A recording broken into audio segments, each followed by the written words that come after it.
What is up, y'all, and welcome to Theist Hotline. But the topics have yet to begin because this is the show where we talk to said theists and ask them what they believe and why. I am going to give an even quicker version than normal because I want to get my butt in there before they start their beginning. But thank you all for joining us. I'm sending love out there. Please don't forget to like, follow, subscribe, then hit that bell icon so that you can win the lottery. Wait, no, it's not the... Oh, apparently you see our premieres and get to join our live streams. Woo!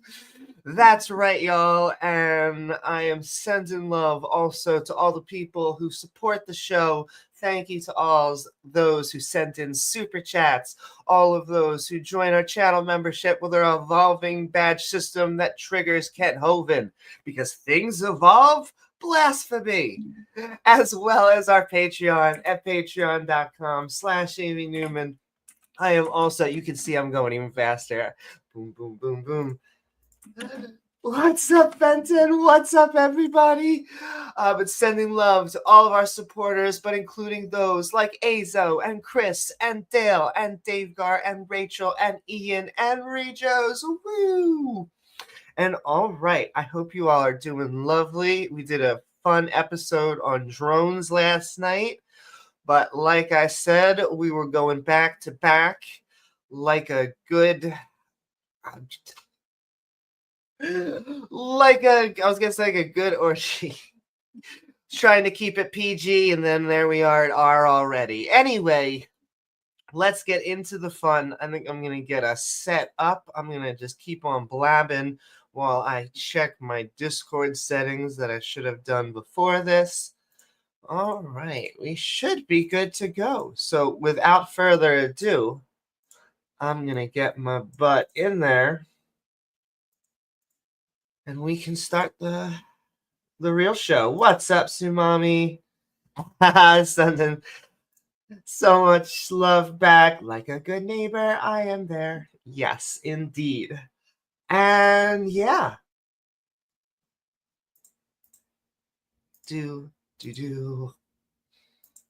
Please tell me if I am sharing sound properly.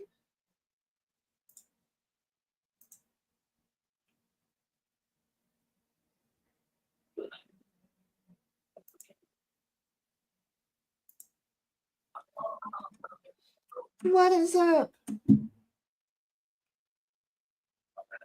What's up, Amy? Hey, Amy. Not too much. Had to put it on push to talk, but pretty good. How are you guys doing? Doing well. Just kind of hoping everyone shows up today. Woo-hoo. Yeah, I'm sure more people will. I was panicking because I'm normally late. So I rushed to get here. Yeah, I was late today getting it set up.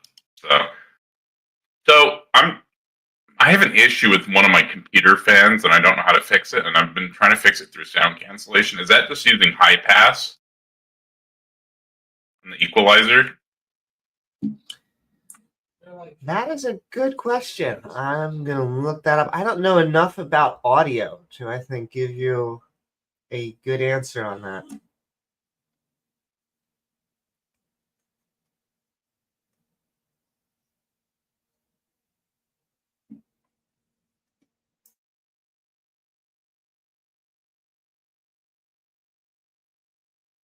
You said there was some sort of echo coming in? I think I figured it out.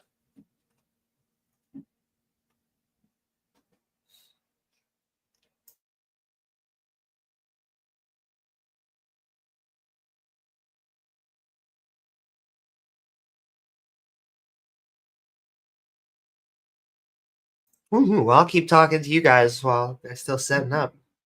But I hope you all had a good weekend. And I'm looking forward to today. Even if it's just a few hosts, we'll still see if we can net some theists in here.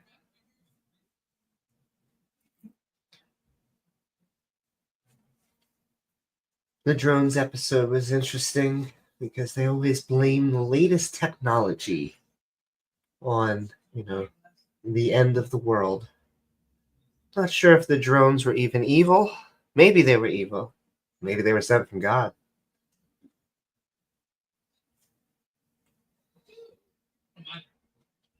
What's up, Aragorn? I was about to say the prince that promised, but then I'm crossing streams and fan fictions there. No, he was the other true king.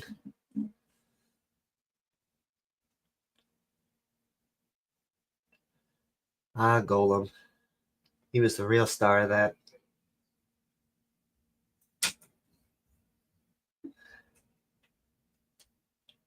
But I wonder if Randolph's going to be here today.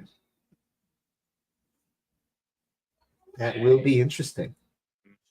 I'll be right back. We're just waiting for people right now. Hopefully, a couple more people hop in there. Really hope Randolph comes today. Yeah. Hope he's okay.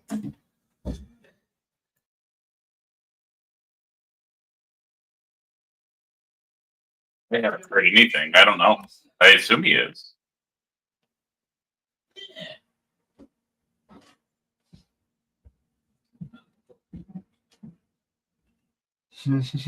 So, I'm trying to think of more subjects to talk about that aren't politics. Because I know that's basically, I saw actually a statistic that said 50% of the liberal sections of the media have dropped off in political sections. I understand why. I get you. I mean, I say that as if we're a political channel. We're really just skeptics in religion. Oh, it's just a weird set of years. Weird timeline. Then again, we're humans. They tell us we're the smartest species. I walk into walls consistently. So I feel like I myself challenge that, but, who knows? Oh, we got more. What's up, Bix? Good morning. Is my microphone okay? Yes, it is. Good to hear it. I think Taco stepped away for a second, and we're still waiting on Randolph. Cool.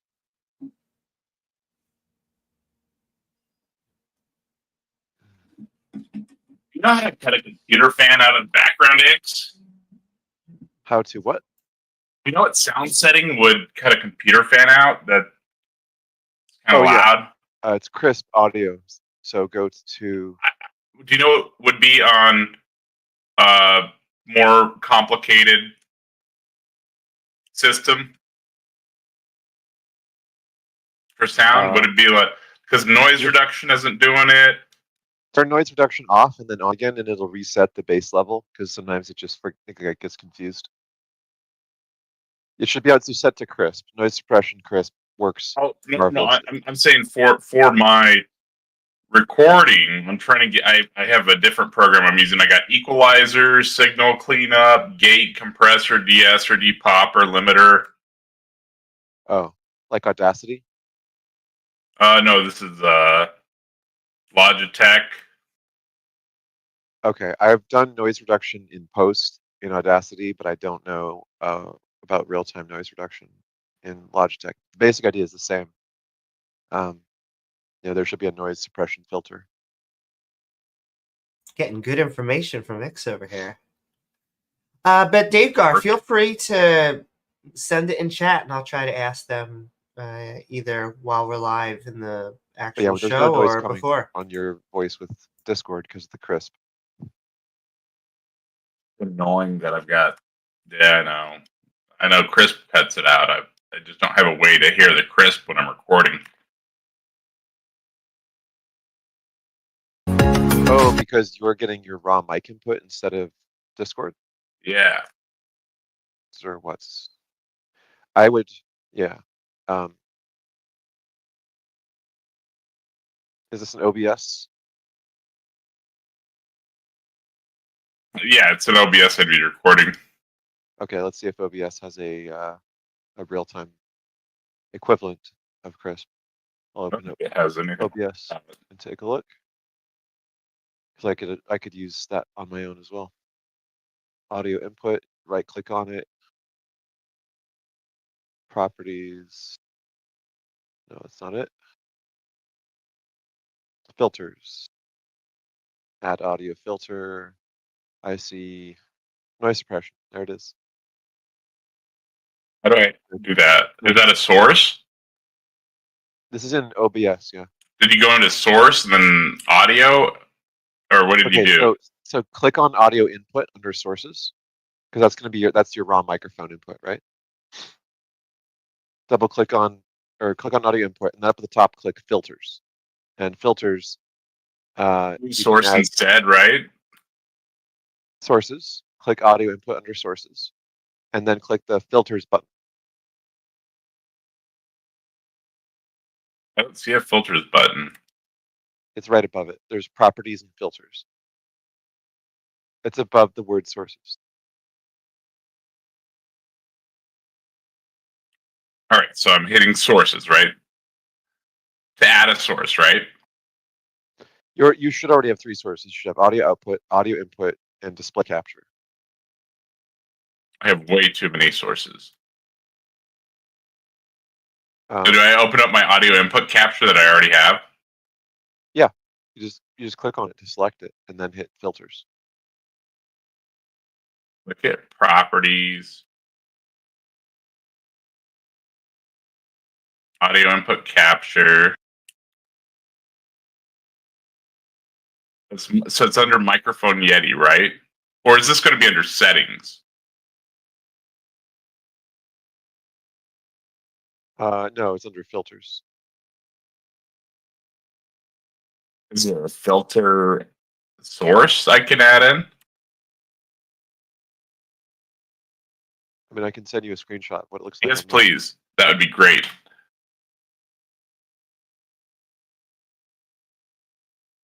I'm not seeing anything what you're talking about here. I'll DM you.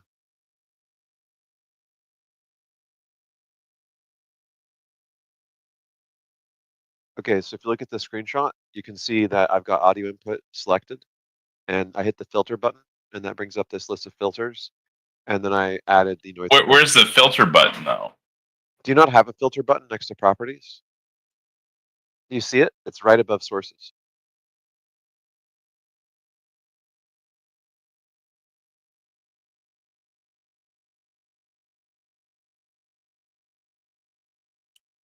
It's like towards the middle. This is what I'm looking at.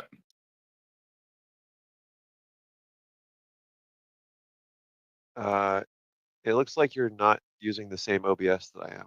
Is this a different version? 1.17?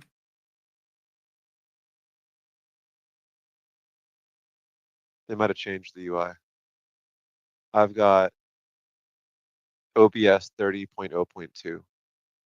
Oh, you're way ahead. I don't know what version. X is in the future. Is it? I know that there's like a different version that's like has a different name. That's like. Yeah, the Streamlabs. Yeah. I'm not using Streamlabs. I'm using just regular OBS Studio. I don't know how to use Streamlabs. You can download it to check it out.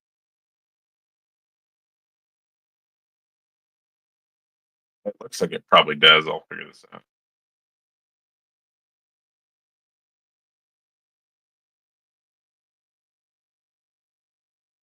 Yeah, our OBS and Streamlabs made by the same people. Or Yeah. Based on the same software.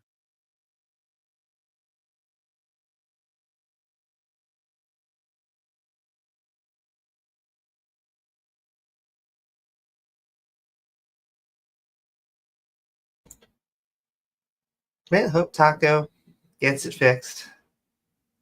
Glad X actually came around to give good quality information about how to fix audio problems.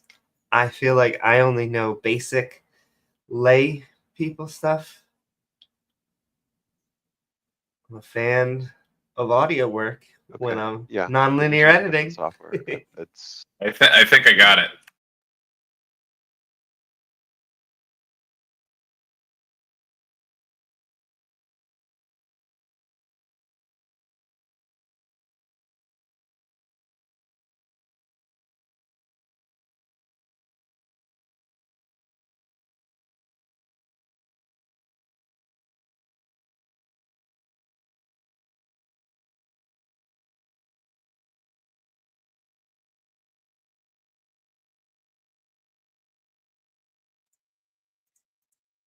I think that the either feedback or he's hearing an echo or something that's coming back through when he's trying to stream. So they're trying to do some sort of noise cancellation.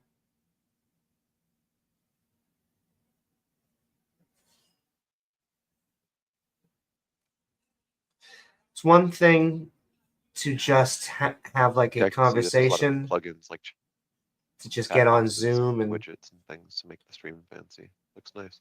And talk with people, but when you're actually recording, sometimes it can get wonky because it seems like it's coming through two sources, makes it seem like it's repeating or giving itself an echo where you're hearing two things at the same time.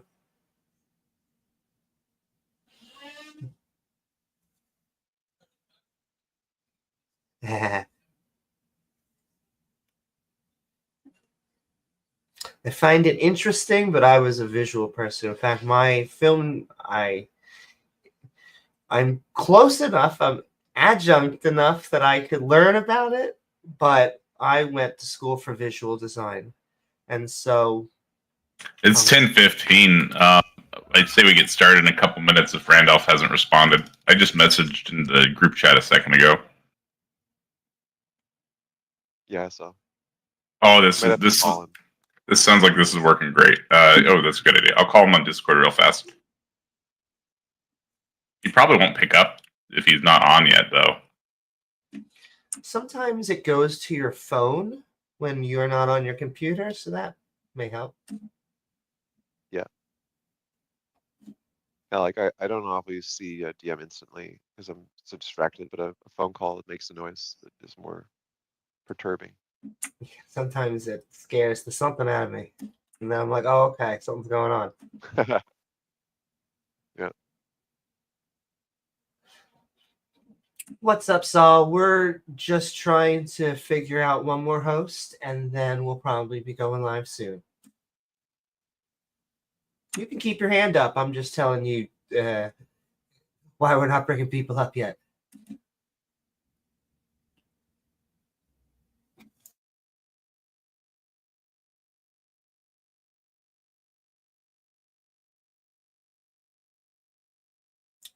But yeah, hope you all had a nice new year. No matter what year that is, if you're watching this in the future. Technically speaking, unless you're watching it live, it has to be in the future, yeah.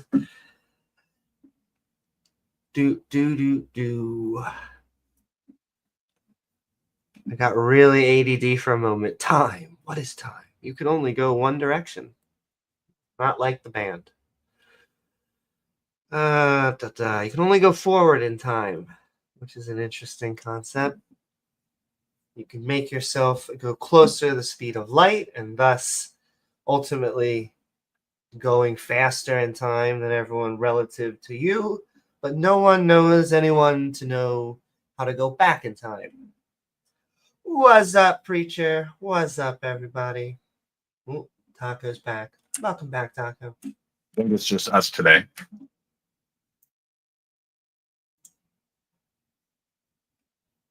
I feel bad, but yeah, I'm still up for going.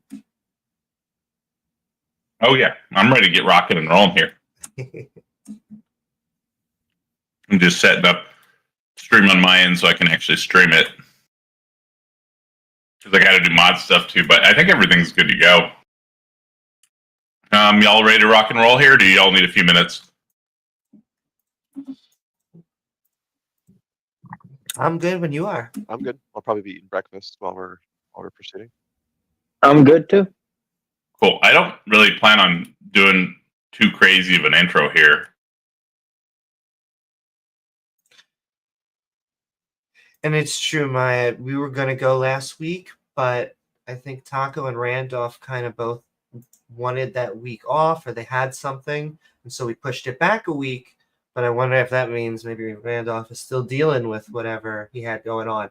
And yeah, I'll turn Taco down just a little. Tell me if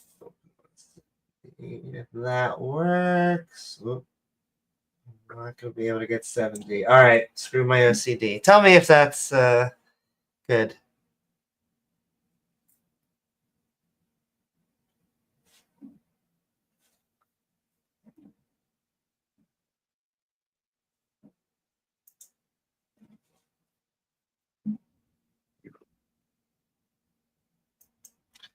See, now he's not talking, but he will in a second.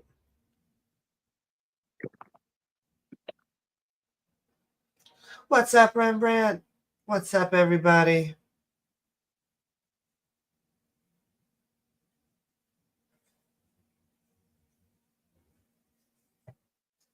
Start this. Hang on.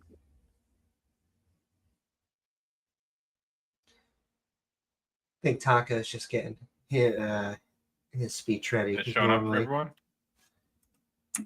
Is what showing up? Theist Helpline. You can all see it now. Yes, can. Cool.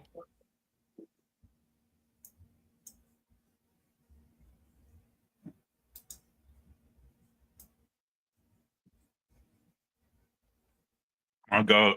If people hop in here in the next minute, can somebody start talking while I'm doing this other announcement? Sure.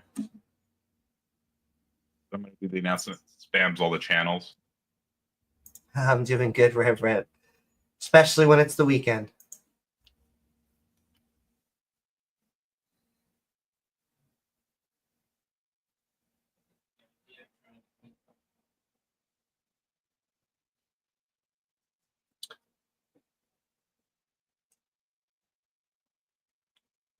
Can't tell if we have gone live. We haven't. But we're getting there. Oh, Everyone? we are definitely live. Here come We'll people. be getting started here in just a minute. I'm getting this announcement up.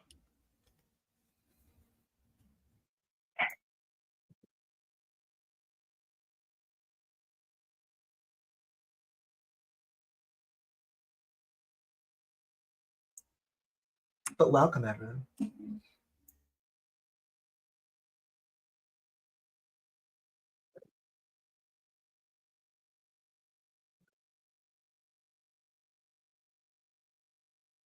Thank you, everyone, for joining us on today's episode of the Theist Helpline. We'll be chatting with some theists about a number of topics as usual. We'd love to have some people up here bringing up some topics like Bigfoot or ghost goblins, anything supernatural, right? Gods, demons, angels, all that's fun stuff to talk about. But we'd love to be proven wrong on our position about any of those. That's pretty much it on my end. We've got Mobrak, X, Amy Newman, myself. Mobrak is awesome. He's an ex-Muslim gentleman who's been doing these debates for quite a while now, very educated. X is very educated as well in different areas. He's more in the sciences, and I don't know. I'll just let y'all tell it. Why don't y'all tell them about y'all? Randolph normally does the intro, but Sure. Hi. your links too. I'm Amy Newman. I'm a counter-apologist, a comedian, and a teacher. And I am looking forward because I don't believe a God exists. So if you do, please come on and tell us what you believe and why. Ix or Mubarak?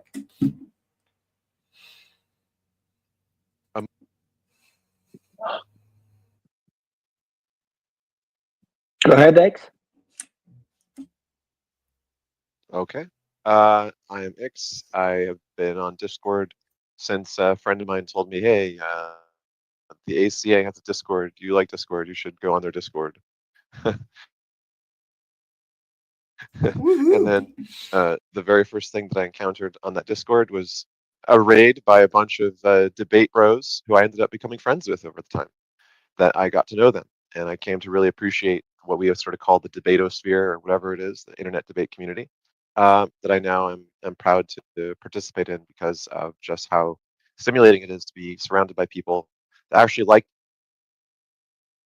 to have and to examine arguments on their merits, not just to play team sports, right? Like if someone makes a bad argument, even if it's a side you agree with, I think some people really want to be able to give the best rendition of all sides of an argument, to give it its fairest shake, so you don't have false confidence and just think your arguments are overly strong.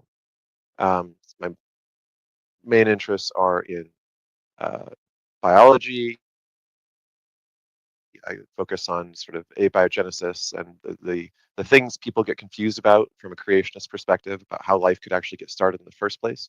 I focus on biblical archaeological history and pre-biblical, like Akkadian and sort of Near Eastern history, because that's where our current Abrahamic religions came from. And I think it's important to understand the natural origins of both Abrahamic religions, and love to talk about all kinds of other stuff too. Yeah, hi everyone. My name is Mubarak, and I am an ex-Muslim. We have our own community called Saudi ex-Muslim community here in Discord. Our goal in that community is not to have debates or to have argument, but to have an open space for people to exist, because as an ex-Muslim living in the Middle East, you do not have the space to live or to be yourself. So our goal is to provide that space for people. Excellent.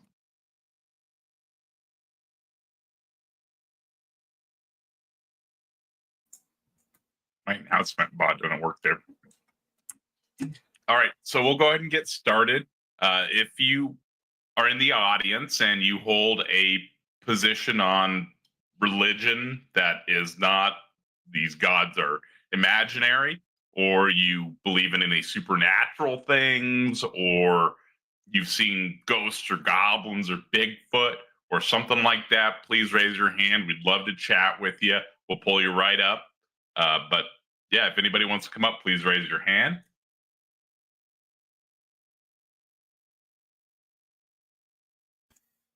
And if not, I'll just keep on saying that God doesn't exist.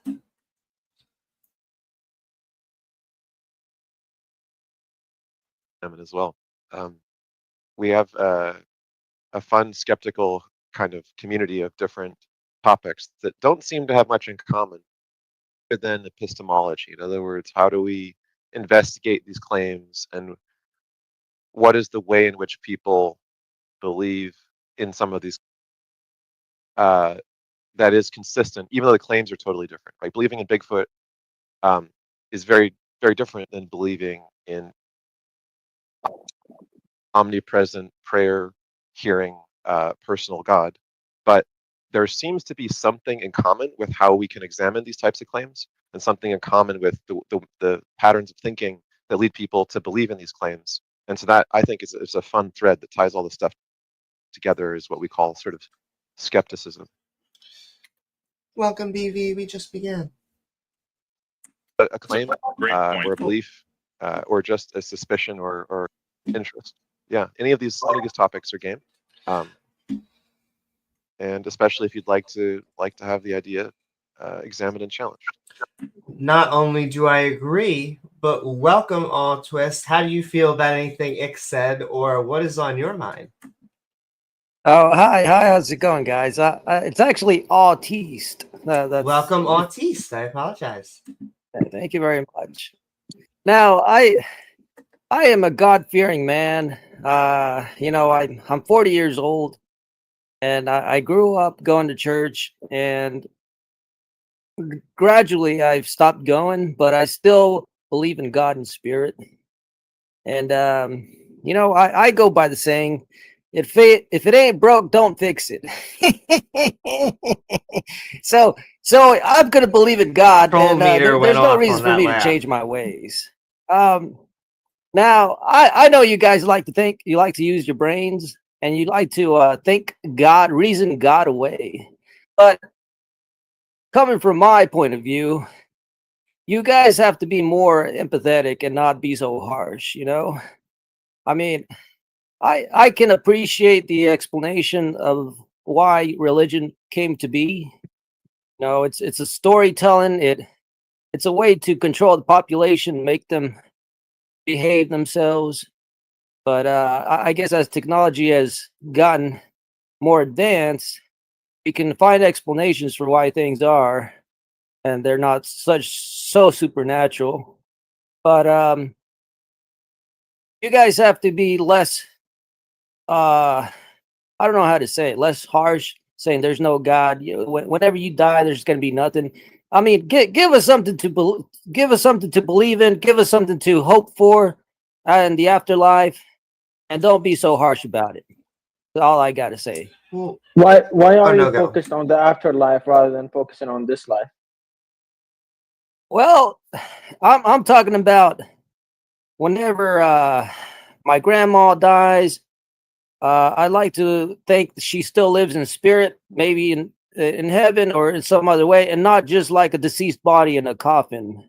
Isn't Come it on, isn't it better to have your grandma have a better life while she actually lived? Of course. Okay, I mean, I'm focused on getting people to have a better life while they live. After they die, I have no control over that. So you know, if you want to believe that after death there is heaven, go ahead. As long as you behave and you have a good life during the life th- we share. this is what I'm talking about. You know, but I have a child, and when I talk to her to her about grandma, I want to say that she's doing well, she's doing good, and not say, oh, she's just in the coffin and not doing anything, decomposing, because that's you can't tell that to a child. I mean, Yes, you could. Well, oh my God, this guy. Can I? Because I actually agree with what Mubarak's saying, but can I just explain to you why we feel that way and why I think that's the healthier way? He left.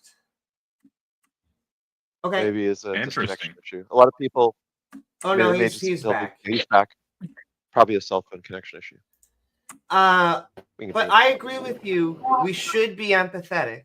We are talking to our fellow humans.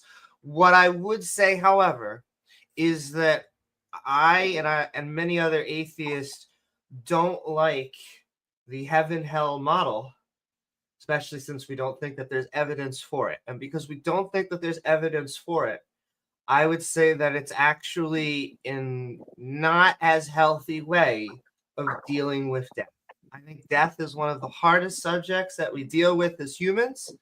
Talking with your granddaughter or talking with your I forget which person you were talking about, but talking about any little one about death, I would say focus on explaining the amazing things that they did in life, the amazing memories that you had with them, build them the picture that you have of them so that they can look up to them. I think that is I am very hesitant to say better. I think it's a more healthier way of eventually dealing with the inevitability of death. Well, look, do you think? What do you think about children learning about Santa Claus? You think that's a bad thing? So Santa Claus is a good example because it's handled in a variety of different ways. Sometimes, you could be that person that, yes, just sits there and says, look, kids, Santa Claus isn't real. Sometimes children just learn through going to school. They talk to their other friends. They say, wait, Santa Claus isn't real? And so sometimes it's a building of a skeptic process. They generally stop believing in Santa Claus at a certain point. I don't think that we have to be, to use the analogy, we don't have to be the Grinch and go up to children and being like, Santa's not real. We don't have to go to each church and be like, God's not real. You're all going to die. Ha, ha, ha, ha. But I think that when we leave a religious setting, we're at least actually dealing with the concept, whether we are a child or an adult. Yeah, that's what I'm trying to say here. Like, I don't want to be the Grinch and not have a story for children to like. Stories are very ingrained in our nature in order to inspire, creativity. It's a creative endeavor, and I guess that's why we have Santa Claus, because we want children to behave so that they get presents, and if they don't, then they get coal. It's a way to inspire good behavior. And it is a very US UK thing. Oddly enough, it's why you'll see UK making other Christmas movies, the United States making Christmas movies, but there's actually different Christmas traditions and different people that bring gifts throughout the country. So it's actually not just one person. And so the story can change. It can be, you could still get the same happy effect. I don't think we want to take that away. In fact, I like holidays. I just think that we want to not have this heaven-hell dichotomy and not have to deal with an afterlife unless we have good information or good evidence come by us. Because if that's the case, then we should believe in it. Right. So I guess that's what I'm trying to say. Like, human beings still need a story to believe in. So it's just ingrained in our culture. I mean, I don't know.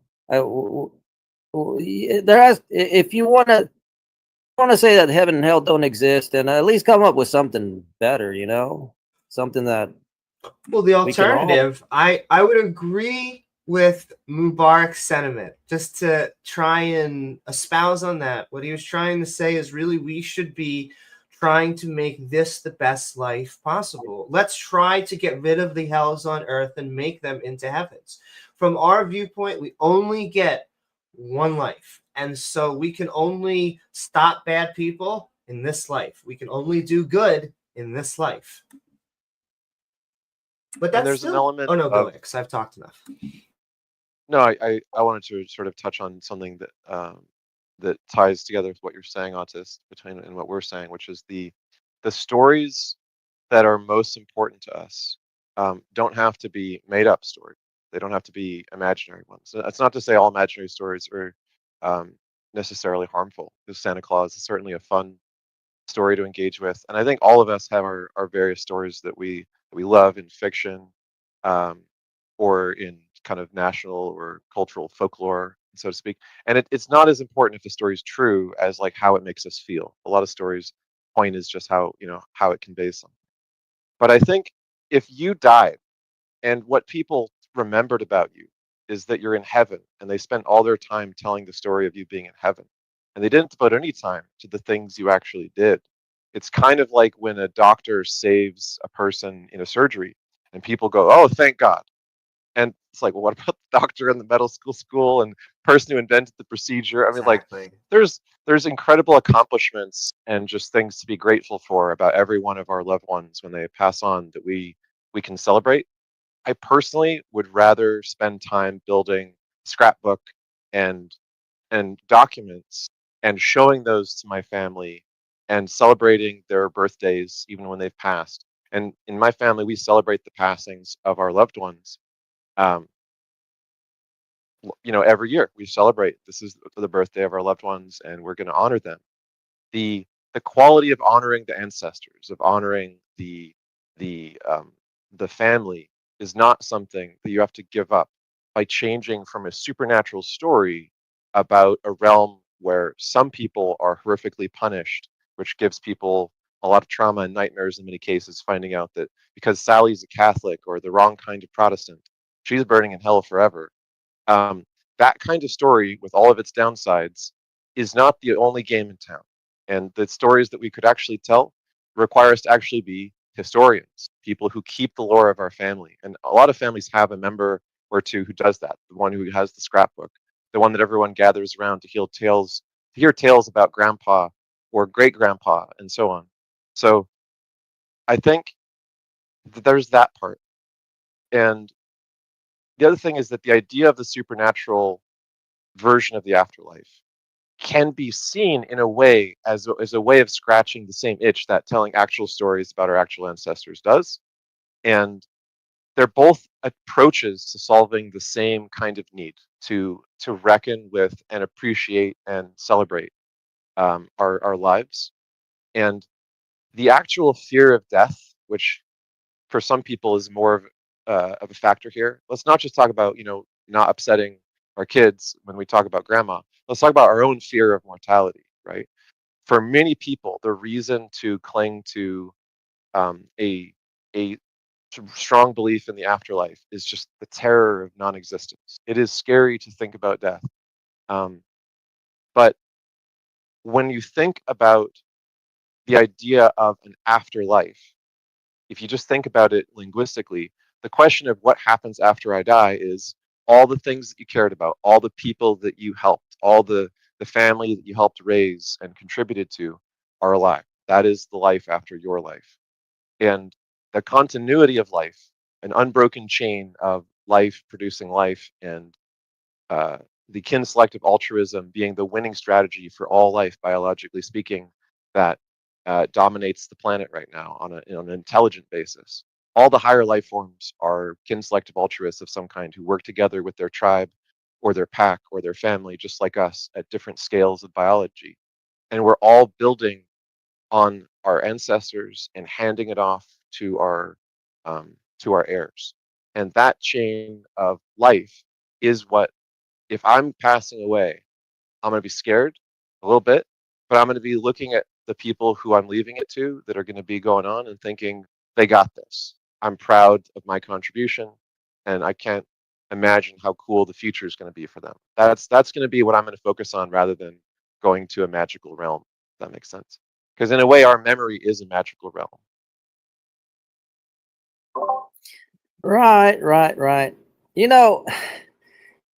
Well, we gotta admit, some people in our family aren't perfect. Let's say you had like a serial killer in your family, and you're trying to explain it's to your not child. perfect. Yeah, you're right. I mean, you're gonna try to not bring that person up at all, but eventually they're gonna find out, and they're gonna ask questions, and you're gonna say, "Oh, you don't want to go into the details." Sometimes it's just easier to say, you know. Uncle Tom, he's in hell because he did some really bad things, and you don't want to explain why. you just, I mean, some people just don't. It's better to just tell them something like that as opposed to It's better to the tell them details. in hell. I Is it guess a problem, though, that what hell does is infinitely worse than what even the worst human that's ever lived has ever done? Because you're saying that God does those things to people forever, which makes God really a horrific monster, right? Like, even if I were very religious, like if you look at the earlier version, so early Abrahamic faiths didn't have hell and heaven. Hell and heaven was a concept that sort of evolved. They had Sheol. Sheol just meant the underworld, the spirit world. Very similar concept in many different cultures. There's some realm that spirits go to, but like Hades and the Greek philosophy, they didn't tell a story that the people who did a bad thing get tortured infinitely. That idea is a relatively recent idea that came with influence from Zoroastrianism and other kind of religious influences that they encountered in Persia. So we don't need to tell the hell story. It's a very recent story. It's not essential to the idea of life after death. I would just scrap that from the afterlife vocabulary, because infinite torture for finite crimes is like an incalculably abominable level of excessive cruelty.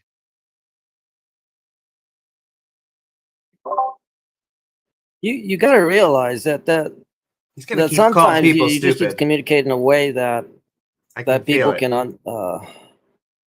can there's different levels of people, different levels of intellect, and some people just don't go I knew beyond the it. grade school mentality.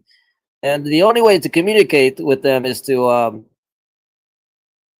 just tell them the story about heaven and hell, or something about in the Bible that makes them feel like there's something out there that's powerful. And if you don't act like a good person, you're going to face consequences. I mean, I don't think that. I think that's always going to be useful. But can I just point out, and don't take this wrong, but aren't you just saying, and this may be the politically incorrect way of saying it, but aren't you just saying some people are just too stupid, and maybe we should just make up stories for them to believe so they're good people? Yes. I mean, it's just the reality of the situation. I mean, not everybody's going to be an intellect and to start calls us questioning mean. everything.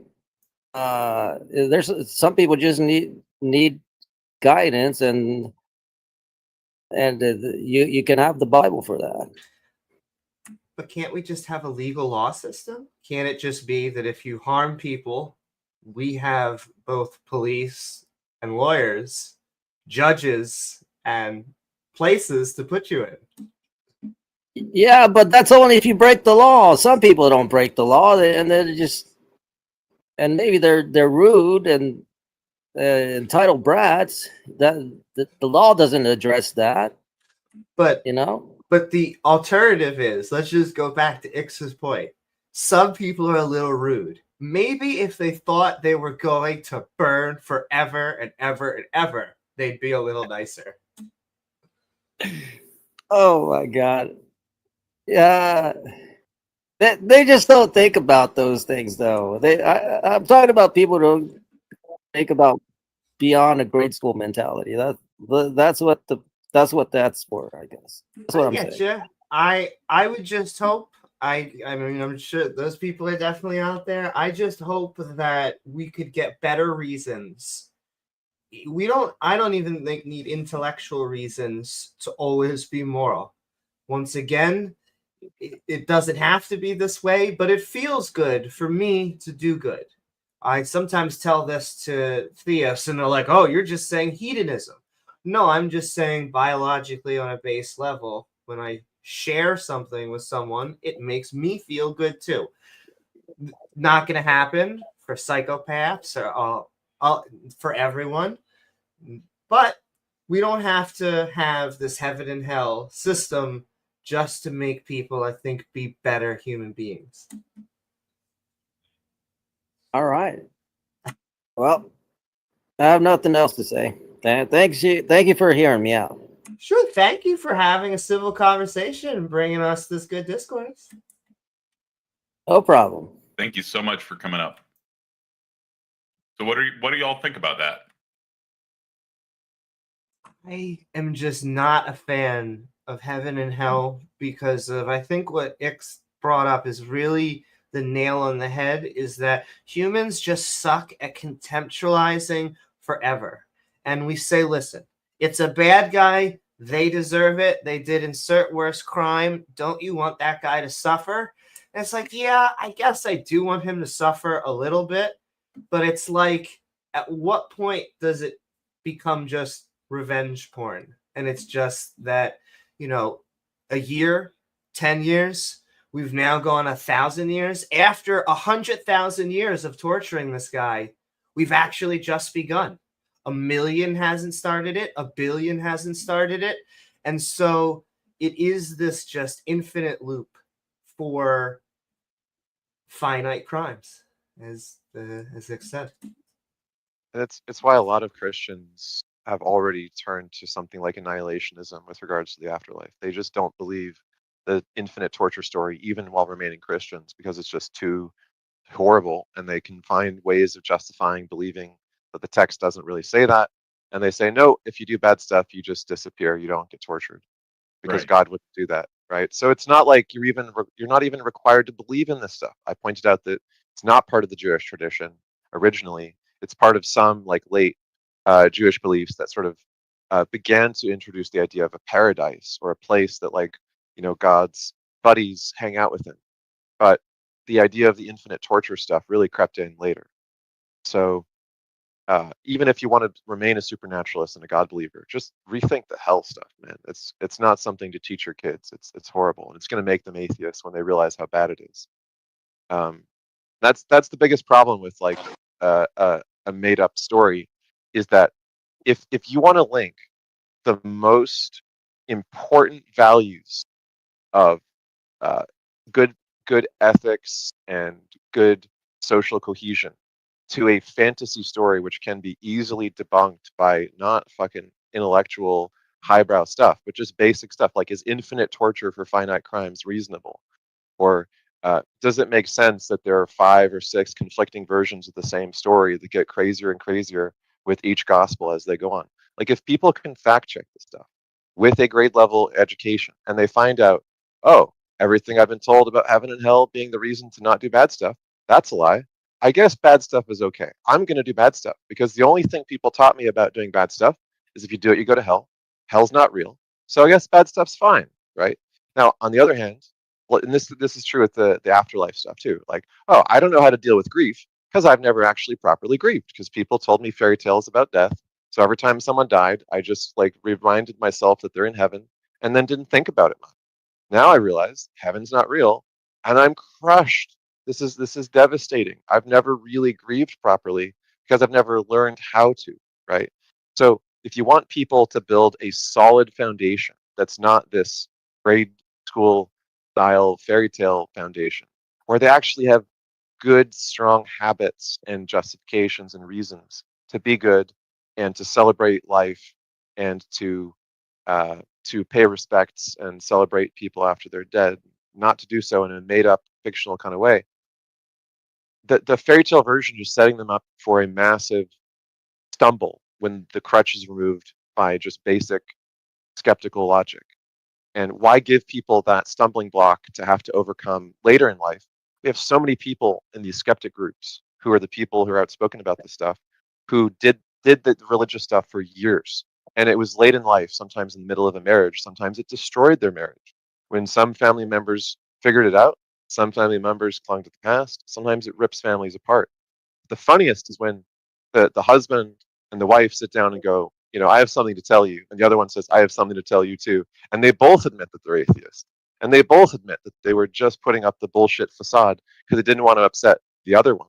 And that they thought that, if they admitted how they felt, that they would piss off their spouse or whatever, their family. But like, let's just gradually phase out the bullshit and phase in preparing people for real life and have storytelling that celebrates and elevates the human spirit and our appreciation for our impact on the world after we're gone. Ethics that is based on good reasons to be ethical, rather than on a mythical fairy tale about hellfire. Totally agree. Amen. Yes, well said. It's much less scary having people focused on real life than some possible afterlife. Hey, Taco, I just wanted to address the previous caller, right? He asked for something, right? What was it? Empathy. No, maybe that, but something else. He asked for a replacement, right? He wanted a narrative. See, what you just did by talking is comforting, right? So if somebody's dealing with something harsh or troubling, it's really beneficial to have somebody there to comfort them. And a lot of times we can do that, right? Some are more skilled at that than others. Look, what we have now, though, is new tools that we should be putting. We should make this a project, right? ChatGPT could write something more comforting than the Bible on the fly, right? And so as these tools develop, I think it could replace religion instantaneously. And that was sort of the little I just want people to get thinking about along those lines, where narratives can easily be written with ChatGPT, and it can be continuous, right? So if somebody's really good at comforting you, they got to go home, they got to sleep and eat, and you're left alone sometimes. Well, you're not left alone when you have, an automated agent there to assist. And, the Gospels and that whole story are trash, right? So it's really easy currently to write better narratives that comport with reality. I mean, the things that Amy was saying. I mean, if somebody just listened to Amy talking about, some comforting things with, revolving around death, that would help. I mean, that's like a momentary, that's going to help in the moment. But I'm saying, like, these institutions are things that last, and they're the trashiest things. But we could replace them now, I believe. Sure, I think we do need to create alternatives. It's generally people are stuck and don't want to move, and the only way to actually have people deconvert, I think, is to say, listen, there are alternatives out there. I know that you get your community from these people. I know that you get a lot of the charity. I know that you get a lot of maybe the feeling of friends. And so we should offer those same alternatives. I think that atheists are having the only true debate over morality when it comes to the subjective objective divide, because I don't think that actually is found within religion. From my view, it's just humans giving their version of morality thousands of years ago, and now we're stuck with it. So I agree with you in that we need longer lasting alternatives, replacements that are going to be healthier institutions than the ones we have now.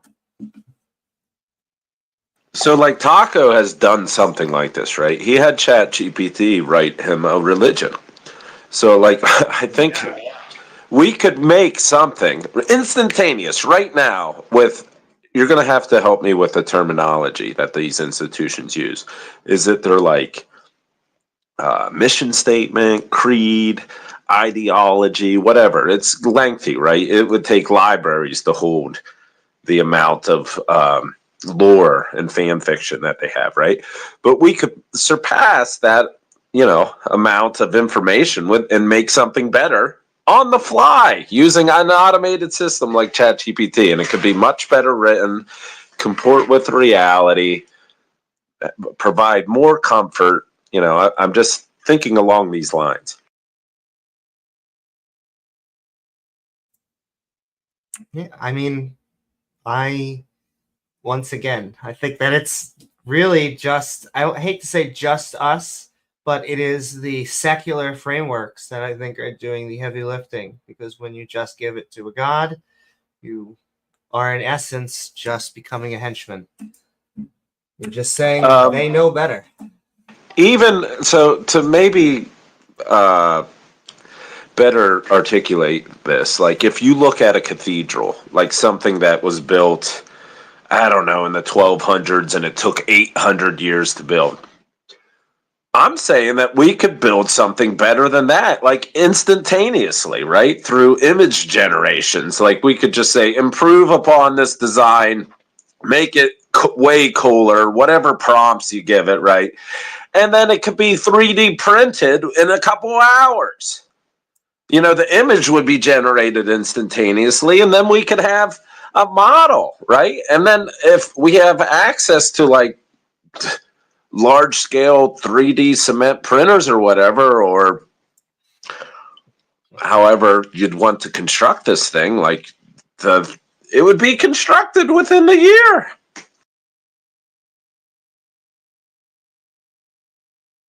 I'm trying to track what he's saying. So I'm trying. What I'm trying to say is we're approaching a post-scarcity society where everybody will have a universal high income. You trying to say marijuana is going to be legal? I tease. No, I'm saying like we can construct a world where people don't only survive, they thrive. And these older religions and stuff that are full of trash and they could just be archived. Sure. I think that they had their uses in the past because as we used them for community, they were often our first forms of trying to figure things out. But I do not think that they are longer useful. In fact, sometimes I actually think they drag our society and our culture down because they contain within them the morality and the views of the world of thousands of years ago. If you're looking at that from a historical perspective, very fascinating. If you're taking that literally, it means that, in my view, you're taking a moral system thousands of years ago. That's why they hate the LGBTQ, women, minorities, etc., etc. I'm sorry. Right back to you, X.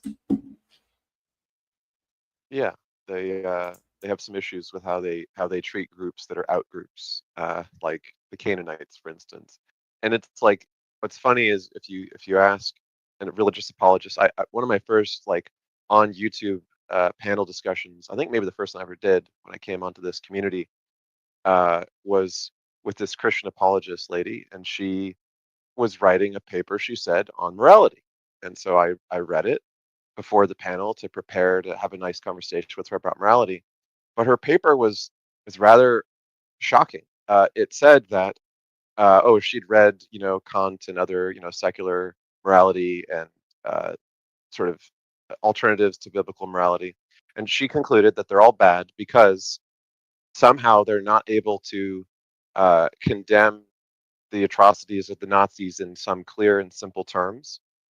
And then in the next sentence, she switched to, whereas the Bible can clearly show that the Nazis were bad, but the genocide of the Canaanites was justified and righteous because God commanded that genocide and not the Nazi one. So only God ordained genocides are good genocides. I'm not making this up. That's what her actual paper said. That just demonstrates people don't know what they're talking about. Right. So I confronted her on this and I said, I would like to have a conversation with you about your understanding of the idea of divine command and ordained genocides versus, human genocides. And what do you suppose? And I brought up, all the specific language about, the sex enslavement of young girls being given as spoils of war, and all the adults and mothers being put to death, and just the whole 9 yards of this. And her response was, "Oh, well, haven't you read this book? God is not a moral monster," or something like that. Or is God a moral monster? So I went and I looked at this book that she was referencing as like somehow like the get out of free jail card of biblical morality is a book. Genocides. Yeah. And its argument is literally, they're not bad because God ordered it, by definition, because any God command is a good command. And secondly, if they did happen, like if God did command it or something, it's not as bad as people think because there's exaggeration and the story's probably not totally true. Because people would like brag about defeating and wiping out an enemy in totality when they actually didn't kill them all as a sort of brag, right? And so they cited some other like ancient Near Eastern claims of wiping out and genociding people that they said were probably exaggerated. So their argument is it's not bad if God orders it, and it's probably made up. It's like, what part of it being exaggerated makes you think it's good that God likes to overly brag about how much crime he does? God's like, yeah, I murdered all them fools. And it's like, oh, don't worry, God didn't really murder all of them. Some of them probably escaped. Like They're trying to have their cake and eat it too. That's hilarious. It's like, insofar as it's good, it's fake. Like, don't worry, it's not that bad because it's not real. Right. So we have this really big problem that these traditions boast about how they annihilate their enemies and the evildoers are put to the sword or destroyed in the flood or whatever. And at no point does it say, and then God sat down with everybody and like inspired disciples to teach them the error of their ways. In most of these stories, it's only a tiny minority that is praised as being elect, and everyone else is just good to die because they're, in the words of our last caller, too grade school level to get it or something, right? Like they're just beyond saving somehow. And God, in his infinite power and wisdom, can't figure out how to persuade people of stuff.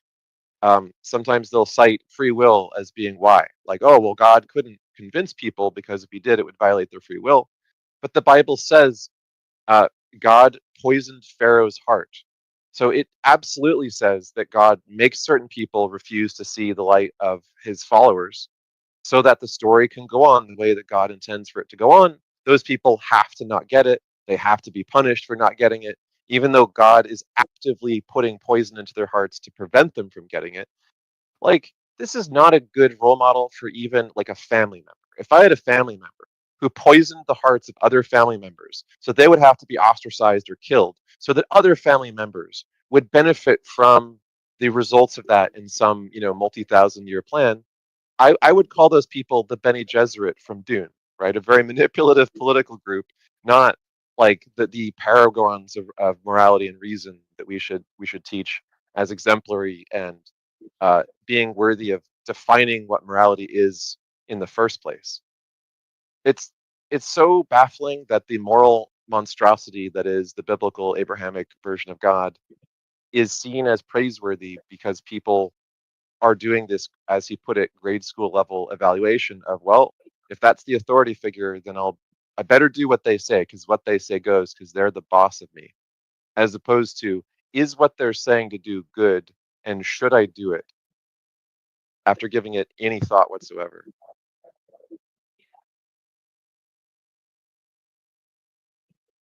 So what I think what you were talking about is the hermeneutics, right? That's a term that means like interpreting the text or the scripture. Yeah.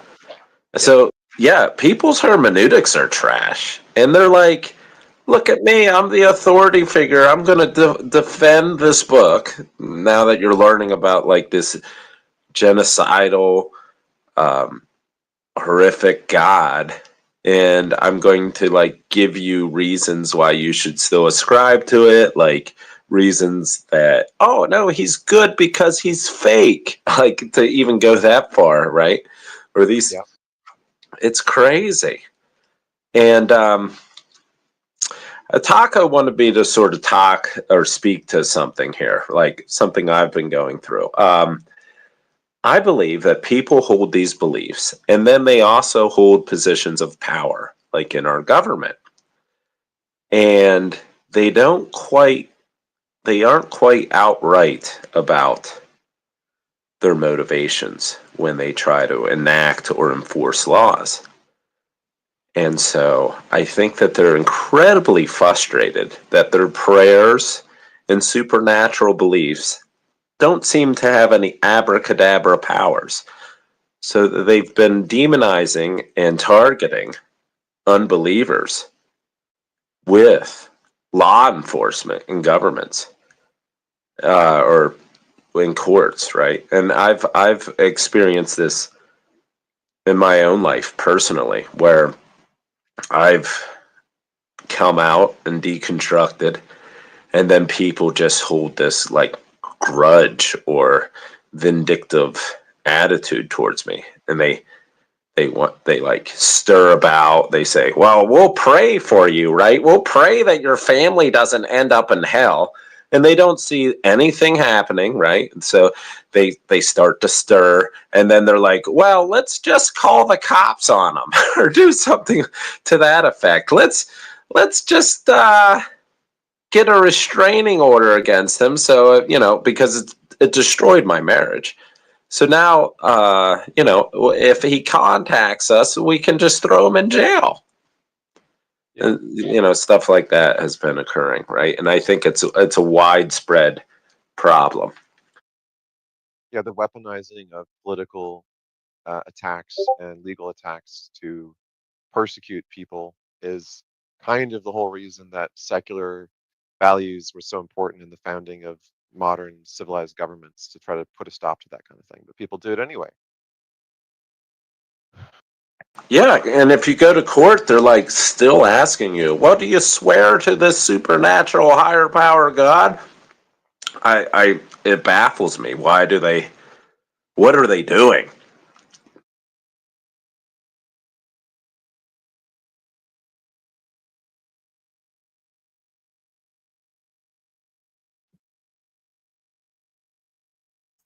Also, God doesn't exist.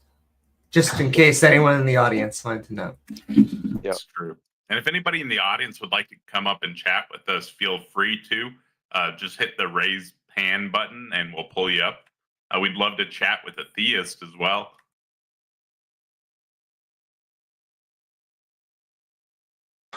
Well, I'm not a theist, but I am a pastor, right? As far as my credentials for being a Christian pastor, I wrote God on a T-shirt. I own a Bible, and I put 3 crosses up on my property.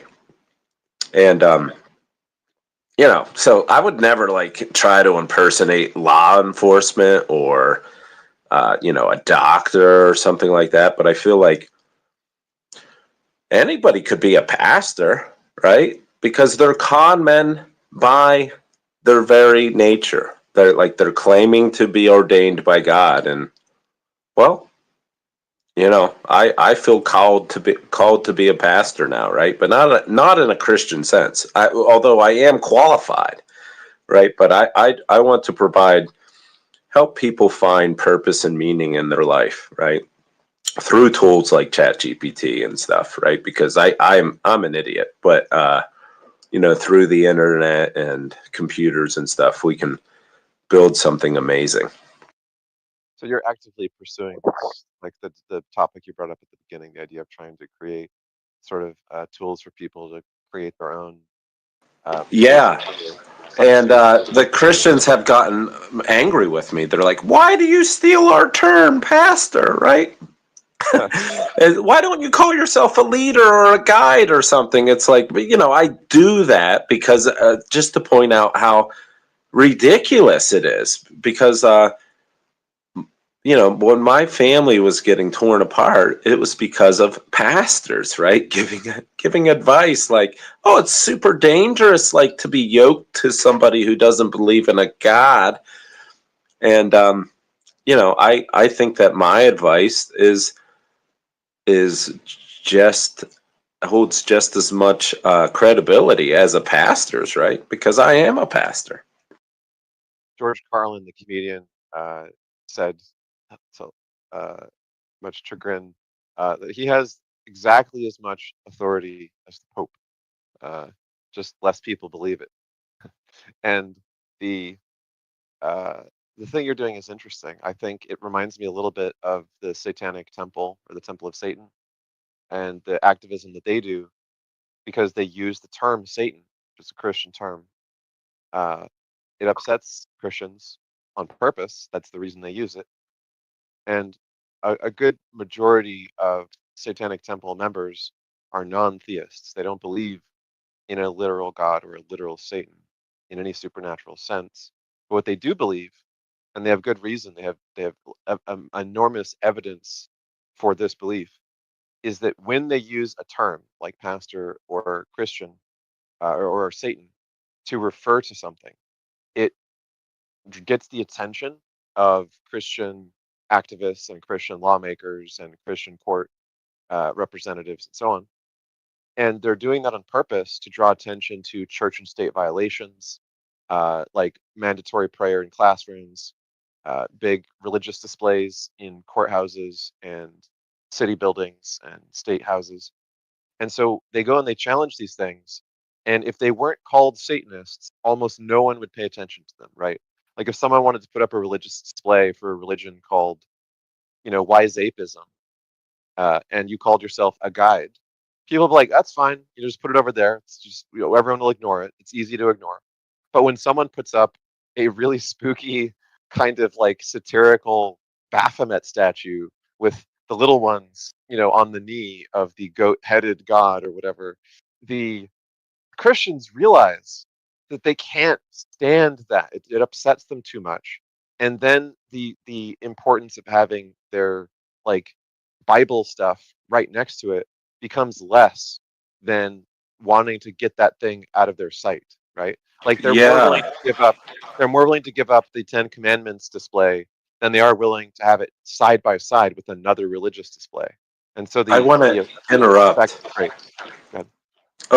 You're getting me. You really get what I'm trying to say. But I just wanted to interrupt to say I think we need more pastors, right? Less Satanists, but more pastors. And when asked, what do you believe in God?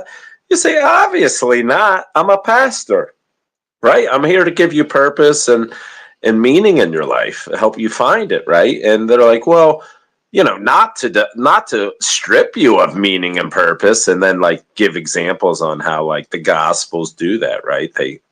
And it would be if you don't hate your family, you don't love me. And then they'll be like, oh my gosh, what a good pastor you are, because the comfy job and the position that a pastor holds in the Christian community, who doesn't want that? And I think we can have that without lying to people and taking advantage of them. It would be awesome if I could get some more pastors.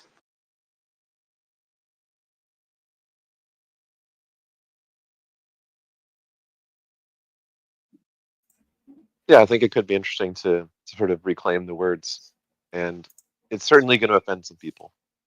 The first caller said, he wants empathy and respect and niceness and kind of civility or something like that. And I think there's a way to do satirical things without being intentionally mean. It may provoke people to have a reaction, but you're not trying to upset them just for the sake of upsetting them. You're trying to get them to reconsider their assumption about what a pastor has to mean. It doesn't have to be you're not responsible for them having a reaction to it if you are trying to engage them in a civil and respectful way.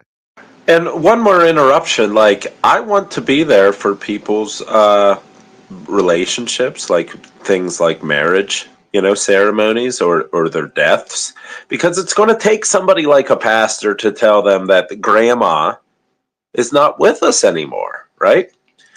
The pastor that is a Christian that, says, well, she's in Magic Skyland, that still takes some balls to do. And I think, we could do something like Amy was saying, that's still going to take some bravery of the pastor to be let's celebrate, how awesome grandma was and the way she lived her life and stuff. And, so I think we need some more pastors like that, right? That are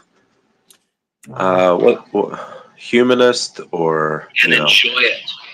Take the pronouns out of your bio. Yeah, and so I'll just interrupt. Celestial, welcome. Stop broadcasting. People don't like you. Talk to Use us. your pronoun. Whoa! What is that? Background audio. Okay. So Celestial's listening to a video in the background and not using headphones. We're going to hear it. So maybe Celestial, turn off the background video and just talk to us directly. And I can't help it. I'm excited for the incoming, what I assume is identity politics during a religious stream. How are you, Celestial? What are your thoughts?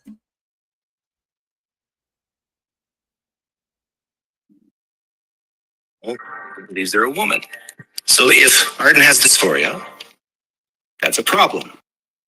Okay. So we're not gonna do this video stream or whatever you're trying to do. If you want to chat with us, you're welcome to, though. You can. So if Arden has dysphoria, so yeah, it's not a serious attempt. I wanted to talk to you It's a attempt. about gender stuff. I would have even went there, even though it's inappropriate for a religious stream. But the thing is that it triggers religious people. And that I think the main reason for most of the hate in the LGBT community today is because of religion. Oh, it's 100% religion. There's no other reason to hate on LGBT besides religion, and especially Western religion. We know for evidence from Eastern religion where they didn't care much about LGBT, especially in India. We actually have it documented where the English like added the decency laws and targeting gay, trans, and such communities.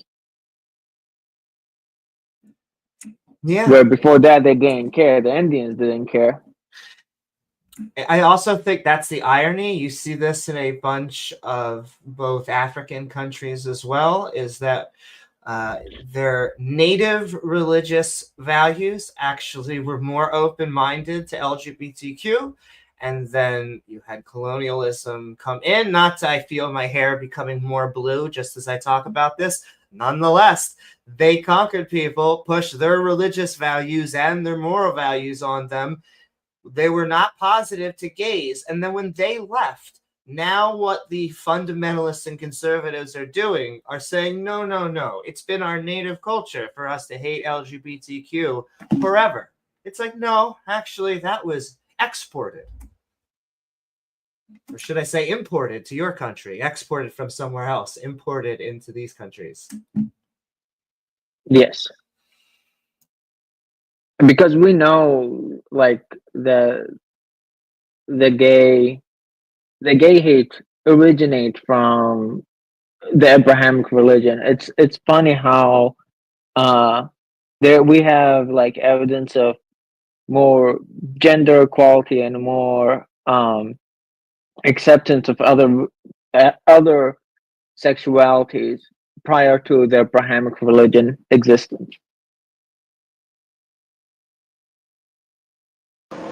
I have a thought that might not be popular, right? I don't know much about this subject, the LGBT stuff, but what is it called when somebody is like really eccentric and a drag queen and just really over the top, right? It's almost like insanity.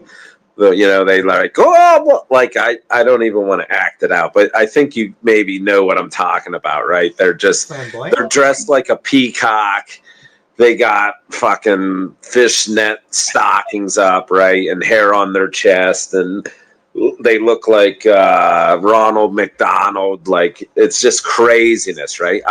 I think that more of those people that love to cosplay like that should adopt Christianity, right, and fill the pews and just like be the church of Christianity, right, and not change anything about their lifestyle, but continue to be that way. Because I think, like, you know, and that goes for Islam too. I think these people should just fill the pews, right, and then like let the secularists like enjoy some you know, some gray colors, some neutral, you know, some tranquility and peace, right? How fascinating would that be? Yeah, they could be priests in some of the churches too, right?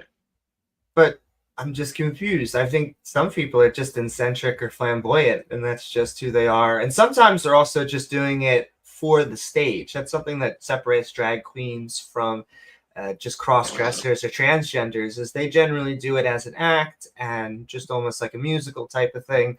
And then when that's over, they generally take it off and go back to however they are. I know, but I just would like to see those people in the church, like the Christian church, and, you know, just adopt that space for a while, right? And because I think, like, Christians, they say, like, well, if you don't adopt our God, like, you'll just like become eccentric and like hedonistic, and, you know, you'll start eating babies. I don't know if I've ever heard somebody say exactly that, but it is No, true. dude. To be an atheist, we do have Jesus to throw hung a with baby the in the downtrodden, volcano. man. So Jesus was the most base dude available. So we do have Baked Alaska up here, who I believe is still a presuppositionalist. Is that correct? Yeah, I use all arguments. I think they're all pretty much good arguments. Gotcha. So Like, I guess yeah. tell us a little bit about what's going on today. What brought you up? I saw this art. You guys are like a kind of. This is like an all-star panel, so that's what got me up here. Well, it's So interesting. You think we're all stars. Thank you. yeah, for Discord, I mean, right? And YouTube. I like the. I like that think you that guys was a figured compliment. it out. Is pretty legendary, so I do Yeah. agree. There's been a list. I don't know if you guys seen the list going around that Bubba created about the top debaters. Who On Discord. muted Wise8? Oh, I don't know, He's not muted, is but what do you guys think about?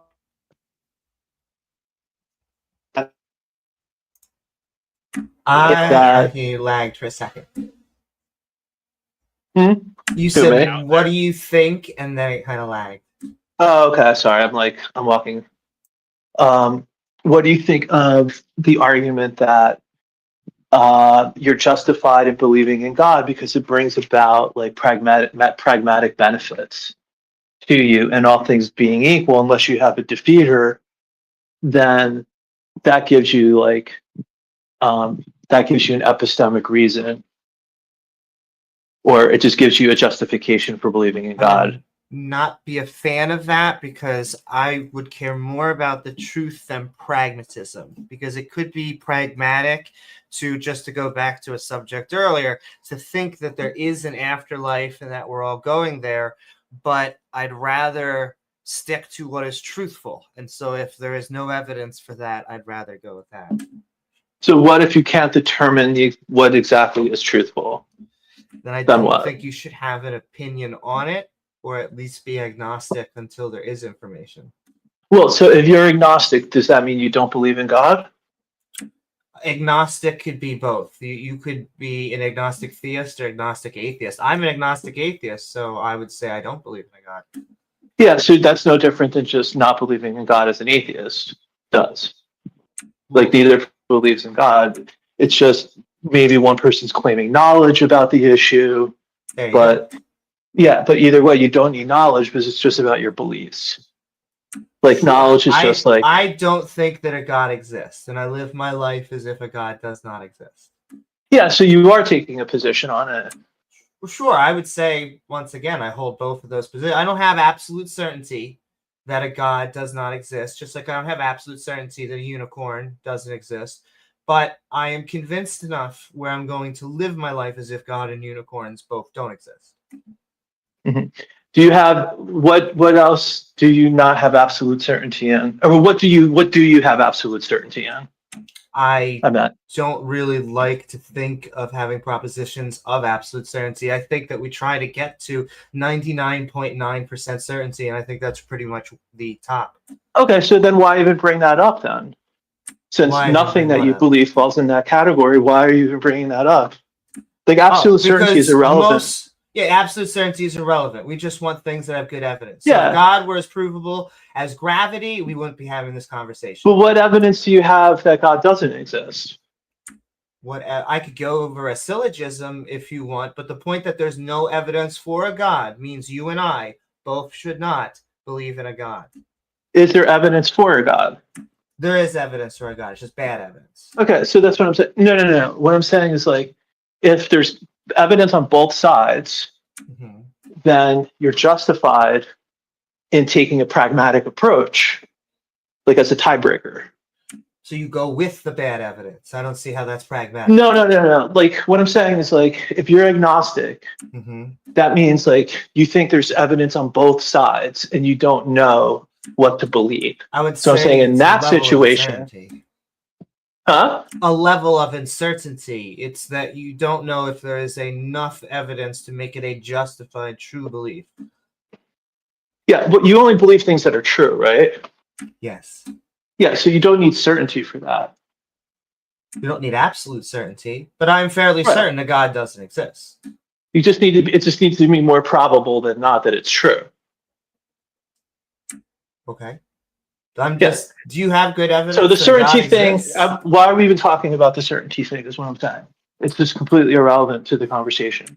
I don't know why. I would say that generally speaking, when we talk about absolute certainty, most of the time it comes up from the theistic side. No, well, it could come up on both sides, but I think you brought it up, and what I'm saying it's like, Saying I have no Since- absolute certainty, maybe. yeah, I think you brought it up. It's like this when we were talking about like the agnostic atheist person. Many times, especially in the pre-sub community, you don't know anything unless you have 100% absolute certainty. And I reject that because I know you don't have 100% absolute certainty that God exists. And so I don't even know why we're having this conversation. No, Why not I just think give that's- us- Why not Yeah. just give us out good evidence that a God exists? Oh, there's a lot of good evidence. Like even the Right. definition of God implies his existence. Oh, well, that's There's- not true because the definition of God could change depending on the theist. No, I mean like properly understood. Like in Western philosophy, there's Well, that's a general. no true Scotsman. What's that? But okay. I said that's a no true Scotsman, but okay. Are you saying it can't be defined? Like you don't understand the concept? Yeah, so I'll give you the modern neo definition is like this omni creator of the universe who is all powerful and all present. That's the new definition used and popular by theists now, but it's not the definition of a god, which includes things like Thor, who creates lightning and does not create universes. No, because that definition is mutually exclusive of all other gods. So you can't have Thor, and then you can't have an ultimate being that's fundamental. I mean, that to is everything your else. claim. We don't have any evidence for that. Well, but if that God your is claim. defined as the ground of all being, then it can't be him and Thor as like gods. Sure, it would mean that your personal definition of God contradicts or goes in conflict with other people's personal definitions of God. Sure. It's not my personal one. It's just that there is one. There's Well, one that's mutually exclusive not to like all there's others. an objective definition of God. Like this omni God is a new version of God. The fact it's that- very no, but it's- applicable to the Abrahamic gods. But once again, like Hindu gods, our gods have nothing to do with Christianity. And if they were true, they would cancel your God out for existing. No, it doesn't matter for the sake of the argument is what I'm trying to say. Like, what I'm trying to say is that the fact that there's one definition of God that implies his existence, that counts as evidence. It doesn't matter that people can make up their own definitions and do whatever they want. But you made that different. What is the difference between your human made-up definition and another human's made-up definition? No, you're not understanding. Like, what I'm saying is for the argument to go through, there just needs to be one definition that implies God's existence. Sure. That doesn't, again, that would just be someone saying, hey, I created a definition that implies that God exists. That would be begging the question, do you have good evidence for God? No, but you can't do that with anything else besides God. Like, that's what the argument is. What do you So, mean? like, let's say you were like, can't do that with anything else for God. We have no examples of any gods. So you're making up the definition. This is what you want God to be. You're trying yeah, but to you do will that in into science all the time. Like in science, you're allowed to make up a definition, and then you're Like allowed to what? look for evidence. You're allowed to make up a definition, and then you're allowed to look for evidence. Why? No, like what? Give me a example. Like dark matter. Yeah, like dark matter and dark energy, or like the Higgs boson, or like. So we see No. something that is helping clump galaxies. You don't together. need you don't need an example to understand the principle. The principle is in science. You're allowed to make up definitions and then look for evidence that that thing exists. And I think that's nonsense. I think that's not understanding what That's science does. actually exactly what the scientific method is. No, You it's can not. propose That's the religion, existence. making things up and then just go. No. That's how you do a hypothesis, right? Like you can make an educated guess. Yes, so you're allowed to formulate within your hypothesis. You're allowed to postulate a thing that exists, Bigfoot, whatever, God, and then look for evidence whether that thing exists or not. Fantastic. That's hypothesis is God exists. What is your evidence? the definition of God implies his existence. Again, That's that's part a of the shitty. evidence. That is a shitty argument. It is your personal definition. You're not going to convince anyone here that that is the definition. It is a definition. It's actually a new modern. Yeah, but you keep going back to that. You keep going back to like, look. Let's say I define God as like, you know, a pineapple. That has nothing to do with the argument. Sure, the fact that somebody could just make up is anyone that has a superpower. So, for example, creating lightning from one's hands would be a godlike power. But okay, that's a good example, right? Because if you define God that way, there's nothing in the definition that implies that being exists. So let's say you're like Thor, or this God is invisible, or whatever. There's nothing that implies that being exists from the definition of that being. Could I ask what? Sorry, I just want to know one thing. Could I ask what's your definition of God? Yeah, so my definition would be like an ultimate being that is fundamental and maximally great, and which is the ground of all being. Define maximally great. Well, maximal greatness is basically when you have like the maximum positive attributes that something could have in a particular, like let's say like knowledge. So it would have like the maximal amount of knowledge that is logically possible. So it's like basically having like positive attributes. What are all the positive attributes that you want to say that God has? Well, traditionally they're understood as like the omni properties. And so omnibenevolence, like God is all good, omniscient, he's all knowing, omnipotent, he's all powerful. The new version of God. Well, that's irrelevant. Oh, it's relevant because you he tried to say it was the traditional version, but it hasn't been, generally speaking, the definition throughout history. It is your personal definition. I mean, I'll hand it over to them because I want to talk about ultimate being and fundamental and grounded as well, but I've also been doing a lot of blabbing. So by all means, I heard Ixum bark. Oh, yeah. That's good. Yeah. So like when you understand, lay out an argument for the so-called definition that implies existence. Give us the argument. Sure. So in such a when we're having this type of discussion, right, about that type of being is either going to be impossible or it's going to be logically necessary, because there's not going to be any contingency. Like that type of being is not going to be dependent on anything to either bring it into being, and there's not going to be anything that prevents it, so to speak. Like there's not going to be like, oh, condition could just take contingency off the table. That leaves you with necessity. It's either going to be necessary or it's going to be impossible. There's no reason to think it's impossible. It's not a true dichotomy. Unless you have one.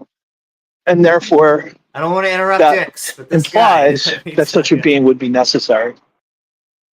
But there's no reason, even if you're a necessitarian or a determinist, think that the necessary thing is a being with any properties analogous to conscious beings, right?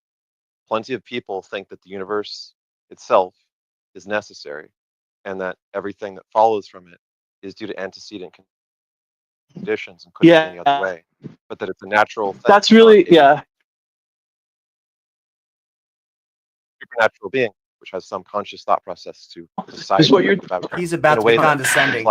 Some weird analogical kind of thinking, which is supposed to be some weird analogical kind of ethics, which is supposed to be omnibenevolence, despite the fact that these concepts don't really make sense when they're removed from the human example that they're derived from. Well, they don't make sense because they're operating at the paradigmatic level, right? So this isn't like a normative thing.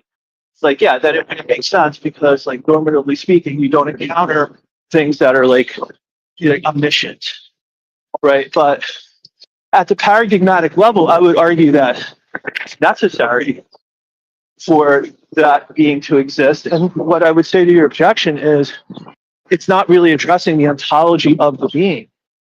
You're talking about the universe, creation, right? Like, yes, I understand like why you're bringing that up, but it's really somewhat tangential to the ontology of the being that I'm talking about.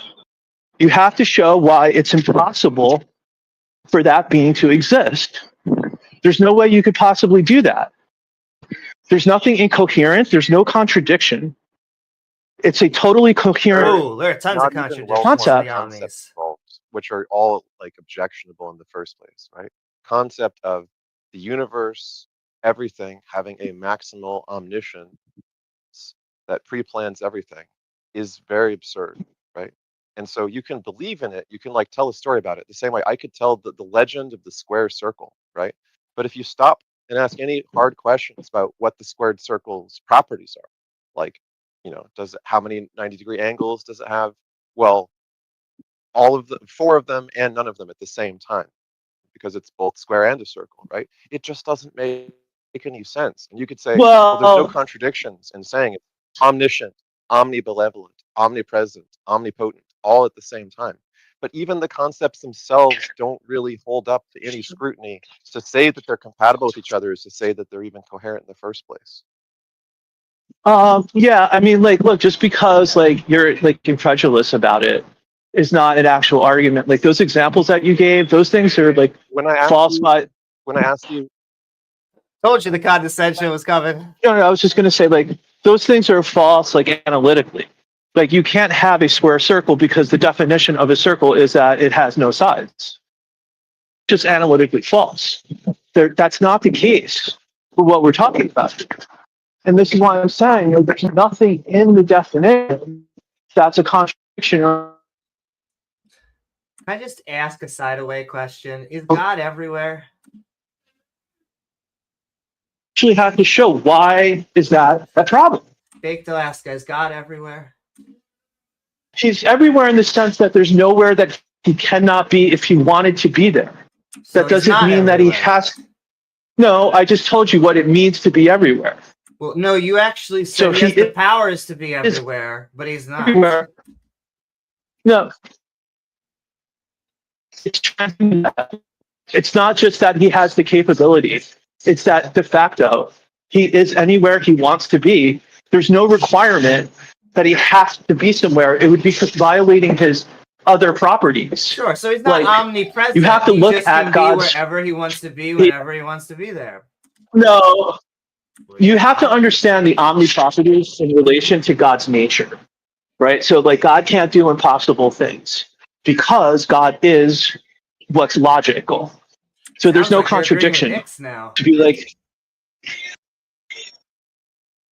I'm not sure who you're referencing there.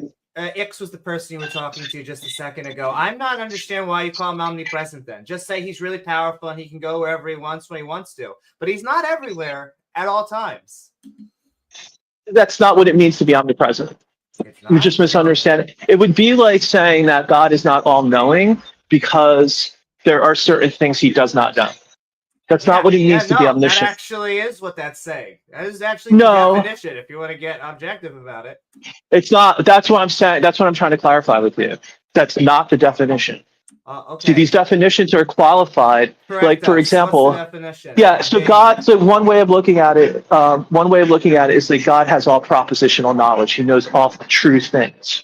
But like, does God know what it's like to be a sinner? No.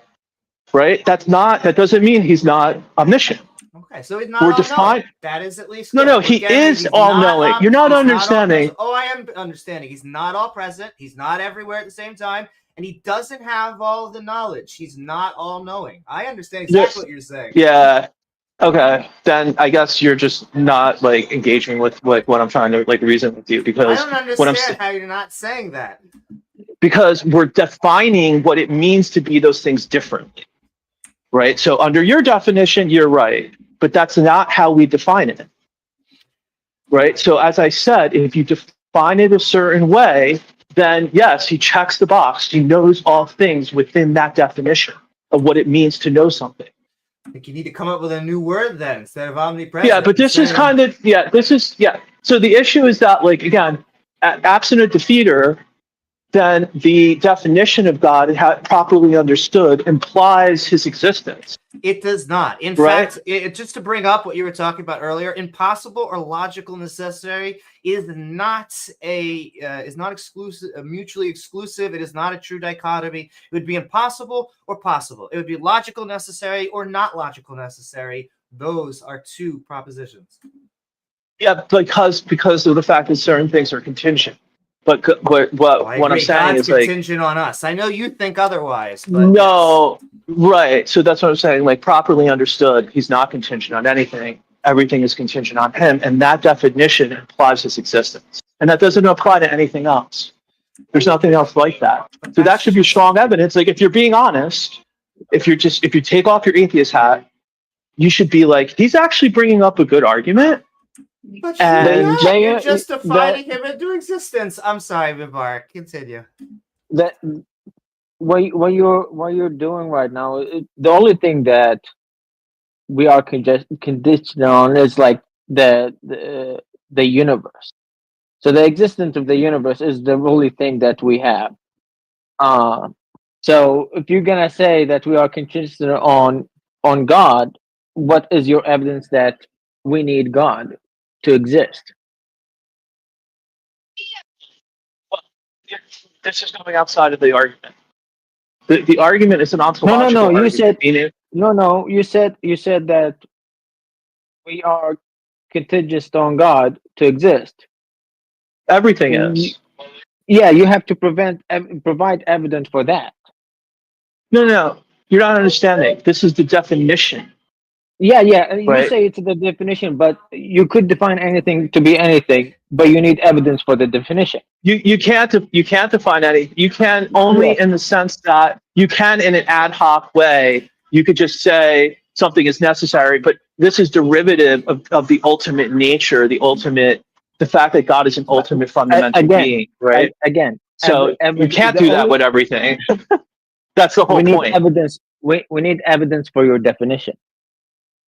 No. What I'm saying is that, this is ontologically reason is. Do you think reason, like, if you do a mathematical proof, is that evidence that a mathematical claim is true?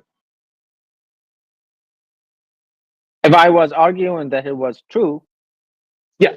So if I postulate like a mathematical theorem, and then I try to reason with you why it's true, are you going to say no? I need evidence. The evidence is the reasoning. If you tell me 2 plus 2 is equal to 8, I will tell you, show me how. Yeah, no, but if I say 2 plus 2 is equal to 4, and then I start walking you through the proof, that's sufficient. I don't need to say, here are 2 rocks, and 2 rocks plus 2 rocks equals 4 rocks. That's just an inductive or an abductive way of reasoning. Okay. Yeah. Okay. So I'm saying deductively. Here's your problem. Yeah. Here's your problem. You're telling me that 2 plus 2 is equal to God, but you're not showing me how 2 plus 2 equal to God. No, I am showing you how. I'm showing you through reason and logic, right? But then you're saying I need additional evidence. You want empirical evidence? Like, it's not even clear what you're talking about. I don't want empirical evidence. I just want you to show me how. Well, I just gave you an argument. Yeah. No, you did not. Show me how your evidence is, how your definition proved God. Okay. Could you? I'll walk through it again. It doesn't prove it. I want to be clear here. I'm not claiming this is a proof. Okay. What I said was this implies the existence of God. It's an implication, meaning you should take it as evidence. Is it a definitive proof? No. But this is good evidence, right? Because earlier Amy was like, there's no good evidence. So I'm giving you good evidence that even the definition of God, properly understood, implies his existence. And that isn't the case with anything else. You can't do this with any other thing. It doesn't make sense. It would just be like ad hoc. You could be like, oh, the slice of pizza is necessary. That's not part of the definition of pizza. Okay. Come back. How do you show your definition do what you're saying it's doing? Because God is the ultimate fundamental aspect of reality. He is the ultimate being.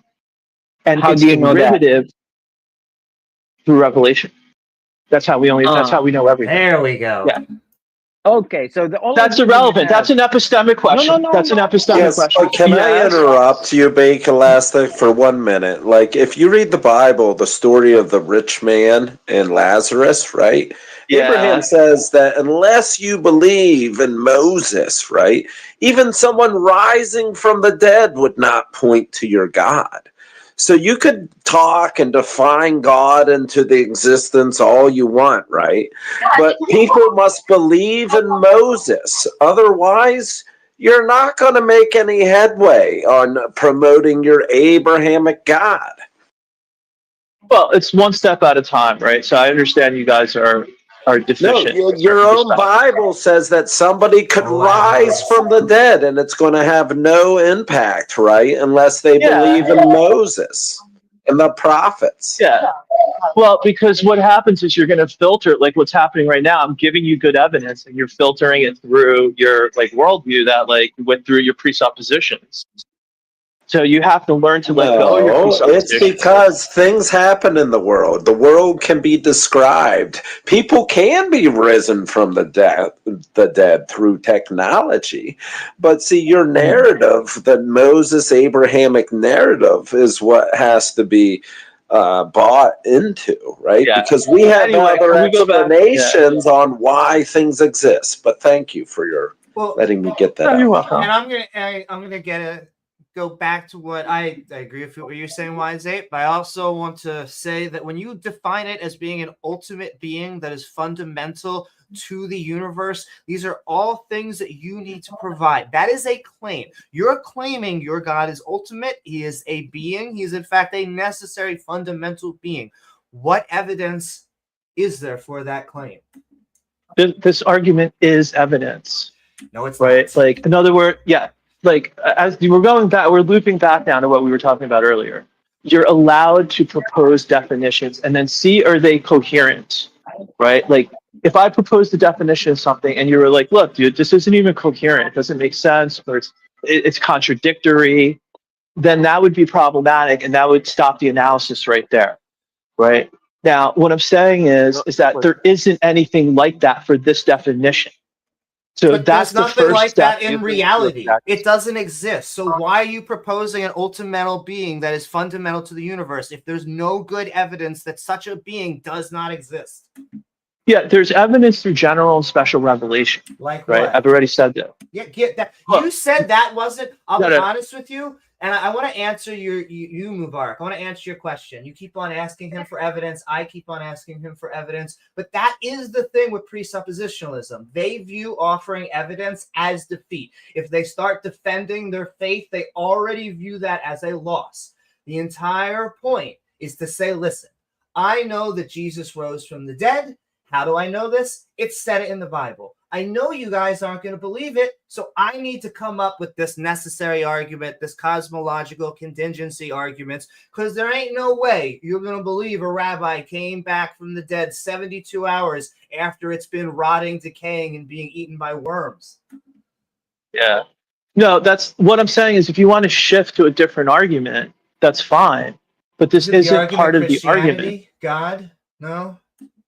What this argument is that the very definition of God implies its existence. So if you can't come up with any defeater for that, just saying like, well, you haven't shown me the empirical evidence. So you're trying to turn an No. adjective into a noun. There is no perfect being. There is no ultimate being. You would need to show such a thing even exists because you are taking something that would normally be a description. Yeah, you're not understanding the argument. No, You're not understanding. You are not understanding definitions, because a definition is a descriptor of a thing, and you have to show what are you descripting. So you can't apply these descriptions to assertions, right? You're just let me give you an example. Asserting that Moses is real.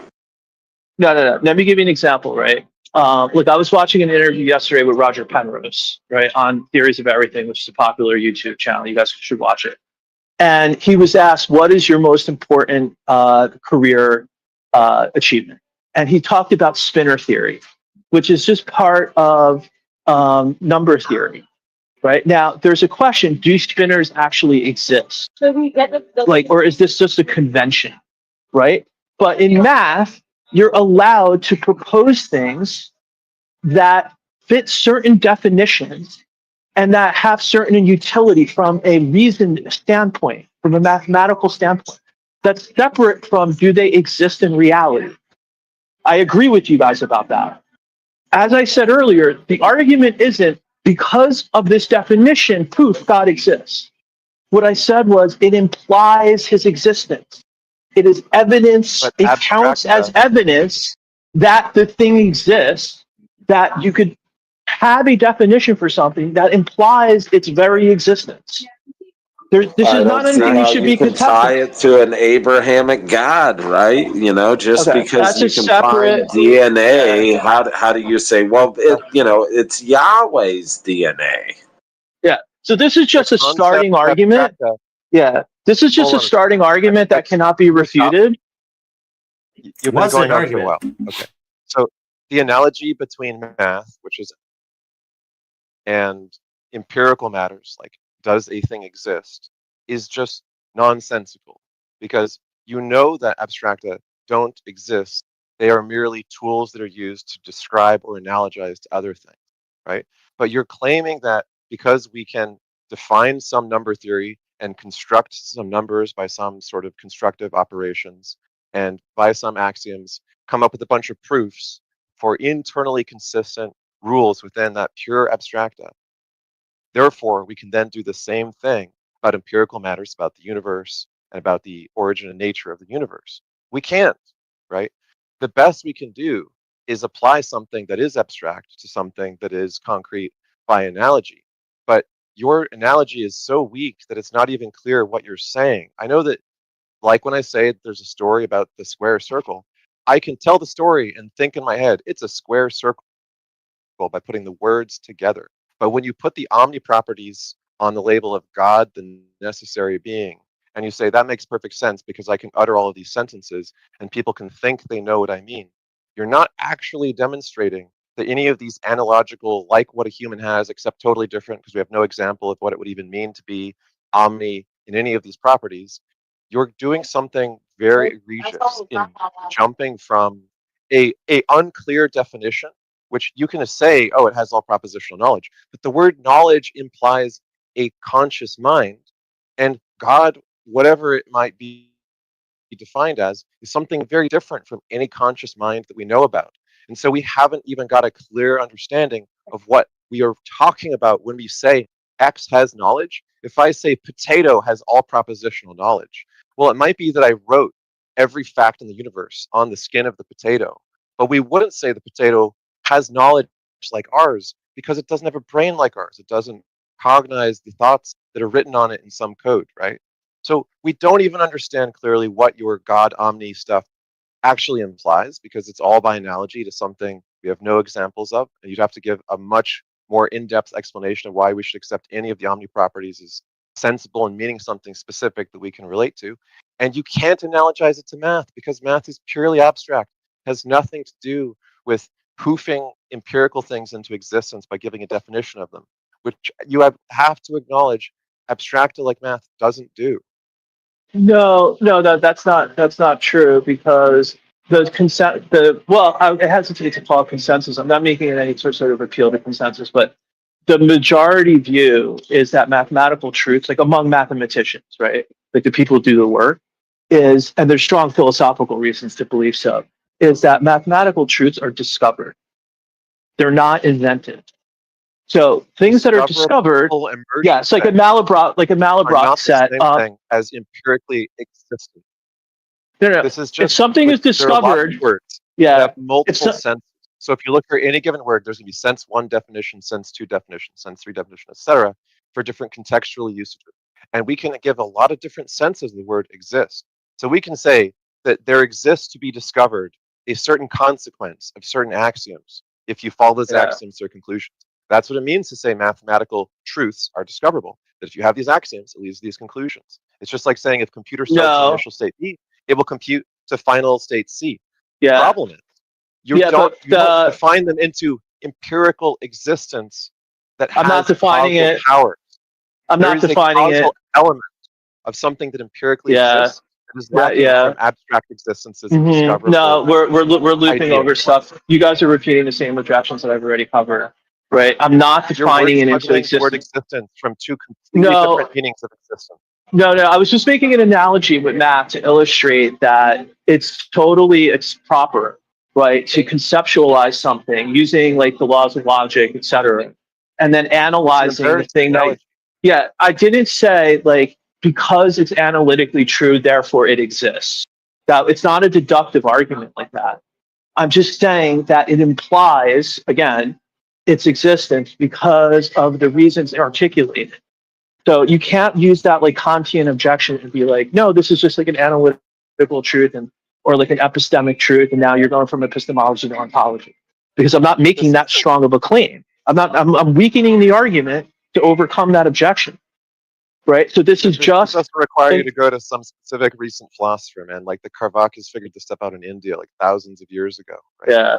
Yeah. It's very simple. That you have two different domains, right? You have things that are conceived and conceptual. You have things that are empirical and have causal powers, right? And if you define something as a discoverable consequence of axioms, it is a different kind of word of existence than the meaning that we have when we say that something actually exists and has causal powers. So if you're going to say that the idea of God can be conceived, that it's discoverable, that you can put these words together and think about it, sure, right? But it's not clear that the thing that you've put together, like a word salad of ideas, actually holds any water with anyone who asks any hard questions about what that actually means. I gotcha. Right. So I made a word salad. Okay, it's the word salad objection? Yeah, presup is a word salad. Yeah. Well, again, that's just fallacious to just say, because I don't like something, it's not true. Right? I didn't like say it's just, that I don't like totally fallacious reasoning. I just saying that you think just saying the word presup, you think just saying the word presup makes it and mathematically imply abstract consequences. Dude, how do you know abstract things don't exist? Where are you what's your argument that abstract things don't exist? The word has two different senses. They exist in a mathematical abstract sense. They don't exist in an empirical causal sense. Yeah, that's just your claim. Trouble understanding. No, it's polysemous. The language is polysemous. Do you know what polysemous means? It means the word has multiple meanings in different contexts. Yeah, that's because words are universals. Look, this isn't productive what we're doing right now. There's no universal word called existence that means the same thing in all cases. There are completely different uses of the word existence. Every academic field has its own slightly different ontology and methodology for what lots That's of a word concept fallacy. You're just making a word concept fallacy. Baked Alaska, we have no priors for a concrete abstract. Like, if you're claiming abstract things exist in the concrete, show us one. Yeah, it's called God. That's what I'm doing with the argument, right? So this is just like saying that you have to analogize to things that, by definition, don't physically exist. They're not by definition. It's not by definition. Like it's actually it's a controversial issue in philosophy. Whether and you even have Christians. Like there's a debate with William Lane Craig and Peter Van Inwagen about whether abstract exists or not. Those are just so you just claimed that God was abstract and he's concrete. Where's the concrete aspect of the God?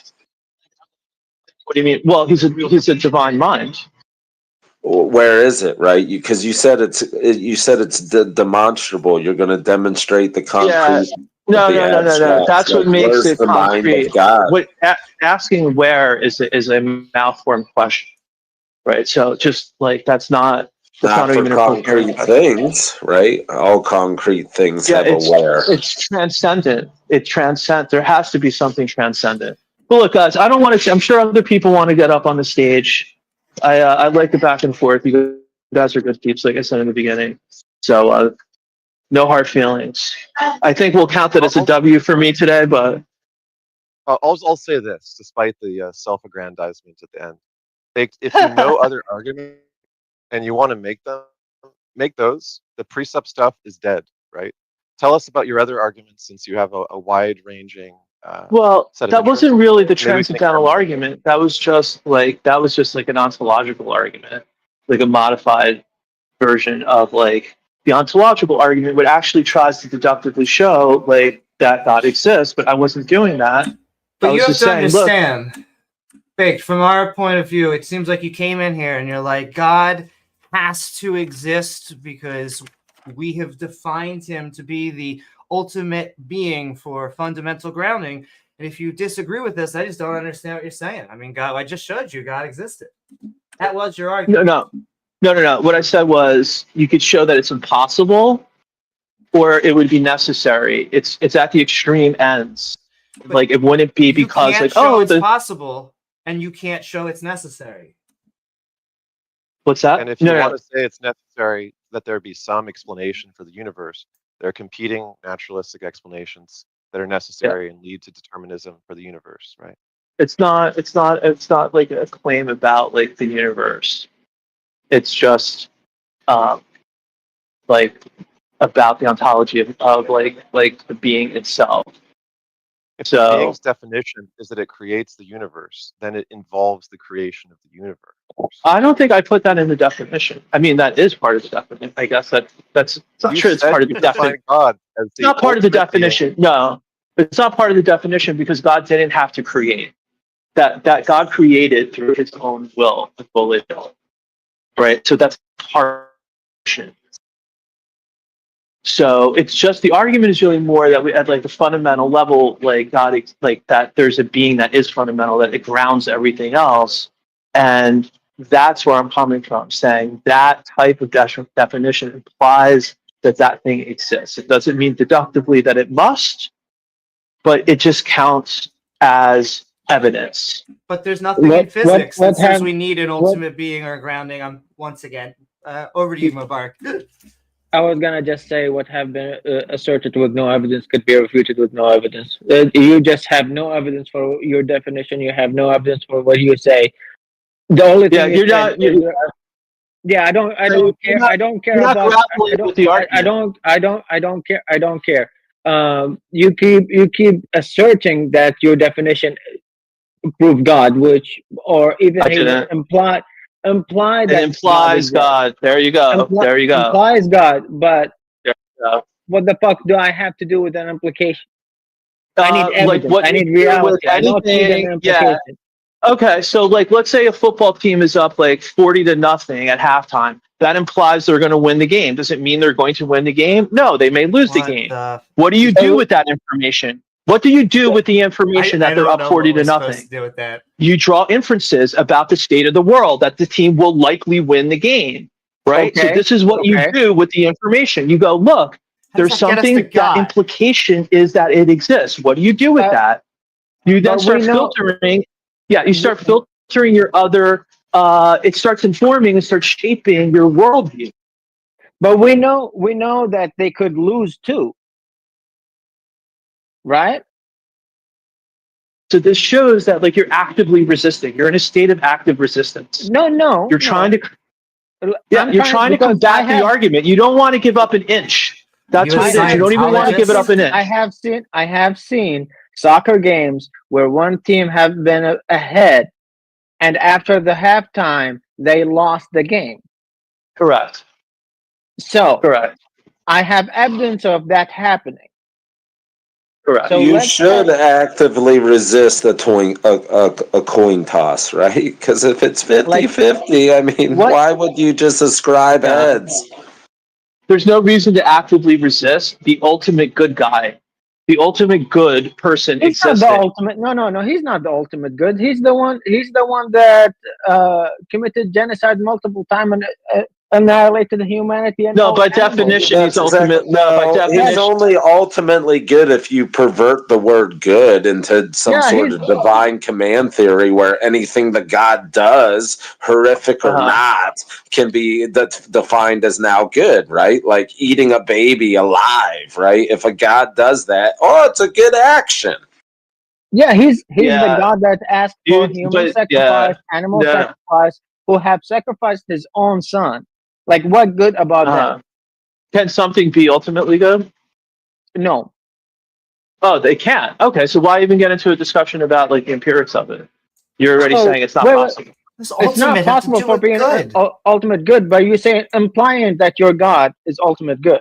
Okay, but is it possible for a being to be the ultimate good, to be omnibenevolent? No, Okay, so then we're not. Why even discuss like these examples? because you are implying your God is. Yeah, but you're denying definitionally that it's even possible. Yes, I'm trying Yeah, to find this is what I'm evidence for it. talking about. So, no, Yeah. no. You don't understand.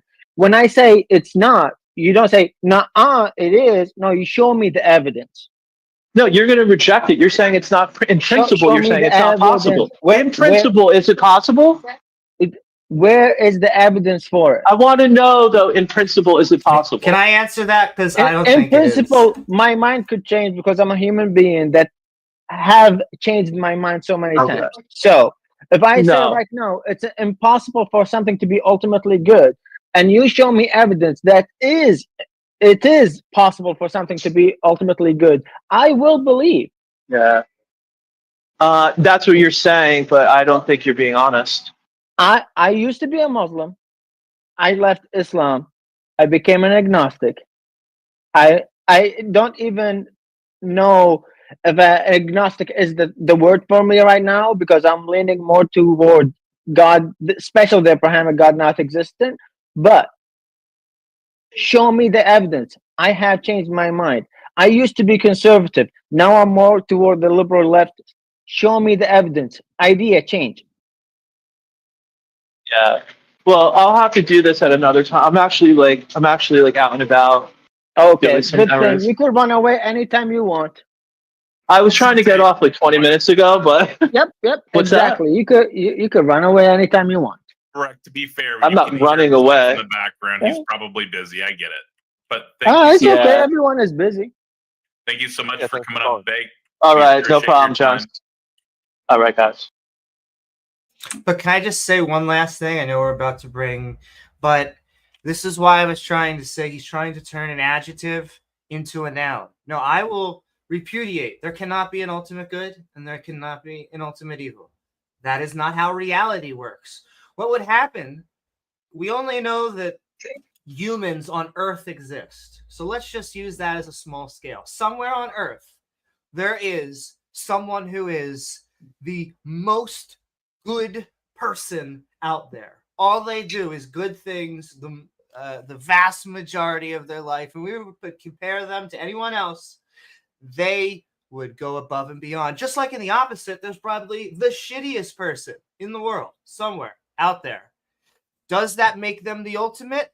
Who knows? Because that is, again, not a standard that is one in the universe.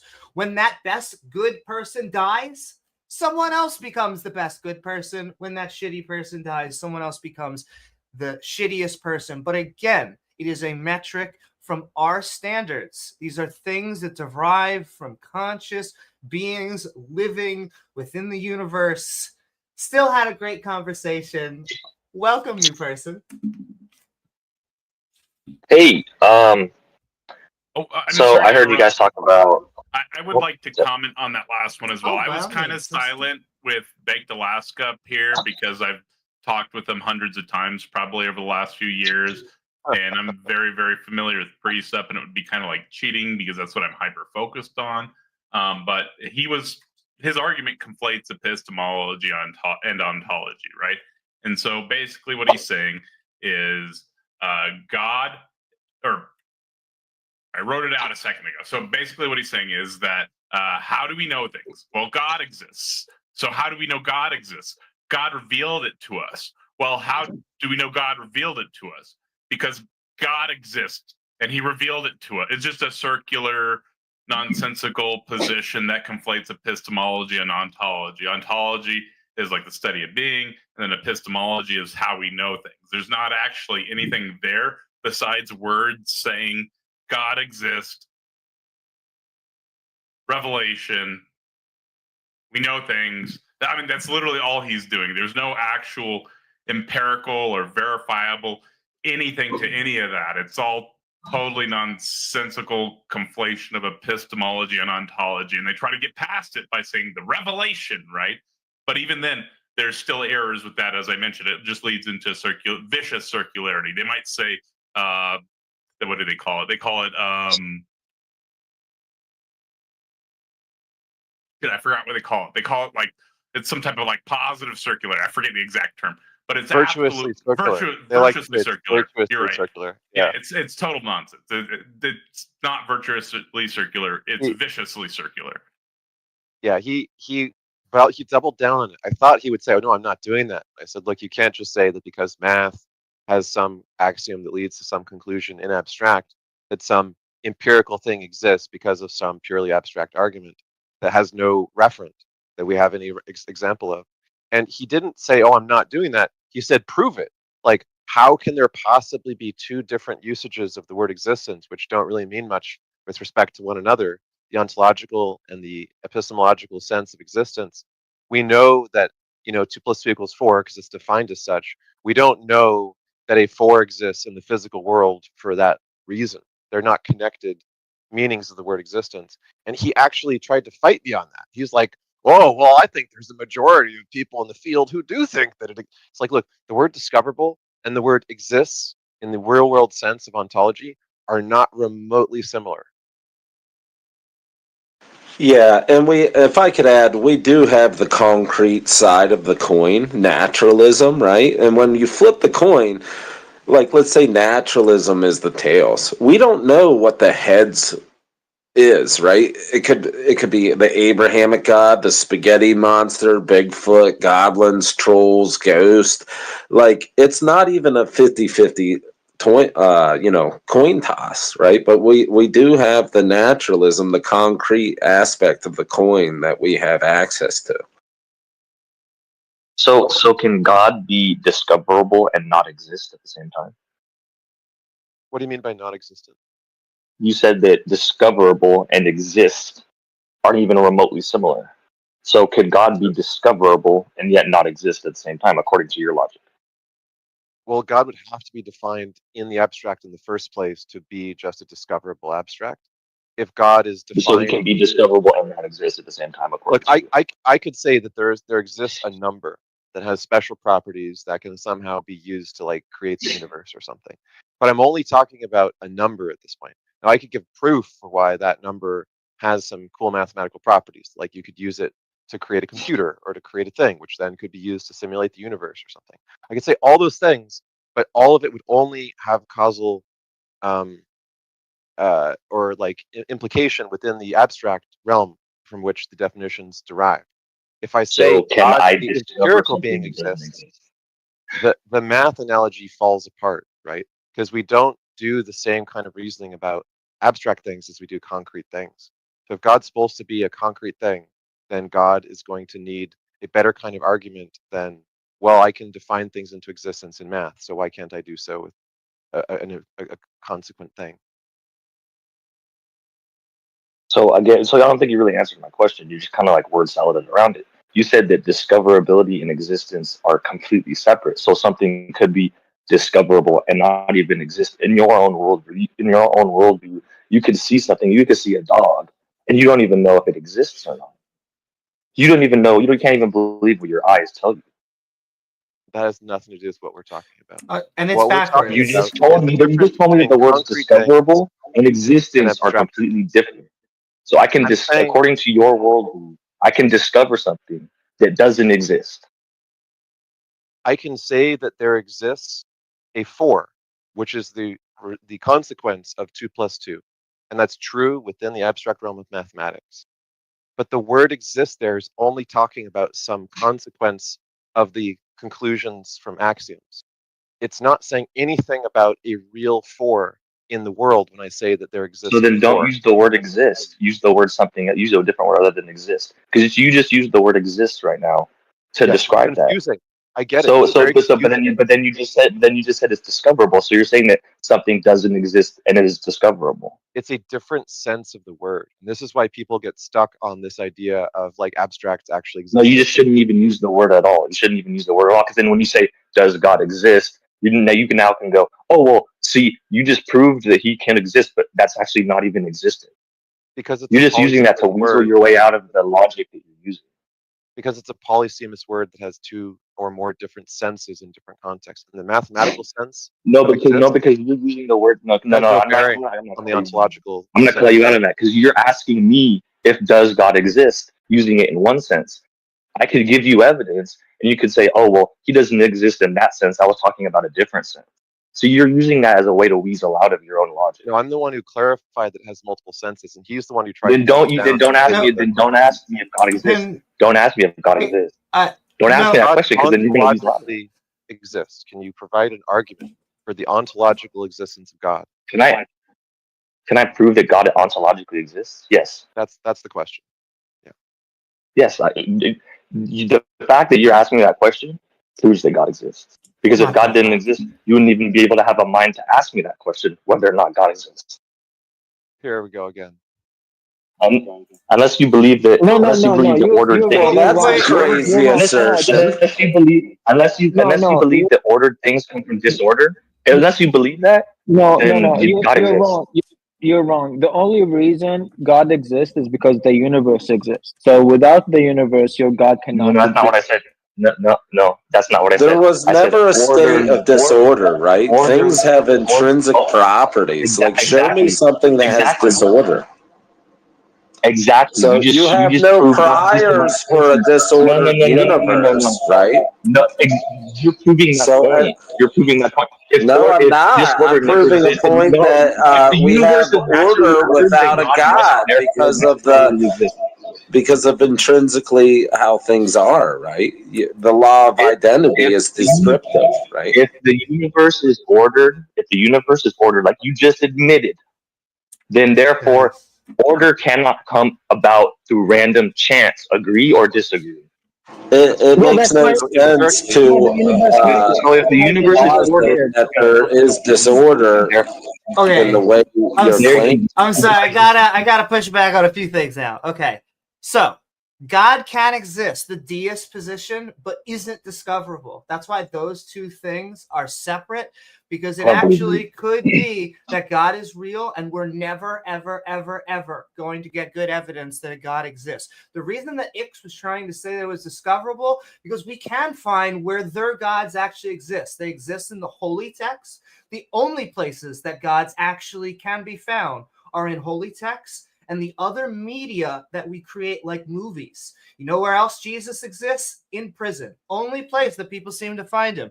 Order does come from disorder.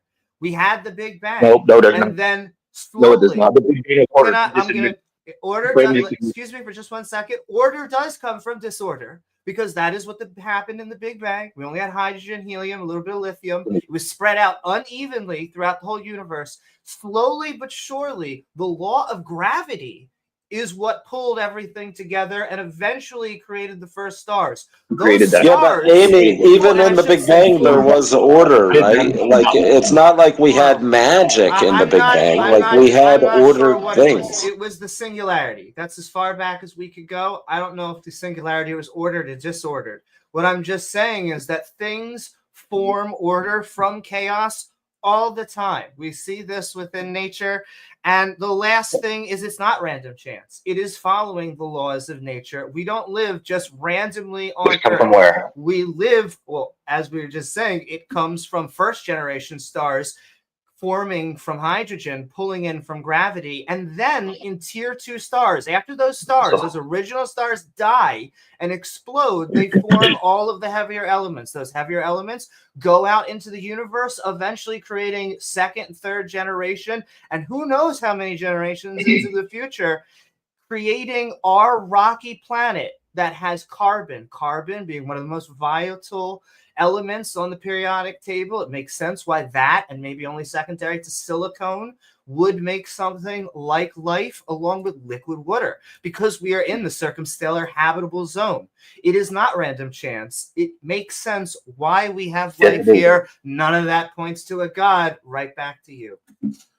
Yeah, but even when we address things that are random or chaotic, like let's say a sticks thrown about in a random way, right? We're still talking about concrete things, right? There's an order to the thing. It's not like we're throwing about goobity goop, stuff that doesn't have any coherence to it whatsoever, right? It's still like chaos is still stuff.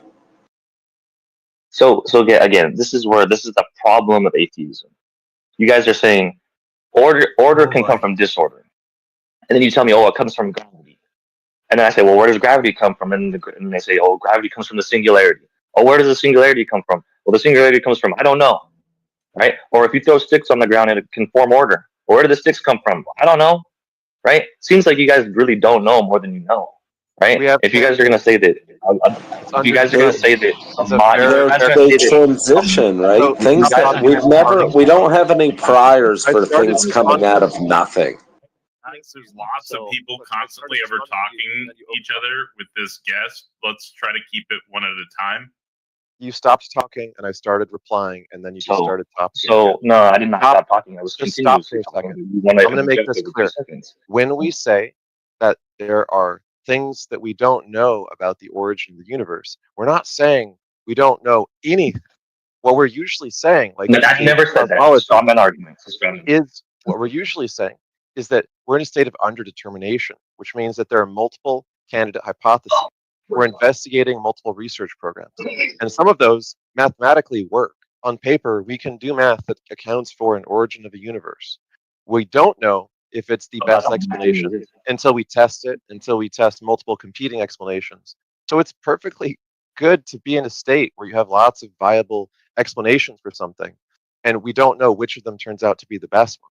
That's a great state to be in. That's called underdetermination. Characterizing that as just you don't know is a gross oversimplification of the process of figuring out exactly how things work over time.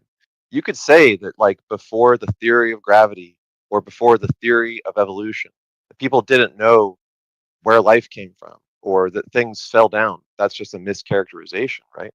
Lots of people had a sense that heredity was an explanation for life because they could breed animals. What they didn't have was like a complete explanation. And so completing the explanation, getting to a complete theory that actually explains all the facts, takes time.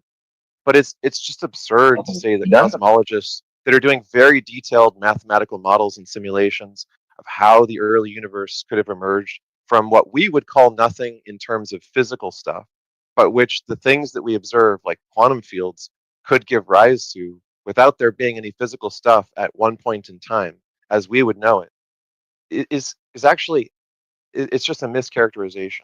We do have competing theories. Okay. I can give you 3 or 4 papers that give pretty decent math for how the universe could have emerged from what we would call nothing. I want you guys to notice. Once you guys to notice probably omnipresent. Incoming condescension. I'm going to show you exactly the bait switch that he just did right now. He just used math to show, oh, well, math is all abstract.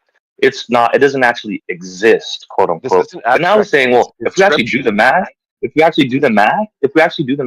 well, then we can prove that everything in the entire universe came from nothing. Okay, so I want you guys to understand that math doesn't prove that the universe came from nothing. Math isn't, according to his own worldview, math cannot prove that the world came from nothing. We can't even prove that math actually even exists. Right? He needs to do that kind of mental gymnastics to prove that God doesn't exist in his own worldview. But yeah, he needs to use that to prove that the universe can come from nothing. That makes no sense. Either math is absolute. Either math expresses absolute abstract reality. Engage with the interlocutor. Do not preach to the audience. I don't think I can understand that it came from nothing. It's describing an expansion of pre-existing stuff. But he just tried to use math as an example to prove that math was simply abstract. That four didn't actually exist. It was somehow a part of our mind that we were using to express the realities of the physical universe. What I'm saying is that he then turns around and says, well, math can prove, our mathematical models can prove that the singularity, blah, blah, blah, whatever. I mean, I'm not going to go into the word salad jargon you use. I replied to you several times succinctly so as not to completely interrupt you, but you just kept talking, and I'll clarify what I was trying to say in reply. I understand why you would feel triggered by me mentioning math and think that it's a gotcha, because I earlier said that purely abstract things like pure math doesn't imply concrete things, right? But what we call physics is applied. I believe it does. And physics, aka applied mathematics, is the use of mathematical descriptions of existent, observable, testable things, right? And so also now when we do math about the origins of the universe. We're taking everything we can currently observe in our very best theories. We're taking the standard model. We're taking, quantum and the theories that describe what would explain the underlying quantum fields and how they could have influenced the emergence of the very first universes and galaxies. We're doing that math in application of what we observe. It isn't pure math, it's applied math. So it's not a reasonable objection to say, oh, look, you said purely abstract math can't imply concrete things, and then you brought up applied math, and that means that you're saying that purely You never made the applied distinction. math somehow means that causal math ought to also work. Or sorry, that abstract math ought to also be able to do causal things. I never said pure abstract math can do things. I said that in the case of cosmology, we have mathematical models that are compatible with our standard model of how the world operates observably and testably now, that if you follow the math backwards, get you to an explanation for a singularity and for expansion. So, okay, listen, this is completely sidetracking from where I was trying to go, but I'll engage with that anyway. Okay? You made the distinction between applied math and abstract math, which you never did in your original point. You just mentioned math. So I brought thank up you for the term clarifying. abstract versus Well, hold on. concrete Don't multiple times. try to argue me. I'm trying to respond to your argument, man. I'm giving you the benefit of the doubt. Okay? You made the distinction between applied and an abstract. Okay? Yes, the word concrete implies. But you never did in your. Okay, do you want to let me respond, or do you want to keep listening to yourself? Because I could be here all day listening to you talk. More condescension. I was It's succinct. not. Go ahead. Hey, we're here for you, man. We're here to help. Well, you. he's interrupting. He's interrupting every 5 seconds. Like I'm trying to Just engage with his clarify. argument, and I can't engage. He's interrupting me every 5 seconds. And trying to further clarify Let's using not engage 5-syllable with that. words. Let's just have a conversation and go one by one. It's not a big deal. Okay, I'm trying to respond. Can I respond, please? Absolutely. Yes, got it. Awesome. Thank you very much. First and foremost, Like he if needed you want to get down to permission. what I believe, I'm actually very, very, very interested in the Big Bang, the singularity. I can, in fact, I can even go so far as to say that I would even trust the applied math that he's talking about. That the Big Bang happened, that the singularity happened, the forces of gravity were created, or the forces of nature were created in the singularity in the first Planck seconds of the existence of the universe. Okay, but my question to you is: the scientists that are atheists that are saying this are coming up with these models, but they can't even tell us the source or the origin of these things because, according to their own worldview, the idea of an eternal universe is impossible. The idea of a created universe to them is impossible because then you'd have to have an instance before or prior to creation where you'd have something creating, right? Can I pause you for 1 second? They're trying to tell me that a human mind. They're trying to say that a human mind came from a process which for them is ordered, but they can't even tell us how or why it was ordered, right? So they're just by the further they go, the deeper they go, they're just discovering God more and more. So plenty of physicists think that the fundamentals are essentially eternal in the sense that they don't have. But they can't tell us. They can't tell us how or why. Well, it may just be the case that they are eternal, right? So if you're talking about Roger, hold on a second. Hold on a second. How or why? You would say that you think God is eternal, right? Yes. Okay. So do you have some in principle objection to someone positing a given thing as being eternal? Yes, because the universe is part of the physical dimension, and so according to our current models of the physical universe, things cannot exist eternally, right? They would run out of energy before if the universe was eternal, it would have run out of energy in eternity ago. God is outside of that physical dimension, outside of that universe, and therefore his nature, his very essence, his very existence is eternal. So your answer is that you don't think it's impossible for something to be eternal as long as it has some fundamental role in giving rise to everything we observe. No, I believe that something could be eternal if it exists. Yes, it does. Outside of the physical universe. The only thing that exists outside of the physical universe prior to the universe's existence is the eternal God. So I mean, I guess you could technically say like, oh, Your God, if human he being- was eternal, would have exhausted his energies, right? no, but if he's eternal, he would have exhausted his eternal energy. That makes no sense. So, do you know what a Casimir effect is? Do you know what virtual particles are? No. Okay. So No. one of the candidate theories, I can send you a paper by I forget the name. It's like Dong Dao Shang or something. Is like the creation of the universe, spontaneous creation of the universe from nothing, basically. But it's not really talking about nothing. But what it's saying is that the thing that we observe It's already a big.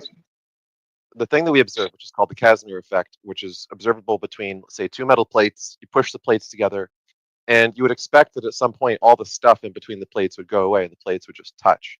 But what ends up actually happening is that there's a pressure that increases in between two objects as they approach one another. It's not caused by gravity. It's not caused by electromagnetism. It's not caused by all the candidate forces that you might look to say, well, maybe it's because they're metal and they're doing Caused a by thing. particles?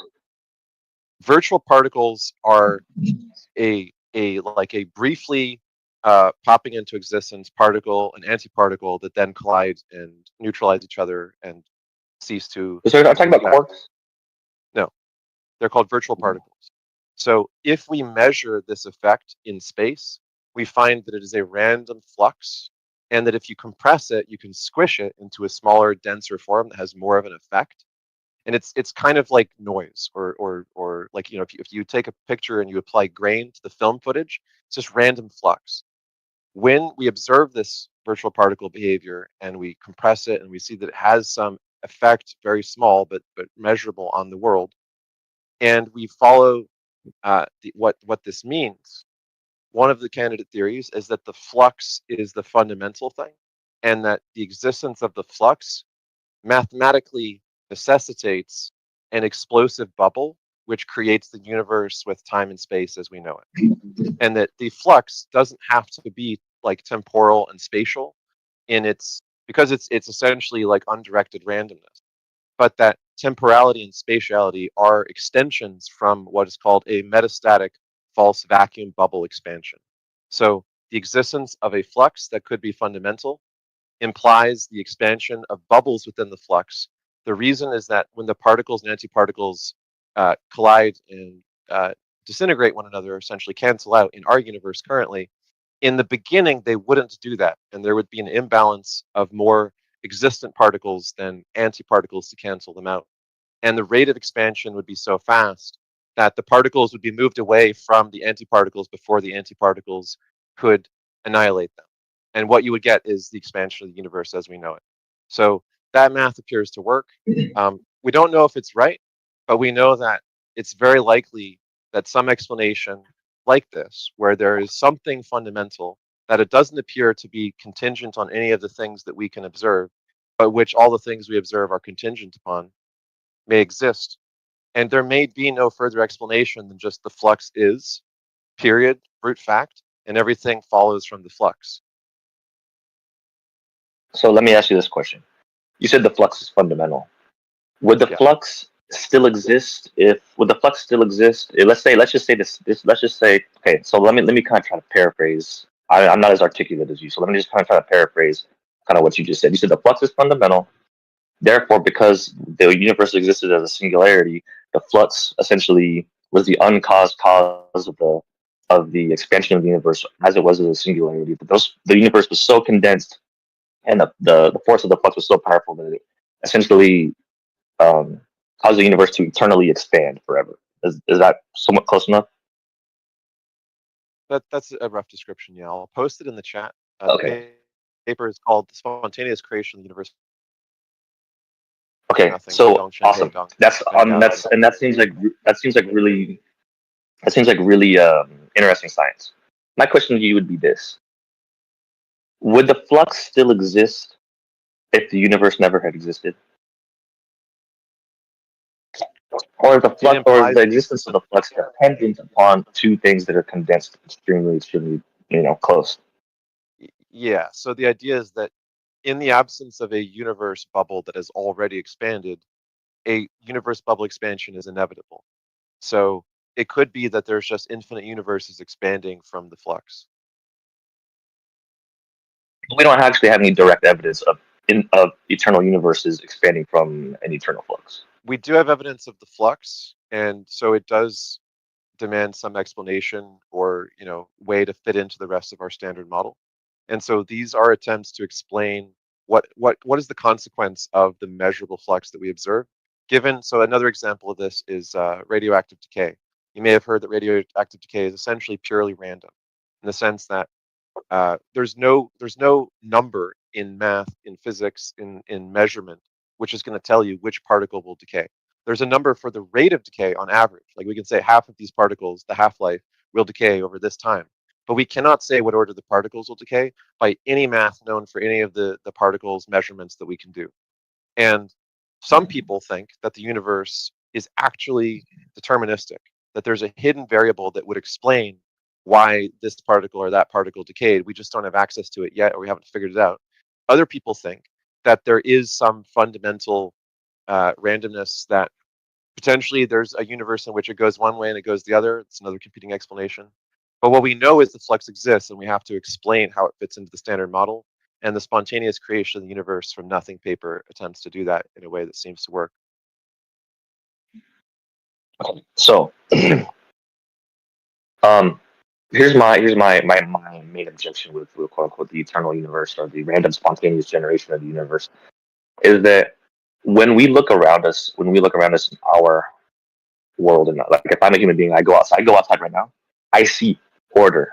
I see living organisms that exist via composites of billions, possibly even trillions of cells, which are essentially mini factories that produce very efficiently, more efficiently than a car engine actually, produce energy in order for that living organism to run, in order for that living organism to even live in the first place.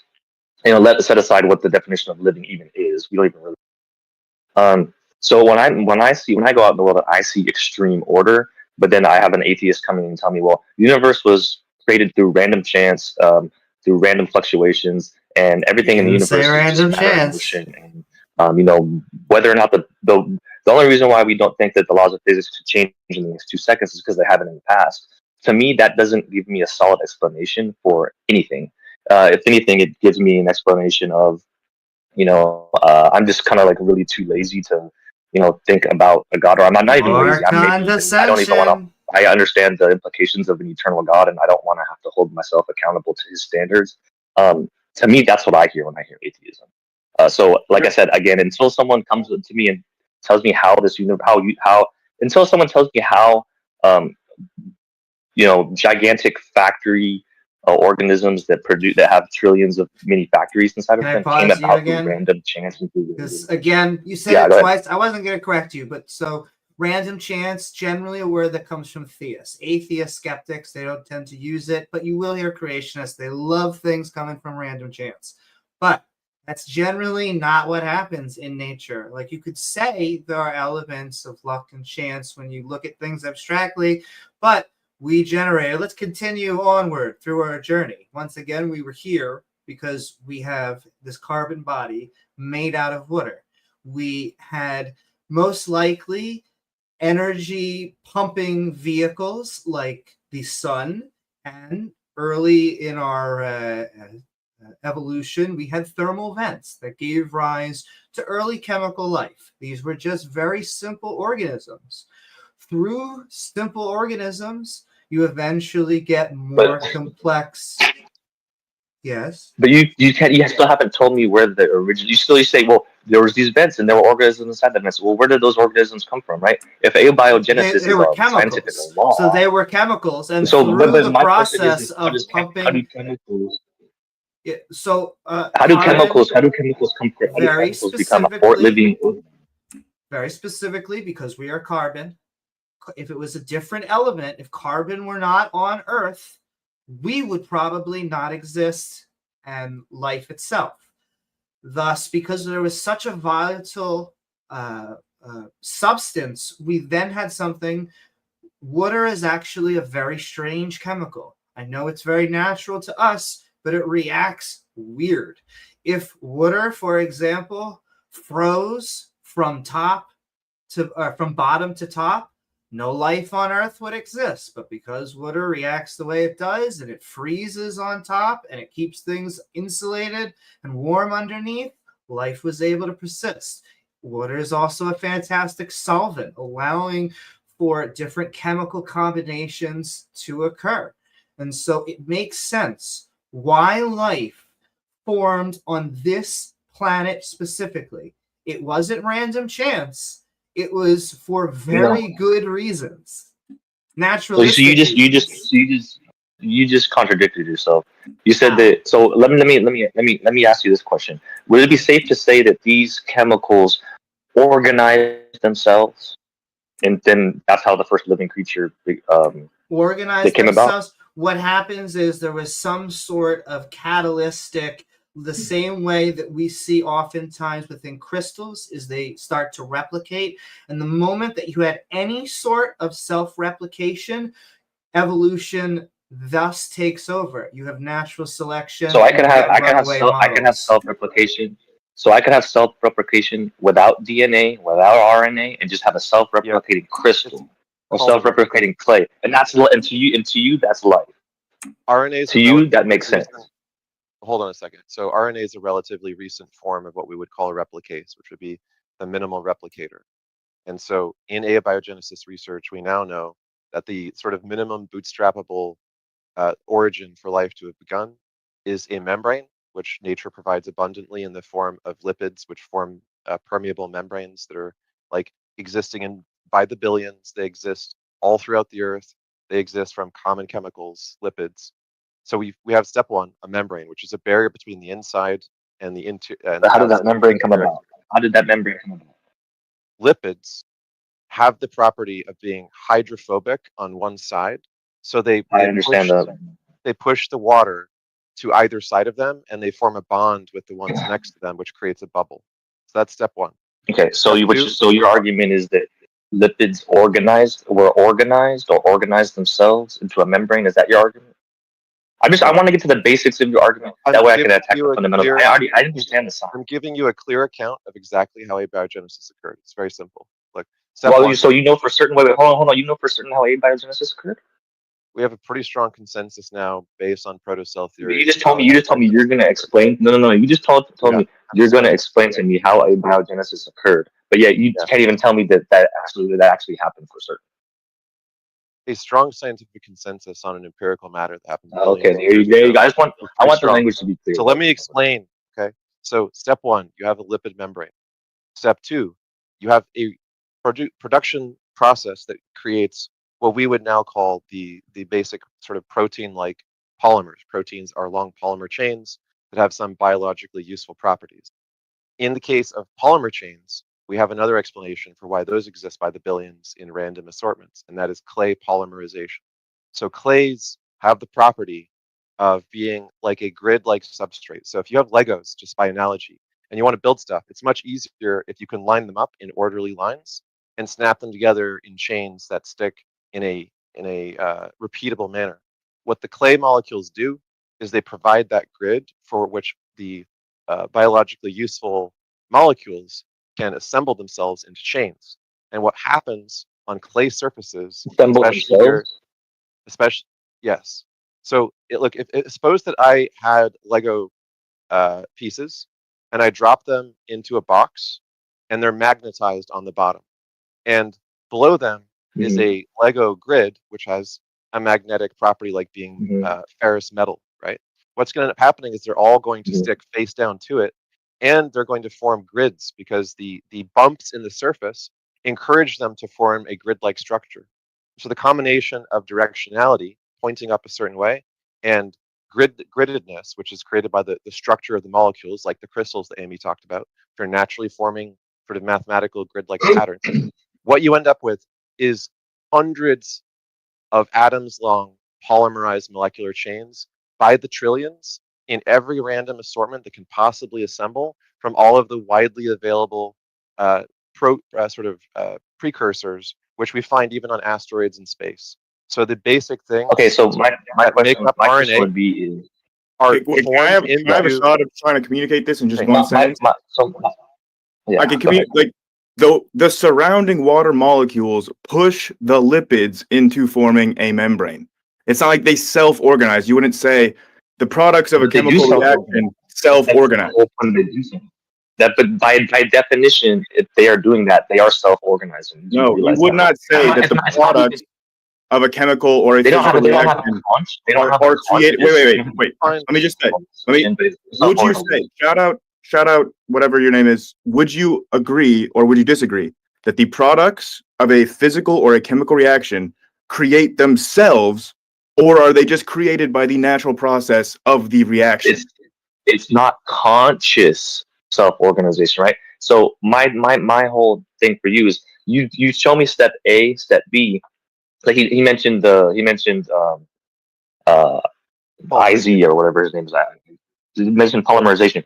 But when we talk about polymerization, how many steps removed is that from, say, creating complex proteins, right? Like, is that 1%? Is that 5%? Is that the entire protein itself? Because of course I believe that molecules. Of course I believe that molecules and the certain elements the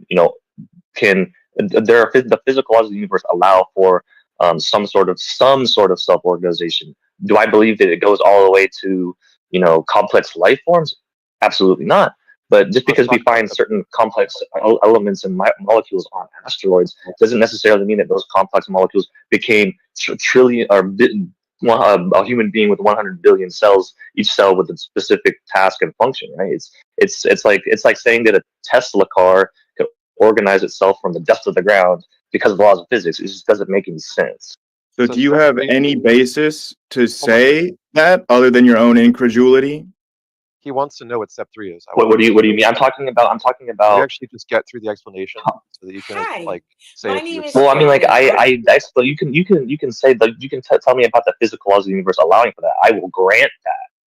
What I'm saying is the polymer, the creation of a polymer doesn't necessarily polymers. Equate to. I understand that, but when you're talking about human, when you're talking about life, you're talking about an organism that let's just take a rat.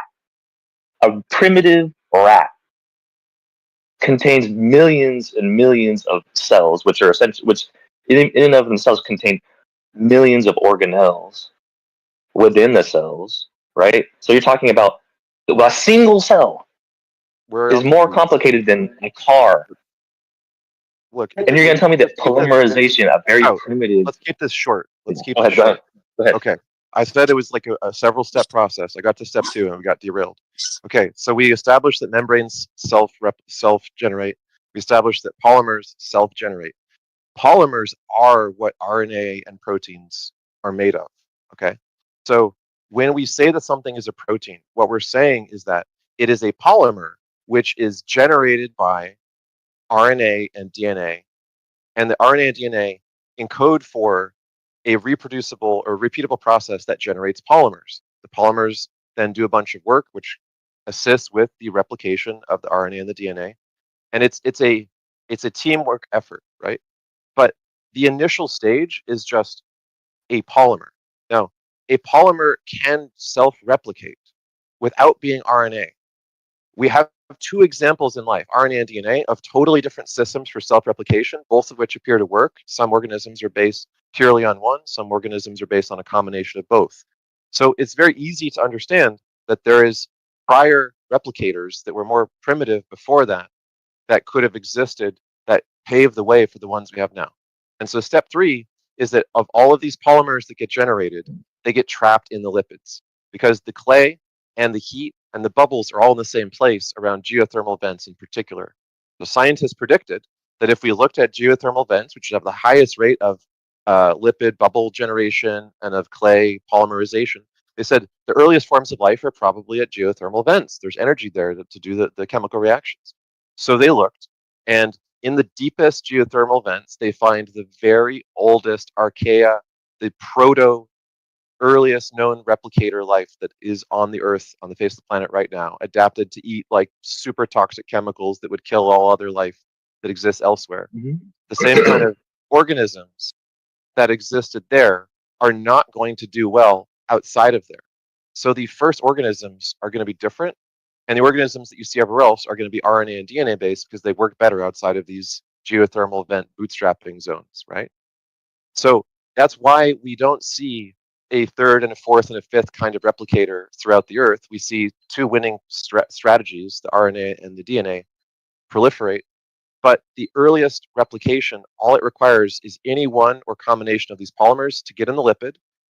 If they start replicating, the lipid expands. What happens when a lipid expands beyond a certain point? The tension of the lipid splits it into two lipids with an equally distributed amount of the contents. That is a self-replication. Now you have two protocells. They keep doing the same thing. And as long as they're able to get in energy, which the protocell membrane does, it absorbs stuff through the skin of the membrane that can come in without letting everything in and out easily. And the stuff that it needs to get energy comes in. The stuff that it needs to do replication allows it to eventually split. And you get the first mass colonies of protocells. Eventually, all it needs to happen is that different forms of replication develop, and one of those, through mutation, becomes the ancestor of RNA. Eventually, the ancestors of RNA lead to what we now have with DNA. So how do you reconcile that with the fact that I'm correct me if I'm wrong. I'm not a scientist. I don't know. I'm not like a. I mean, I used to be all into science, but not as much anymore. But how do you reconcile that with right-handed, left-hand? Right. So I believe, if I'm correct, the chirality and that the living organisms exist in the form of left-hand, chiral left-hand. I don't know how you whatever scientific term you use to express. How do you reconcile the fact that the life only comes from one type of that molecule? Like I said, it's entirely possible that any number of different schemes for replication occurred in the earlier stages, but we don't see them because they're not adaptive to the present environment of the Earth, right? It might be that right-handed chirality occurred, but that due to changes in temperature or different environments, that it's no longer viable. So we see this with extinctions all the time, where the species we see on the Earth in the present geological rocks are very different than the species we see on the Earth in prior geological rocks. It makes perfect sense because the environment changed. It killed off the organisms from one period and gave rise to turn in. You're cutting out, X. I think you. If I may, this is what else. If I may, there are several known, these are called enantioselective processes. These means that these are processes that select for either right-handed or left-handed molecules. And there are known natural processes that do this. One example is like protein chemistry, and the way that proteins will spontaneously form can be directed for only right-handed or only left-handed protein, like amino acids. So like we know of these processes in nature that would explain this. So here's my thing. I'm not a scientist, like I said before. The science in terms of the physical laws, I understand how you could get complex molecules from a soup, if you will. But that doesn't, to me, that doesn't explain life, right? like the Miller-Urey experiment. I'm not an expert. I might not explain it perfectly, but they were able to get some sort of complex molecule from basic, amino acids, quote unquote. The amino acids, right? The building blocks of proteins. Right? So, there's also been controversy. There's also been controversy of whether or not that experiment was actually truly representative of the early Earth, etc. But for me, the biggest question for me is I still remain unconvinced that complex conscious life that we see around us now can come from such basic properties. The only way that would be possible is if you had a mind directing that, right?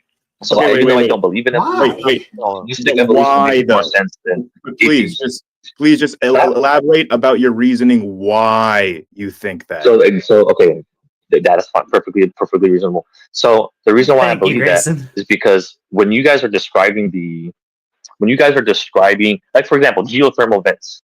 Geothermal vents are areas and climates that are extremely volatile and extremely chaotic, and implying that ordered beings, and not even ordered conscious, complex, multicellular beings could arise from single cell organisms that come from that environment it would be so improbable that you would have to have more faith to believe in that than to believe in a god. No, you don't. Right? It's not improbable at all if you understand natural selection. Actually predicted. Do you So understand if natural you're trying to- selection? I believe in natural. I actually do agree with that natural selection. I don't believe in Then evolution. you would understand then that natural selection takes situations that are like very wide amounts of variety, and the environment selects for just one that then proliferates. So that answers exactly what you just brought up. No, it doesn't, because that the human, like just say human beings. Do human beings live in geothermal vents? No. Right? We live in our environment now. So how can something that lives in a geothermal vent, it is extremely volatile. It is deadly for 99.9% of the organisms that live in this world. Okay, let me ask you a question. Do you live in a womb? So no. Could you survive in a womb? No. No. Wait. Let me finish here. I did at one point. Let me finish. So you acknowledge that you at one point lived in a womb, but now you would drown if you tried to live in a womb that was big enough for you, obviously. But like, so then that shows the error in the logic that you just expressed, because you say that, well, I came from a previous version that lived in a place that I no longer live now. So then you've abandoned natural selection. No, I am not abandoning natural selection. That's absurd. Natural selection is if you stop talking over other people and actually listen to what I have to say, then you would actually understand what I am talking to you about. You abandoned natural selection. You abandoned natural selection. I have in no way, shape, or form abandoned natural selection. That's a straw man. So what you're saying is, according to natural selection, a human being could live underwater and within their own lifetime develop. No. Through natural selection. In no way, shape, or form what I'm saying at all. That's a total straw man. I don't actually know how you could have gotten that from what I said. Because you said, could you survive in the womb? I said, of course not, but at one point I did. So within my own lifetime. You didn't let me finish to make my point. He's actively resisting, right? He's active, like Baked Alaska said. He's rejecting the shared evident truth of our naturalistic, atheistic reality. Thank you, Wise Ape. That was very well put.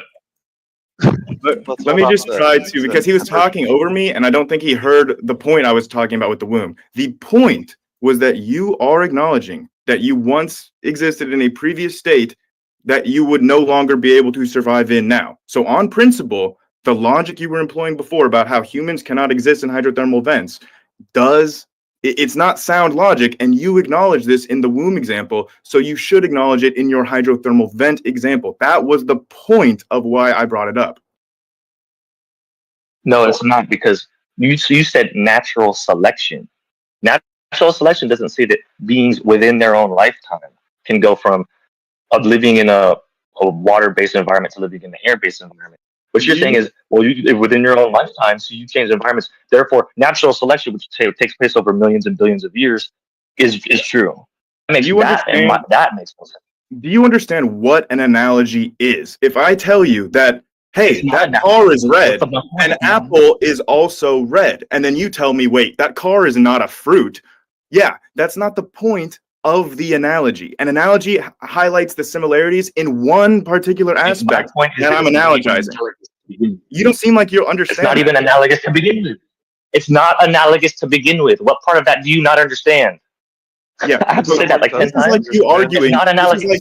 This is like you arguing that I cannot analogize a red car and a red apple because a car is not a fruit. And you're trying to say, oh, it can't be, they're not analogous. Like, they are both analogous in that they are both red. The example that I'm trying to with the womb and with the hydrothermal vent are both analogous in that the argument is no, they're not. Can I explain why they are, and then you can address it before interrupting me? Thank you. They are analogous because you have a previous state and a current state, and you're saying, oh well, one's the same organism and one's different organisms. That's fine. It doesn't break the analogy. The point is that the previous state is unsurvivable to the current state. No, but you qualified your argument by using the term what? Natural selection.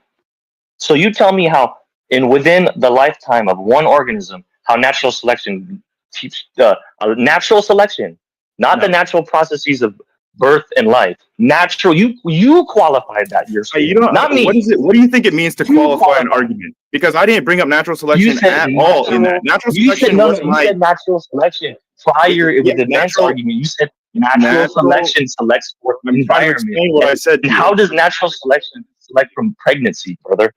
Yeah, allow me to explain what I said to you. What I said was that natural selection is the answer.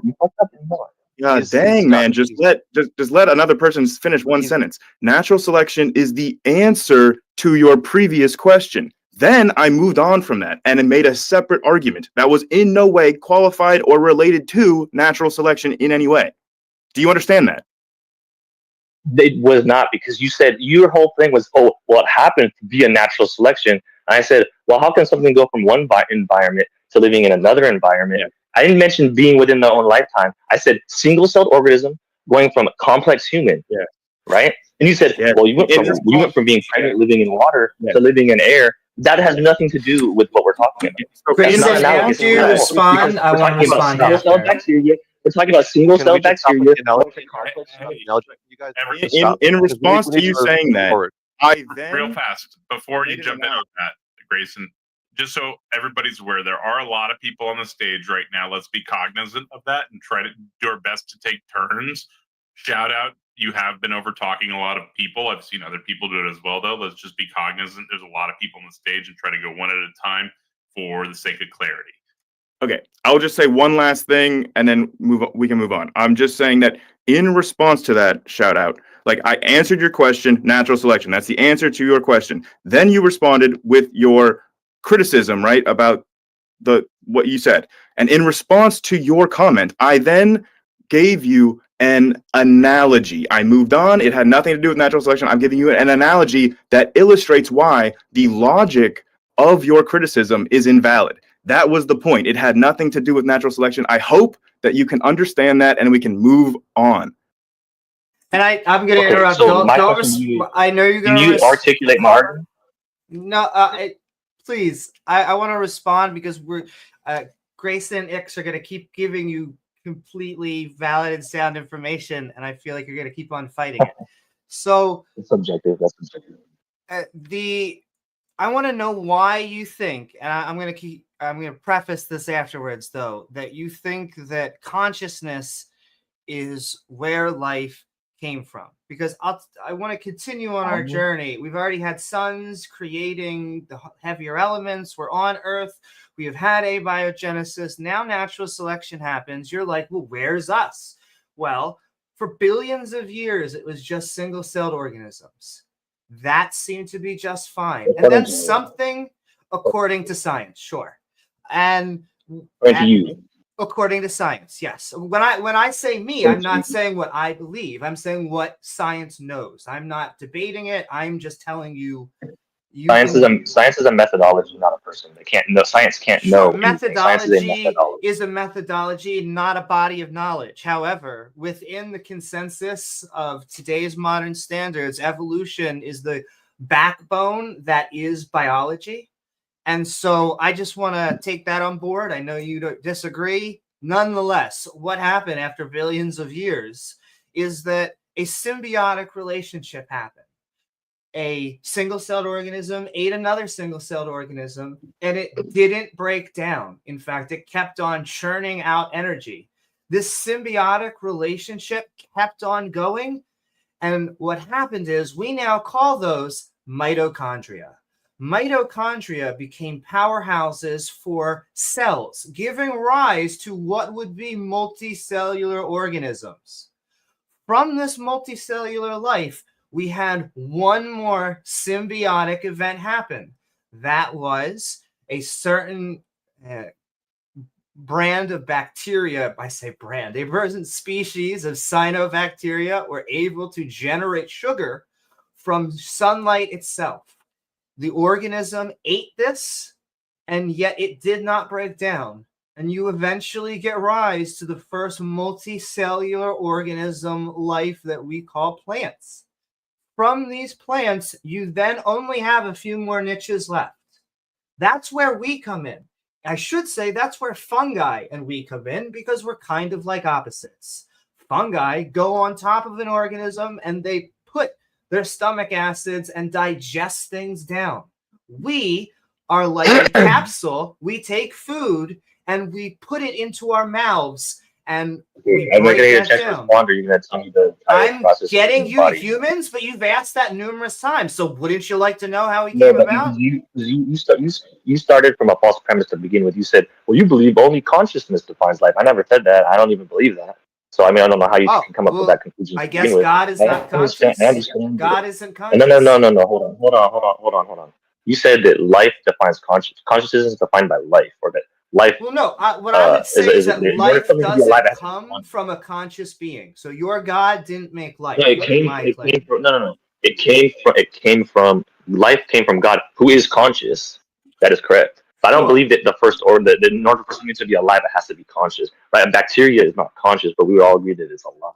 Sure, but right? my main point is more that you think life came from a conscious being that you call God. I would say that's incorrect. That's what I'm saying is wrong. I would say that conscious life has imparted in it. So if God is conscious, that conscious life. So if a bacteria isn't conscious, it doesn't have this quality. If something is unconscious, like whether or not plants. So let's just assume that plants aren't conscious. Let's just assume that, because I don't even know if we know the answer to that question. If plants aren't conscious, they don't necessarily have the property that I'm talking about. But if conscious life, in my belief, has imparted in it something special that comes from a higher consciousness. Yes, that why? I do believe. Why do you? But I don't necessarily believe it, because I don't think that. So, for example, we're sitting here in this, and I'm going to get into precept, and you guys are probably going to freak out. But we're sitting here in this Discord arguing about whether or not God exists. If we were just all matter and motion, and the thoughts inside of our brain were just the firing of the synapses, then it would essentially be the same as saying, we have Dr. Pepper and Mountain Dew sodas. Let's shake them up, open them up, and see which one fizzes better. Do you hear yourself? You're using chemistry as a pejorative, right? And under your worldview, this is the best your God has, right? You're saying it's just chemistry? No, I just wanted to interrupt to say, why are you shitting all over materialism? No. According to materialism, materialism is marvelous. No, it's marvelous. Mountain Dew is marvelous. So where do laws of logic come from? Where do laws of logic come from? They're tautology, right? If you can tell me where laws of logic come from. Hang on, are you about to reapply the laws of logic? Listen. If you can tell me where logic comes from a purely material descriptive approximation applied as listen. like a guide to a system of logic, as the rule said, or an axiom, so that we can reason properly. Not. You guys are making this way too complicated. This is my argument. You just said that materialism is great. So materialism means that nothing exists outside of the material world, the physical world. So my question to you is, challenging that, pushing back on that. Yeah, wonder and splendor and majesty and all this marvelous stuff comes from the material. So quit using material as just, as you always say, you're like, it's just material. It's just, yeah, even under your worldview, that's the best that God could create. Okay, so then tell me where logic comes from. If materialism is so great, where does logic come from? And can you point to me to a logic? Humans, if materialism is so great, reality. So then we go back logic to is an emergent property from the material world. Which is, it comes from the firing of the synapses in the brain, the chemical reactions in the brain. What's the difference between the chemical reactions going on in my brain that are supposedly creating quote unquote logic, according to you, and a chemical reaction of soda and Mentos? They're totally different elements, patterns, reactions.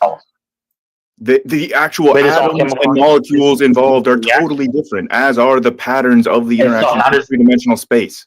And so how does that create logic? So how do chemical reactions create logic? Logic is a How does concept. chemical reaction? I'm trying to explain it to you. Are you going to shut up and listen? Dang. Okay, look. Logic is a process, a conceptual process that goes on inside of brains and computers. It's a certain arrangement of things. So you have inputs and outputs that correspond to the certain patterns of logic that reflect in our brains and computers and these other things. Like these are physically based systems.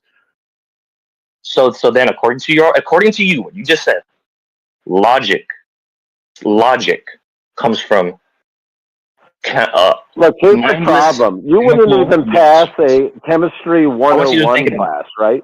But under your theism, right, all that is required is a deep belief and shallow biblical literacy, right? No. Your whole worldview just hinges upon ignorance, right? You have an ignorant position. Why are we doing the You wouldn't even pass chemistry. Why is No, why are we doing personal? Why do you let him speak? Yeah, please allow him to respond. Thank you, Wise. Why are we doing ad hom? Okay, so I asked him, where does logic come from? I said, logic comes from, according to your worldview, I said, according to your worldview, logic comes from mindless chemical reactions. You said, no, it doesn't. The chemical reactions in your brain are completely different. Well, how? If it's just materialism, if it's all chemical reactions, if it's all just matter in motion, how do I get logical, something that is illogical, from a mindless chemical reaction? Right. It's quite simple because that's not what you asked me. You asked me about the reactions in like Dr. Pepper or Coke or something. If you had asked me of just mindless chemical reactions, then I would have agreed with that question. But that's not what you asked, and now you're claiming you did. No, because what's the difference between, I have a chemical reaction going on in my brain and a chemical reaction going on when I dip Mentos into soda. The only difference is maybe there's a slight difference in which chemicals are going on, but it's all still part of a chemical reaction that has no, according to your own materialism. You said materialism. Yeah. It has no purpose or no difference. Genius. They're totally different chemical reactions. Yeah, in but fact, it's still a chemical reaction that has no purpose to it. That's the point. Can I just point out? You could call it a different chemical reaction. Go, Grayson, by all means. Okay, just really quick. Let me just explicitly state my position. Logic, consciousness, all of the subjective experience I have right now arises from mindless chemical reactions in my brain that are totally and 100% substantially different than the chemical reactions in a fucking Coke and Mentos reaction. Okay, so I want everybody to hear what he just said. He said that he could get logic from mindless chemical reactions.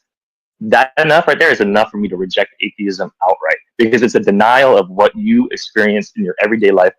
How can you say that your logical thoughts and processes are mindless chemical reactions? You might as well be Dr. Pepper and Mentos. You might as well be Dr. Pepper and Mentos. So right now, other than the fact that the only argument you're presenting is your own incredulity, we can actually illustrate the fact that you can create simple logic gates with chemical reactions. And clearly that is a factual demonstrated you're assuming the computer that you are using right now is illustrative of the fact that mindless physical reactions can produce logic gates. Again, you're assuming your own worldview. How do I know that? How do you know that your processes, your chemical reactions are mindless? Right? You're assuming materialism. You're automatically assuming materialism. Oh, okay. How do you know that they are mindful?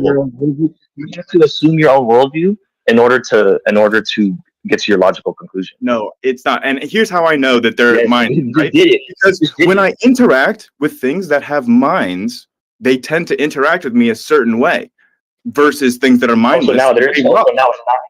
Okay, and when you interact with chemicals, they don't interact in the way that mindful beings react. They interact in the way that mindless beings react. There you go. That's how we know. It's empirical. So I want you to listen. He just contradicted himself 3 times in the same sentence. He said that my thoughts, my logic come from mindless chemical reactions. Then he says, but I interact with something that has a mind. How can you interact with something that has a mind when you just said everything that comes in your brain is a mindless chemical reaction? Do you understand the notion of emergence and emergent properties? Yeah, exactly. So you're saying, so your worldview says that a mind comes about via mindless chemical reactions. That is illogical and it is impossible. That's not illogical at all. You have Here's to an assume, example. you have to Let me assume illustrate this to your own you. worldview. Hold on. Let me just illustrate this with an example of another emergent property that we should all be able to agree is emergent: temperature. So you can say, hey, a bunch of hot gas is emergent from molecules that are not hot. They don't have temperature. But then when they get together, they all of a sudden have temperature. Yeah, that's how it works. That's emergence, buddy. In fact, but listen, temperature is not conscious. That's a complete, again, dude, you come up with a totally non-analogous things that you think are analogies. How in your mind, how is that comparable to a human mind? That's the second time you've done that. Please, I want to just kick this out at his feet. When you are saying, how is our brain different than a fizzing soda? It makes me just wonder what you think the mind, the brain, what is going on. Because if you think that I could replace your neurons with Mountain Dew and you think it's the same thing, then we have I don't problems. actually think that, bro. Well, then dude, this is the problem with your atheism, bro. You take everything to the extreme literal sense. Okay, can we agree that there is almost... Real quick. Okay, we're not going to do any misgendering nonsense. Come on. Oh, did he misgender me? I didn't hear. Kinda, yeah. Oh, yeah. I don't know. I can't see, dude. I can't see you. I'm not even looking at my phone right now. I don't even know.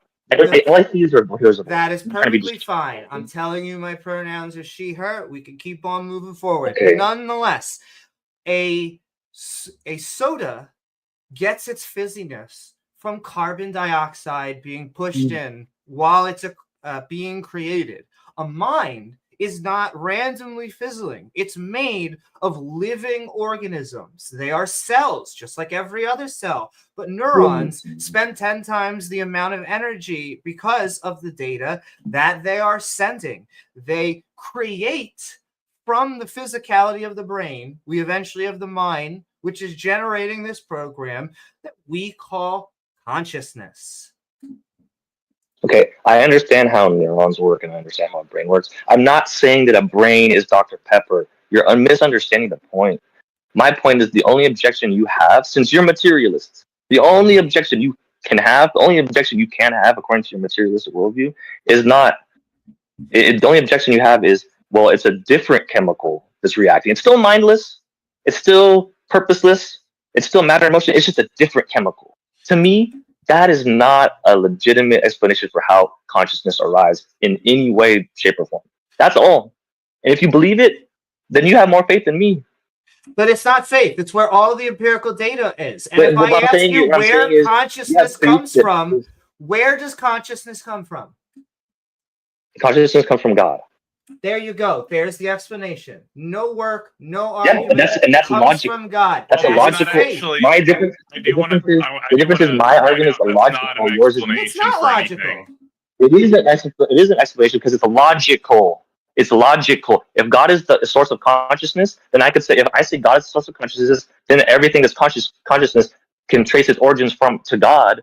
That's more logical than saying that mindless processes created a logical mind. That's illogical. Problem. And that's also a straw man. What I'm saying is that. Oh no, go Taco. I said solve the interaction problem, because what you're doing is you're presupposing a non-physical thing is interacting with the human body, and so there's like this I assume you're saying there's like a non-physical, non-spatially, temporally bound. Well, I think don't interrupt me when I'm talking to you. You've been interrupting everybody. So what I'm saying is, saying that if you interrupt me again, I'm kicking you from the stage. I've asked you over and over to stop interrupting people.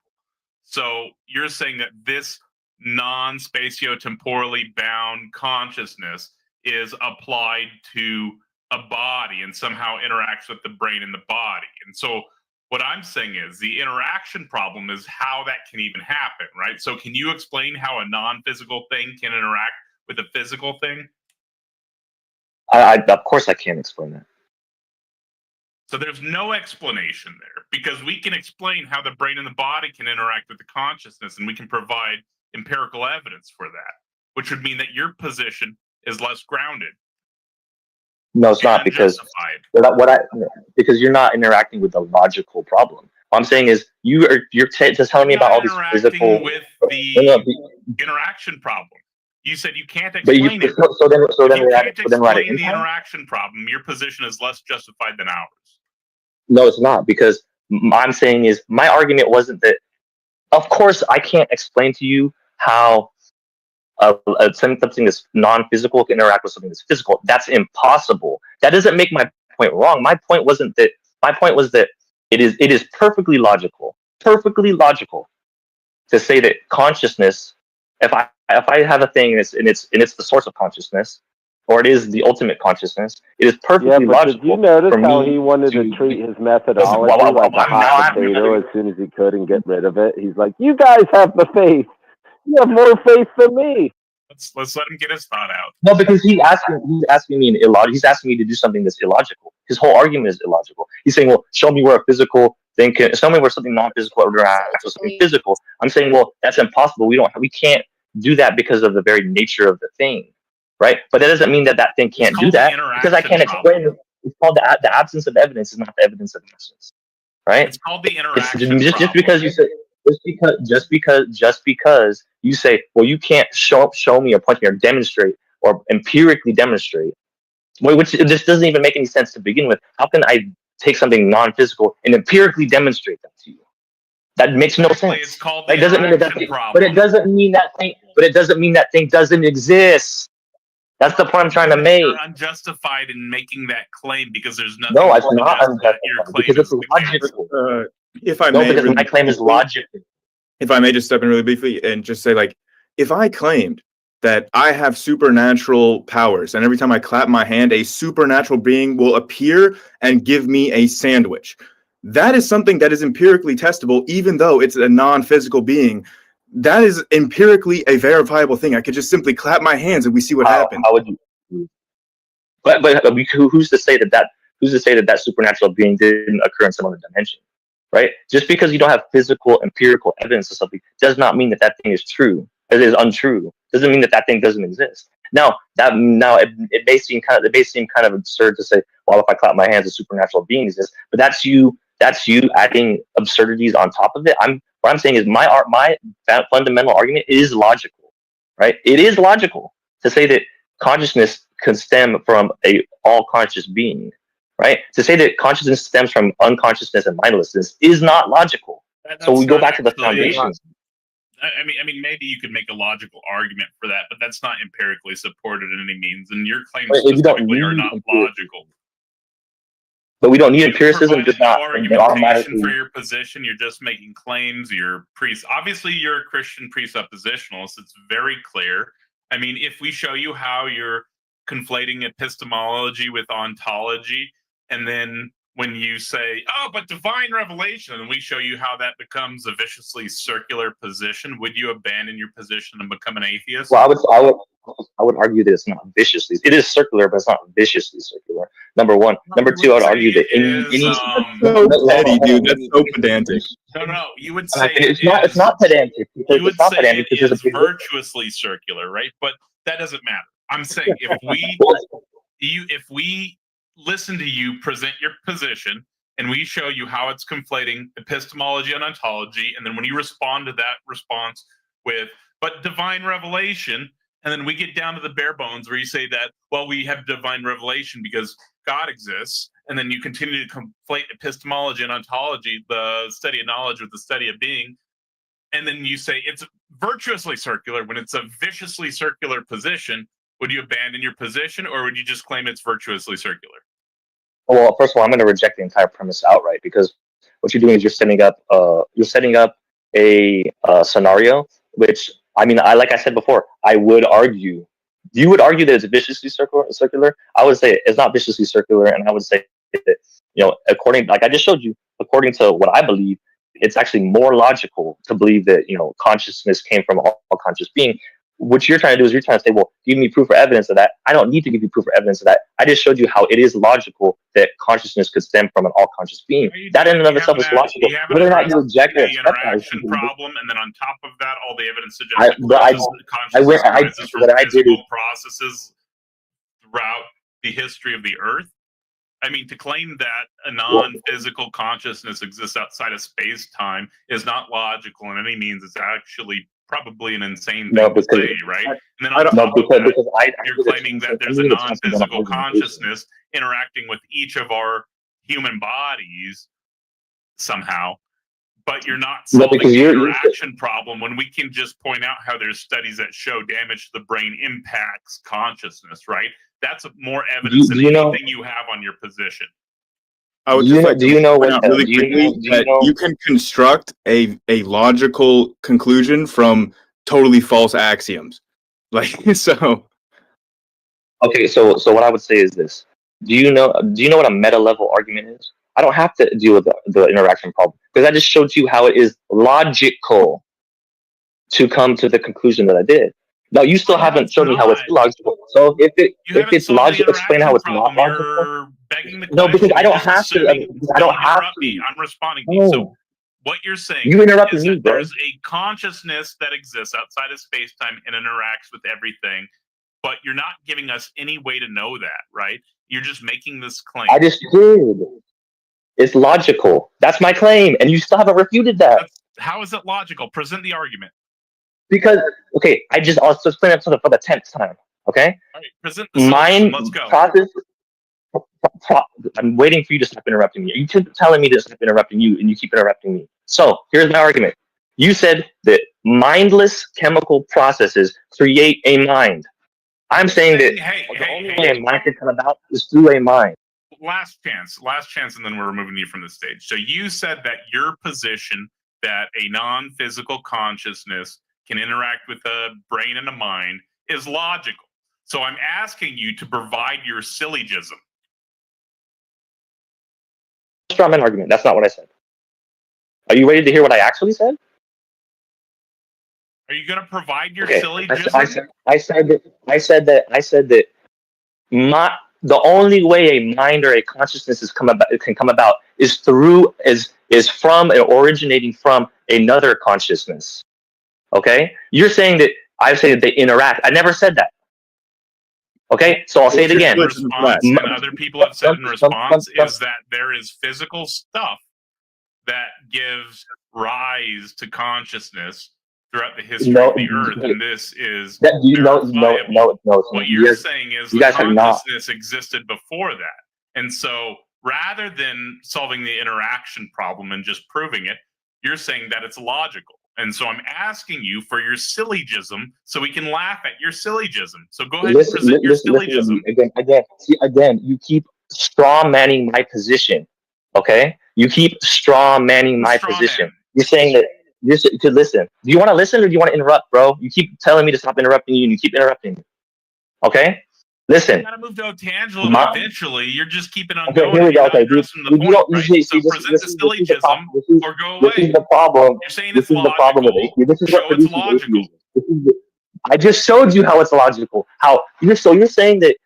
So what's more logical? Option A: mindless chemical processes. You're not doing a syllogism. Let me show you how a syllogism works. Okay, let me just show you. Because I'll just show you what he's asking for, so that you can understand what atheism does to you. Makes it illogical. Mindless chemical processes create consciousness. Mindless chemical processes create consciousness, according to atheism.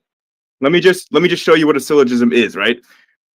Like premise 1: all verifiable minds have brains, physical brains. Premise 2: God is supposed to have a non-physical mind. 3: the conclusion, therefore, God is not verifiable. Hey, that's a good syllogism. I was really hoping he would present a syllogism, though. Ix, I do have a comment from live chat for you. Jack of Trades is saying you owe him $5. I owe him $5? No, Ix. Oh, okay. Okay. I think he's joking about something. That's funny. What's going on, Otangelo? Thanks for Hi, guys. Well, you guys can choose the topic. Thank you, Left-Handed Well, Jedi, usually for how that it works. comment. The God of the Bible is Well, the if God of I Sumerian if mythology. I could, at some point, I would like to talk about Ix about this whole flux thing that he was talking about and virtual particles. But that doesn't have to be right now if this is not the time or place for that. Yeah, I'd be game for that. Okay, yeah. So like virtual particles are not real. That's why they're virtual. So it's not like there's actual real particles being created out of nothing and then annihilating. That's not that there's no reality to that. And then I actually just like legitimately don't understand what you mean by the flux is the fundamental thing, because a I was flux is trying to give like a very a flux is like a property of a substrate, or like it requires things like space already. So I don't understand how flux of anything, like a flux of what through what, if it's fundamental. I don't understand that. And I looked at the paper that you linked, and I don't understand how this paper, like you or yourself were harping on abstract versus applied mathematics, and this paper is all abstract mathematics with no empirical support for basically any basis of it. well, the equations they're using, like the Wheeler-DeWitt equation, are from quantum mechanics, right? So we know that the Wheeler-DeWitt equation appears to work for describing how particles work in the universe now. And No, the it question doesn't. is, No. what would give Wheeler-DeWitt rise equation. to the universe we have now? No, the Wheeler-DeWitt equation is theoretical and doesn't have any empirical support. The Wheeler-DeWitt equation like combined general relativity with quantum mechanics, which absolutely is like the holy grail of theoretical physics that has no empirical support for it. Like that's the starting basis for this paper, and then it goes on to introduce like de Broglie-Bohm trajectories for totally theoretical, non-empirical stuff at all in that paper. Well, the Bohm stuff is underdetermined. We don't know which interpretation, so to speak, of quantum mechanics is correct. Wheeler-DeWitt has been somewhat successful in the use of quantum electrodynamics, where we've been able to try to actually explain electromagnetism in a unified way. So it has more empirical support in terms of being useful, but it's still underdetermined. I agree. So then, yeah, I don't know. I mean, in terms of actual evidence of like a universe from nothing, like I'm not in principle disagreeing that the universe could come from nothing, or like, there are certain mathematical ways of adding up all of the total things of the universe and getting net zero energy. So like there are little fun like ideas out there for how you get the universe from nothing. But like, I don't know, like especially with how I don't know. This is not applied mathematics at all in this paper. That's why I think that it should be just pointed out that this is a very, very theoretical, like it's theoretical physics. My point is that the equations they're working with are connected to equations that do describe empirical reality in a measurable way. And the flux description is a very shorthand description, because I was not talking to a physicist. I myself am not a physicist. And it is very counterintuitive to think, along with many physical theories currently, that space and time can be emergent from something orthogonal to those, and that quantum fields may not all be fundamental, that they may, some of them, be emergent. We don't know, but the explanation and the search for the explanation starts with proposing theoretical physics explanations and then seeing if they solve significant problems or if they get ruled out just by not being compatible with the current theories. So I think I'm absolutely not trying to overstate the case. I don't think I ever stated the case as saying this is the theory. I started with things are underdetermined. That is what I said to him first. And then I said it's good to have candidate theories. It was clear that this is a candidate theory. And I didn't go into all the theoretical commitments of the different quantum mechanical interpretations and Bohm versus Copenhagen or whatever, because it was going to be over his head, right? Yeah. No, I mean, I understand that. It's just like, I don't know. I guess I was, the way that you were talking about virtual particles as if they were these particles that pop into existence out of nothing and then annihilate and go back to nothing. Casimir forces are observed. And the virtual... Yes. So like, to be my point with bringing So my point with bringing it up is it's a little bit akin to saying that the wave function is like a real thing, or a singularity is a real thing. Like, these are mathematical constructs that, yes, though what we're talking about now with virtual particles, all that stuff that's applied mathematics. Has empirical support because it can make accurate testable predictions. But at the same time, like, we shouldn't confuse the mathematical constructs we use to get there with the underlying physical reality and think that there are actual particles popping into existence out of nothing and then annihilating and back into non-existence, because that's not a basis in reality. That's just like the mathematical constructs we use to get these accurate predictions, similar to a wave function. There's no such thing as a wave function in real life, just like there's no such thing as these virtual particles actually existing. They're just like these background like fluctuations of these quantum fields, not virtual particles popping in and out of existence. So to be clear, I started with saying that the thing that we actually observe is the Casimir effect, right? And then I talked about this as a possible explanation for the Casimir effect. Now, it's possible that it's the wrong explanation, but this is our best explanation as of right now. Well, like, the best explanation right now is, like, quantum field theory and like excitations of those fields that are not true existing particles. Like, they're virtual particles, meaning they're not real. Yeah, they're transients, right? It's not even that they're transient. It's like a perturbation that doesn't rise to the level of being a particle. Like, it's not ever a real particle. Because the theory suggests that it's because it self-annihilates, right? The particle and antiparticle immediately collide, and the thing just that's the way that forms a permanent particle. That is not what the theory proposes. That's just the math that you use to calculate the numbers. The theory doesn't say that is really happening. It's just a way of, like, thinking about it. Because we have the math to describe particles, we don't have the math to describe these fluctuations that are, like, not quite rising to the level of being particles themselves. Yeah, it would be a very cool trick if we could observe within a consistency a thing which instantly seems to have random effects, right? It's like it's like if you're taking an irregular object and then you're approximating its volume by, like, imagining if it was composed entirely of triangles, and then, like, that's an approximation that can be accurate, but, like, confusing that as saying, oh, well, it must be actually composed of triangles, is my issue with the virtual particle thing. Sure. But it is part of some of our best theories to posit a sort of a transient virtual particle antiparticle interaction as the explanation for the Casimir effect. That's how, like, science journalists talk about it. But if you talk to physicists, they'll be much more couched in their language, and they won't describe that as something that's actually happening in reality. Similar to the singularity, like, people don't think of the singularity as an actual physical thing that existed at one point in the universe, like, or as the universe, I guess. But, like, it's a mathematical construct that is like an artifact that's illustrating our mathematical descriptions breaking down at that point. It's not a real thing, like, at all.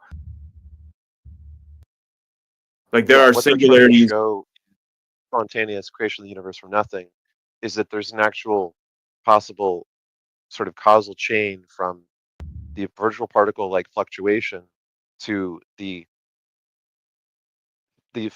annihilation not occurring because it expands too fast for the annihilation to occur. Therefore, the expansion of particles that stay permanently existing creates. Yeah, see, though, that's my whole problem, though. Condition for the expansion of the universe. Yeah, that's my whole problem, though. It's the same thing with Lawrence Krauss's Universe from Nothing book or whatever. And the issue with this paper, too, is that the paper is sensationalistically titled Spontaneous Creation of the Universe from Nothing. But then you can see clearly it's not from nothing. Just like you were saying just there, it's from quantum fluctuations of a metastable false vacuum. Like, that's not nothing. And I said every time what we would call nothing in a sort of air quotes way, right? So it's not actually nothing, but it's not physical particles that are measurable, but it gives rise to physical particles that are measurable as a result. Okay, yeah, like, if you're to couch it in language like that, then I suppose I can understand what you mean, but it's just like, I don't know.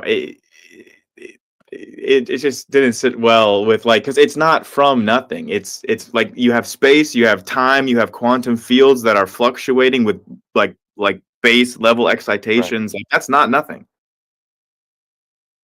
Yeah, and if the universe has a state where it has no things that give rise to enough perturbation to rise to the level of particles, if this you're smuggling in that step though. You're smuggling in that step from no things to things, and that's the whole point of contention. Is like, sure, if like we're to grant you that things, we measure. That's why Cato and I say it may be eternal, right? Well, let me just clarify. We measure particles. Particles are big perturbations in the quantum field, right? And so if there is a state where there are no big perturbations, like an early state, the paper's showing mathematically how the early state of no perturbations would spontaneously turn into bubbles of perturbations that did become particles. That's what it's saying. Well, they're not. I don't think they're ever. If there was quantum fields and no particles, particles would spontaneously arise. I don't think they're ever starting from a state of no perturbations necessarily. I mean, like, I guess nominally they can be, but it's basically you're always going to have background perturbations because of the uncertainty principle. So you can't really ever get rid of those. But I don't know. I disagree with the characterization in flux in a very general kind of. Yeah, sure. Like, but it's like already though, the whole point of contention is something from nothing. Virtual particles don't show that. This paper doesn't show that. Both of those things assume you already have things to start with, namely space, time, and quantum fields. That's my only point. Space time itself may also be emergent. Yeah, and I don't have any issue with the possibility of the universe arising from nothing. Like I that's totally possible, but I just like I wouldn't use these things to try to argue that because none of those things are from nothing. I think that this is once again like wait a minute. A universe from nothing is possible, Grayson? Hold on a second, Otangelo. Hold on a second. Once again, we're getting stuck on a polysemous usage of the word.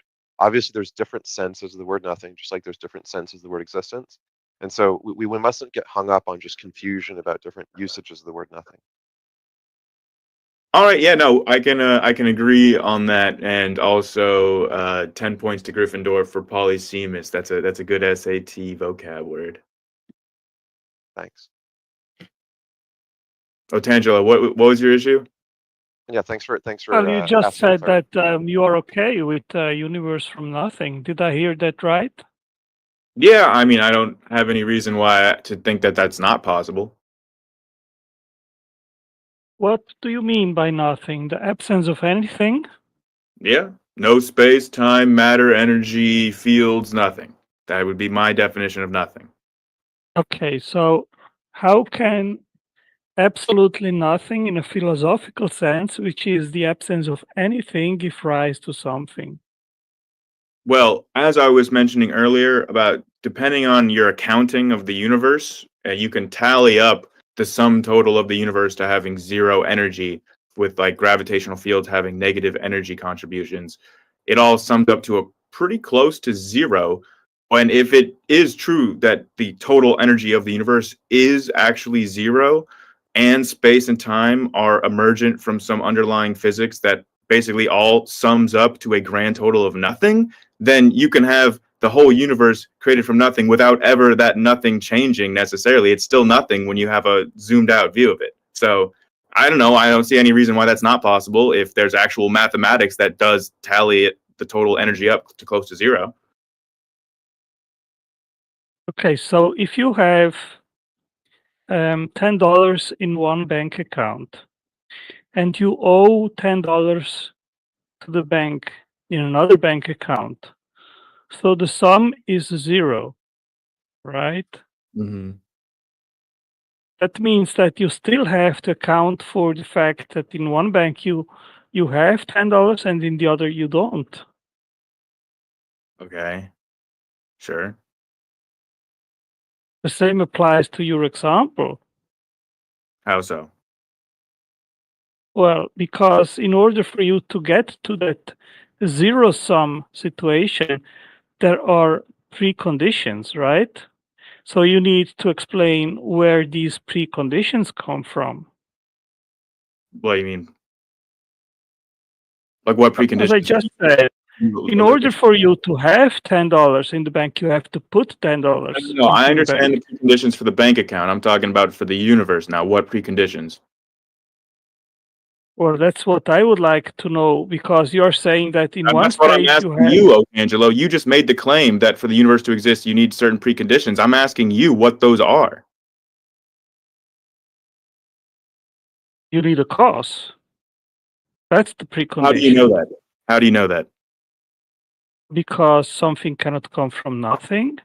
How do you know that? That's what we're arguing about in the first place. So you're circular. You're saying the universe can't come from nothing because something can't come from nothing. Right, because nothing is the absence of any state of affairs. Yeah, but I just gave you like an explanation to how something equals nothing. So it's actually nothing coming from nothing. So there you go. Problem solved. The universe is equivalent to nothing when you sum everything up, all of its parts. So if that were to be the case, you have to account for these parts which sum up to nothing. Where these parts come from that sum up to nothing.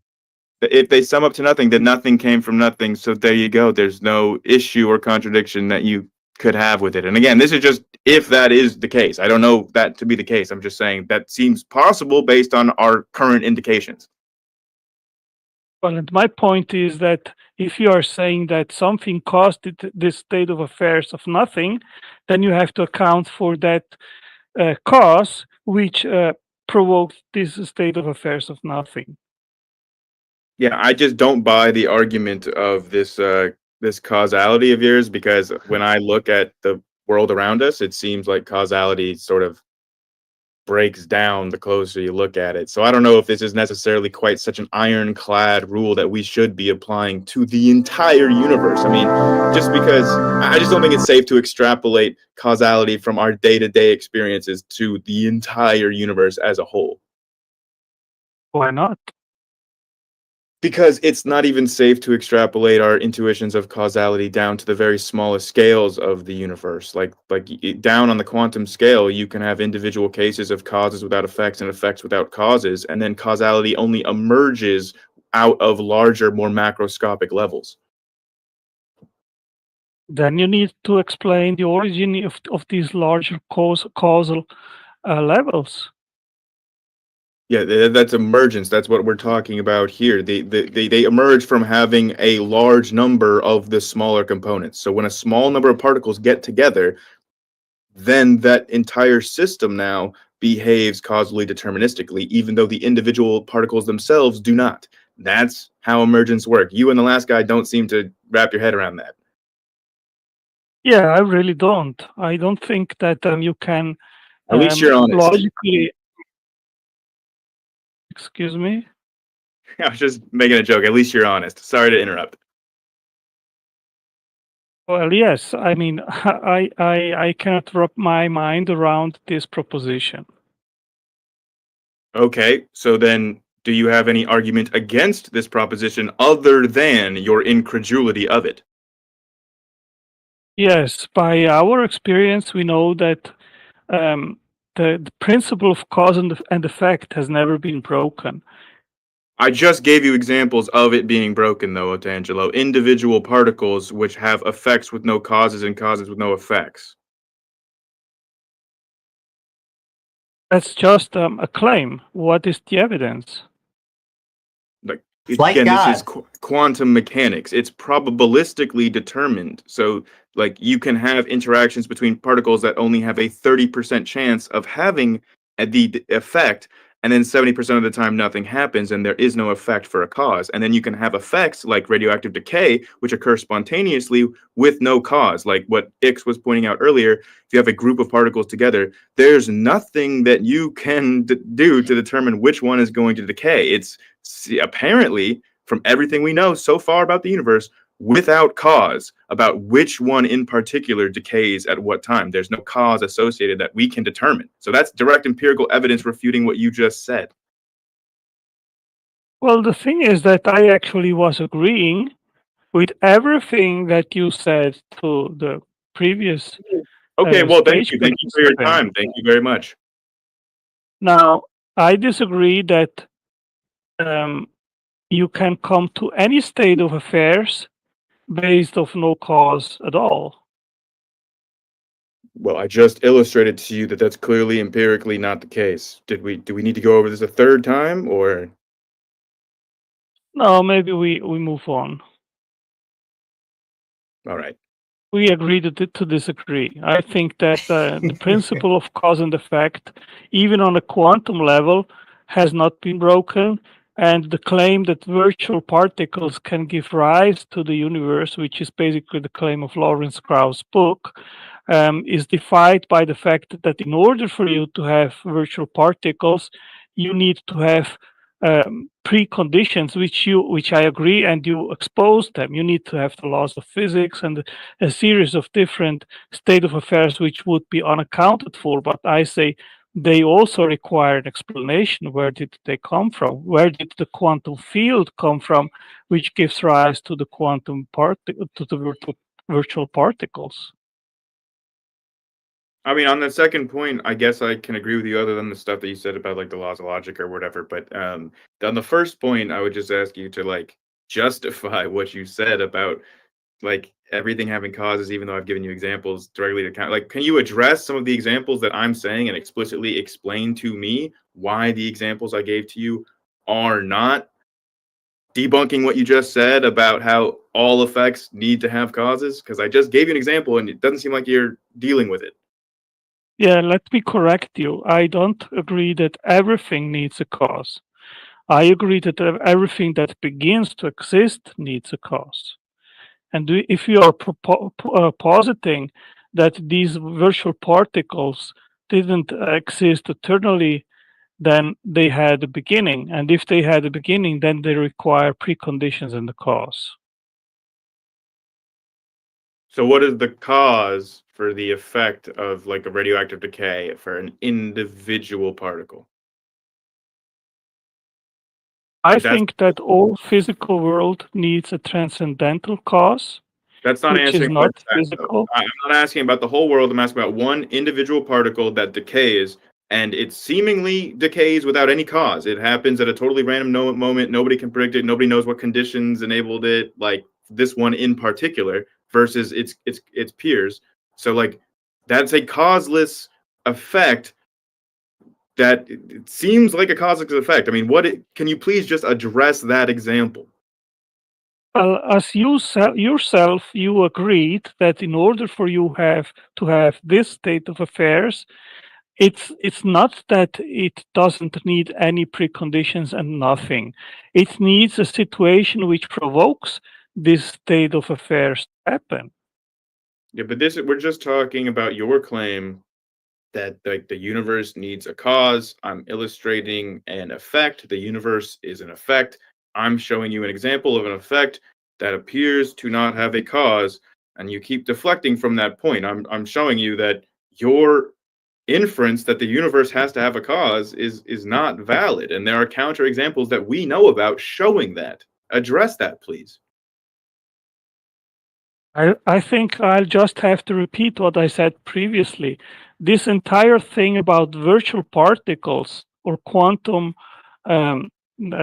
situations bringing forward to the entire universe, it is not that it comes from a philosophical nothing or from absolutely nothing or the absence of anything.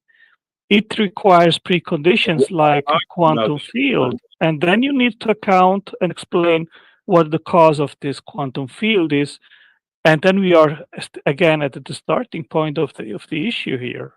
Look, we don't even know that the universe began to exist. Like, you're totally jumping the gun. I'm literally just asking you about one particle and just asking you to acknowledge the fact that there are causeless effects on such small scales. It seems like you're not even able to acknowledge that much.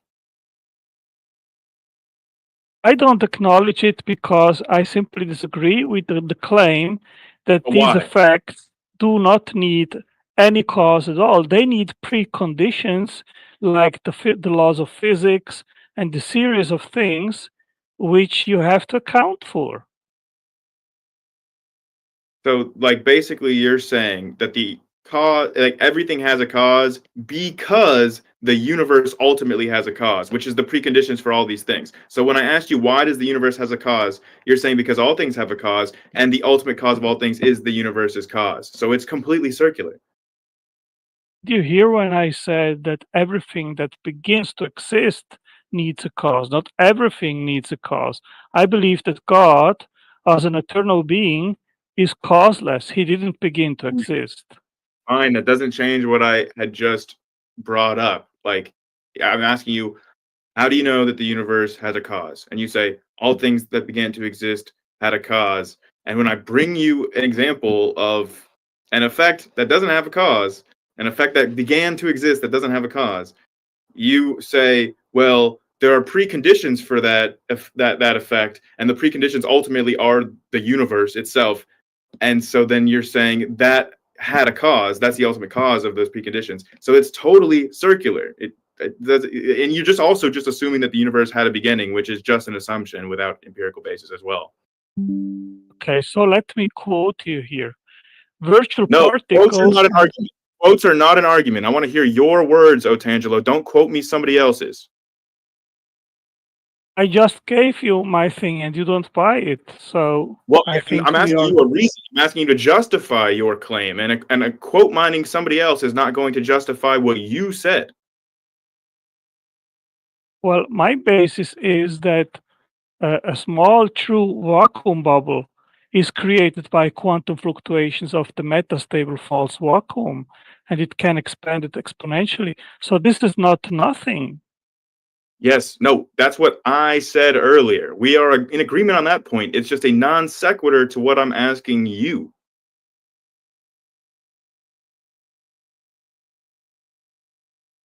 I really don't know what else to say in regards to this topic, Grayson. Just defend your claims with some argument or evidence. I'm like asking you, you're just assuming that the universe had a beginning.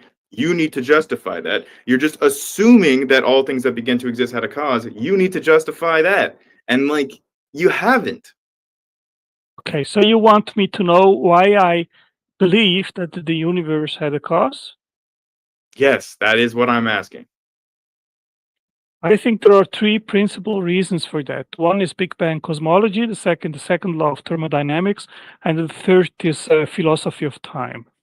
Okay, none of those three things imply what you're talking about. The Big Bang doesn't talk about where like the energy of the universe began or anything. It doesn't address that. It breaks down at the singularity. So the first one's out.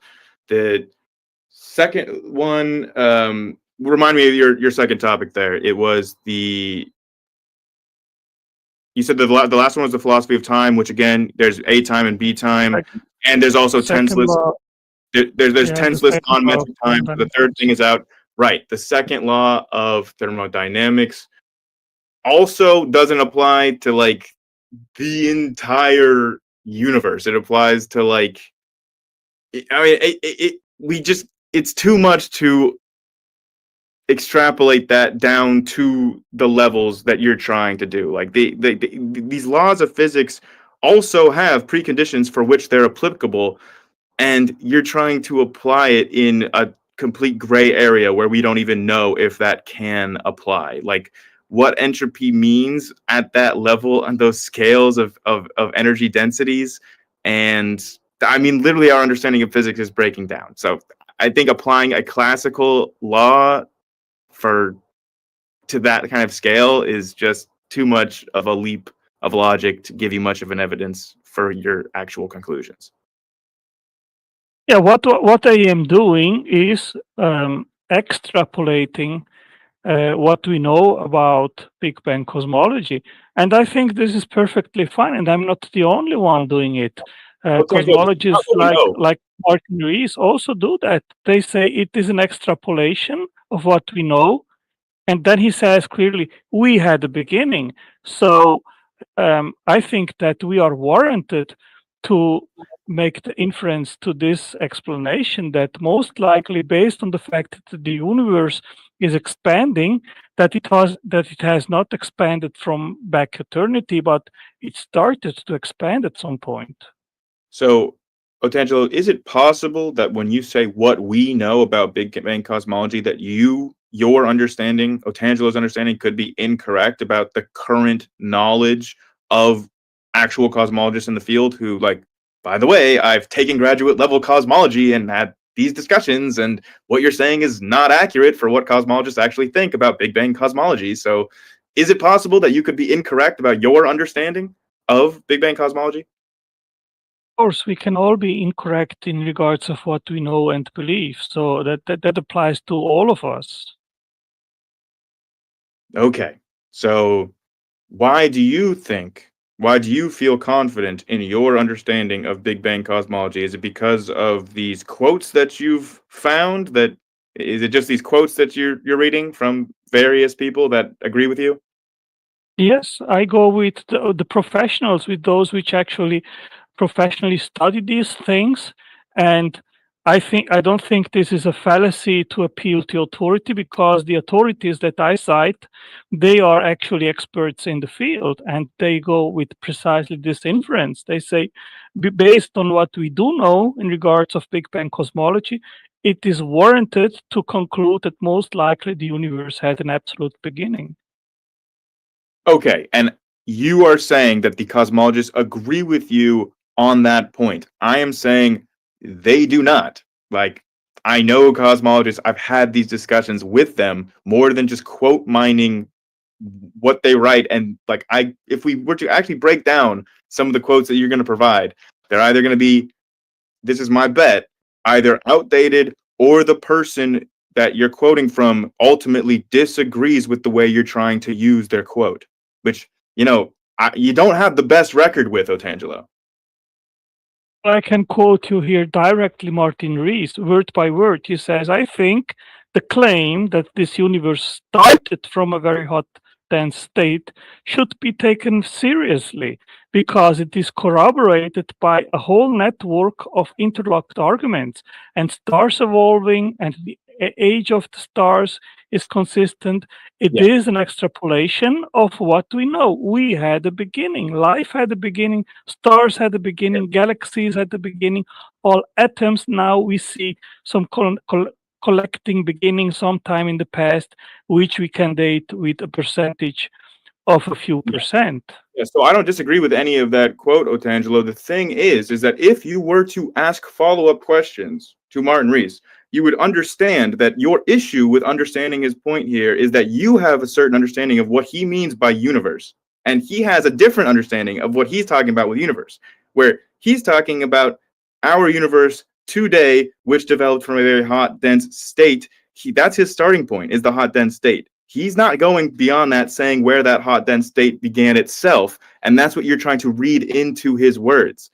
When we're talking about our current universe, most of the time, we're talking about the universe that developed from that extremely small, hot, dense state.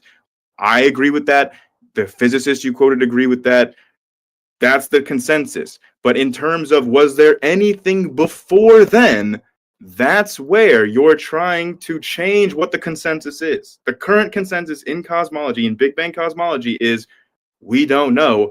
Our math and our empirical evidence doesn't go back that far to give us an answer. And you're trying to change that consensus to say, yes, we do know that was the absolute beginning. And that's not what any of the cosmologists that you can quote from are actually saying or actually think, if you talk to them. Yeah, I didn't say that they claim to know. Okay, and in regards of what you just said, I disagree. And Vilenkin, he says in an article which was published in 2012, Death of the Eternal Cosmos, he says, from the cosmic egg to the infinite multiverse, every model of the universe has a beginning.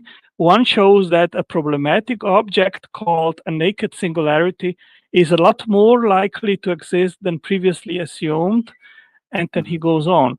And he repeats in the article several times that any model, also multiverse models, must have a beginning.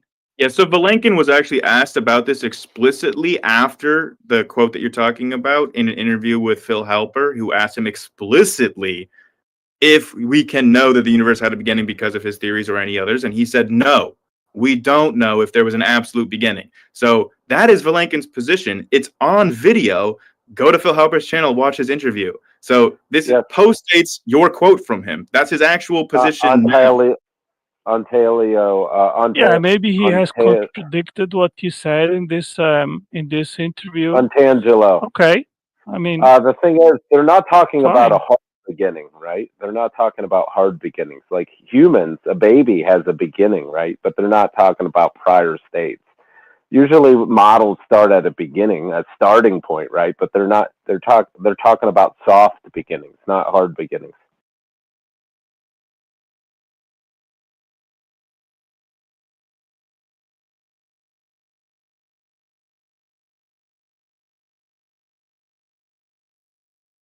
I think they stumped him. Why is they just defeated Otangelo?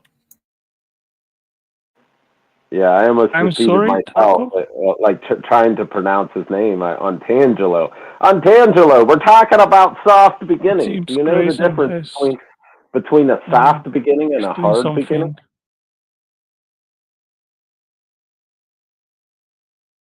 No, I'm here. I just didn't have anything to say to add to what Wise Ape was saying. Yeah, I mean, I could quote others, but I think that might be boring, so I don't know if you guys want to take someone else to the stage, or but it'd be rated want R. to change the topic. I think we have exhausted this one.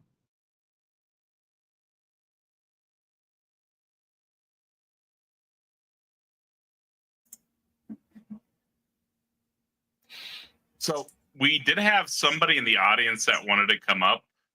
Wesley, let me see if I can find him. Wesley Curry. He was in the audience a moment ago. You're welcome to come up here now if you want, or Otangelo can keep talking. Totally up to y'all. Taco, to add to that train of thought, that goes for creating things, right? When we talk about creation of things, right, we're talking about soft creations, not hard creations, right? Because like when a human creates something, they're just transforming stuff into other stuff, right? That's not creation ex nihilo. It's not a hard creation, right? And these beginnings that we're referring to aren't hard either. I did want to clarify your position, Grayson. So were you saying earlier that if we were to describe it philosophically, it would be something like, if there's no laws of physics, no laws of logic, no laws of whatever, nothing existing, there would be nothing at all to stop something as simple as pure energy from popping into existence? No, that's not exactly my position, in that it's like, I was saying that if specifically the total sum of all the energy of the universe is equal to 0, then I don't see any reason why our universe couldn't arise from nothing. And like also if space and time are emergent phenomenon from this underlying more like this underlying dynamics that sums up to equal 0 energy and thus be nothing. And if there's no space and time, they're emergent from that as well, then the whole universe would be equivalent to nothing. So then the question of how did something come from nothing would be a false premise, because that something would be functionally equivalent to the nothing. So then it never arose necessarily. So but that's all, if the case is, that all goes down to whether or not it is valid to sum up the total energy of the universe to 0, which some mathematical physical models do. And I don't know, like, I'm not enough of an expert to be able to weigh in on the validity of that, but I have seen physicists do those calculations. Gotcha. Yeah, I mean, I know a bunch of physicists say that it is pretty close to 0, but and I'm not sure what to think about your position there either way, right? But I have heard the position that I stated a moment ago from some atheists, and I think it's unlikely, but I mean, I don't think any theist could discount that possibility, especially if they're claiming a god created everything from nothing. Yeah, I mean, this came up when asking whether or not I think it's possible that our universe came from nothing. So I was just listing this as one of the things that I think is a possibility, or at least I have no reason or evidence to say that it's an impossibility. Tangel, if you don't have anything else to say and there's nobody in the audience, we can go ahead and close down the show now. If anybody else wants to come up, I've got a little bit of time left, and I think other people are chilling, right? Yeah, but it's been a fun stream. What was that term for a word that has multiple uses? Polysemy. Thank you, Tangelo. Poly what? Semus. So you know what semantics is? It's like the study of meaning. So polysemous is like different meanings in different contexts. Anyone who doubts this and who thinks they know the one definition is going to argue with people about it. Chances are, if you look in the dictionary, there's like a 1 with a definition and then a 2. And the 2 or 3 each have a slightly different context. It makes way more sense because some people are talking about one and other people are talking about another. A good example of this would be we do use natural flavors, and then there is the natural world. We use the same term, and yet when we're generally comparing artificial and natural flavors, and we are generally using the second term or the first, whichever one you prefer, as the entirety of the universe, the natural world.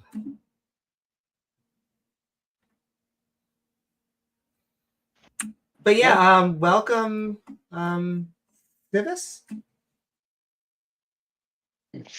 Hello. I just wanted to say thanks for the show, stream, whatever it may be called. Oh, thank you. Thank you for listening and supporting the show. Yeah. Oh, no problem. It's first time listening. I enjoyed it, but you know. Well, I'd also it's those arguments that like always come up when it's theism versus non-theism. I'd like to echo Civis and just say this is my first time being on the show, so thanks for having me on. We appreciate you hanging out. Civis, are you a theist or an atheist, agnostic, or some other position? Yeah, I'm like agnostic atheist. Gotcha. You mind telling us a little bit about your agnosticism? Oh, it's just because, I wouldn't. It's the usual position, of like not necessarily claiming a negative, like claiming there is no God. Basically, that's what I abstain from doing. So, if I were to ask you, do you believe in God? Yes or no, or I don't know. Yeah, I would say no. Yeah, because it's like I don't. You would say no. Yeah. No, yeah. Like I'm just saying, I would say like no, yeah, like yes or no. I'd say no, comma, yeah. Like I was just agreeing. Yeah. Sorry, I'm not trying to give you a hard time. No. Okay, so like by my definition, then I consider that to be like an atheist. But everybody's got their own definition. Sometimes people call me a lack theist because I also don't make that positive like I know there is no God claim, but like. I just consider, if somebody asks me, do I believe in God? Do I, Grayson, believe in God? I say no. And I consider that to mean I'm an atheist. Yeah. That's basically what I consider myself. Well, so the only people who call you lack theist is because they want to try and make, they don't want anyone to be an atheist. And so they're like, well, we're just going to try and cancel that altogether. It's like, but that is what atheism is. We're canceling it out.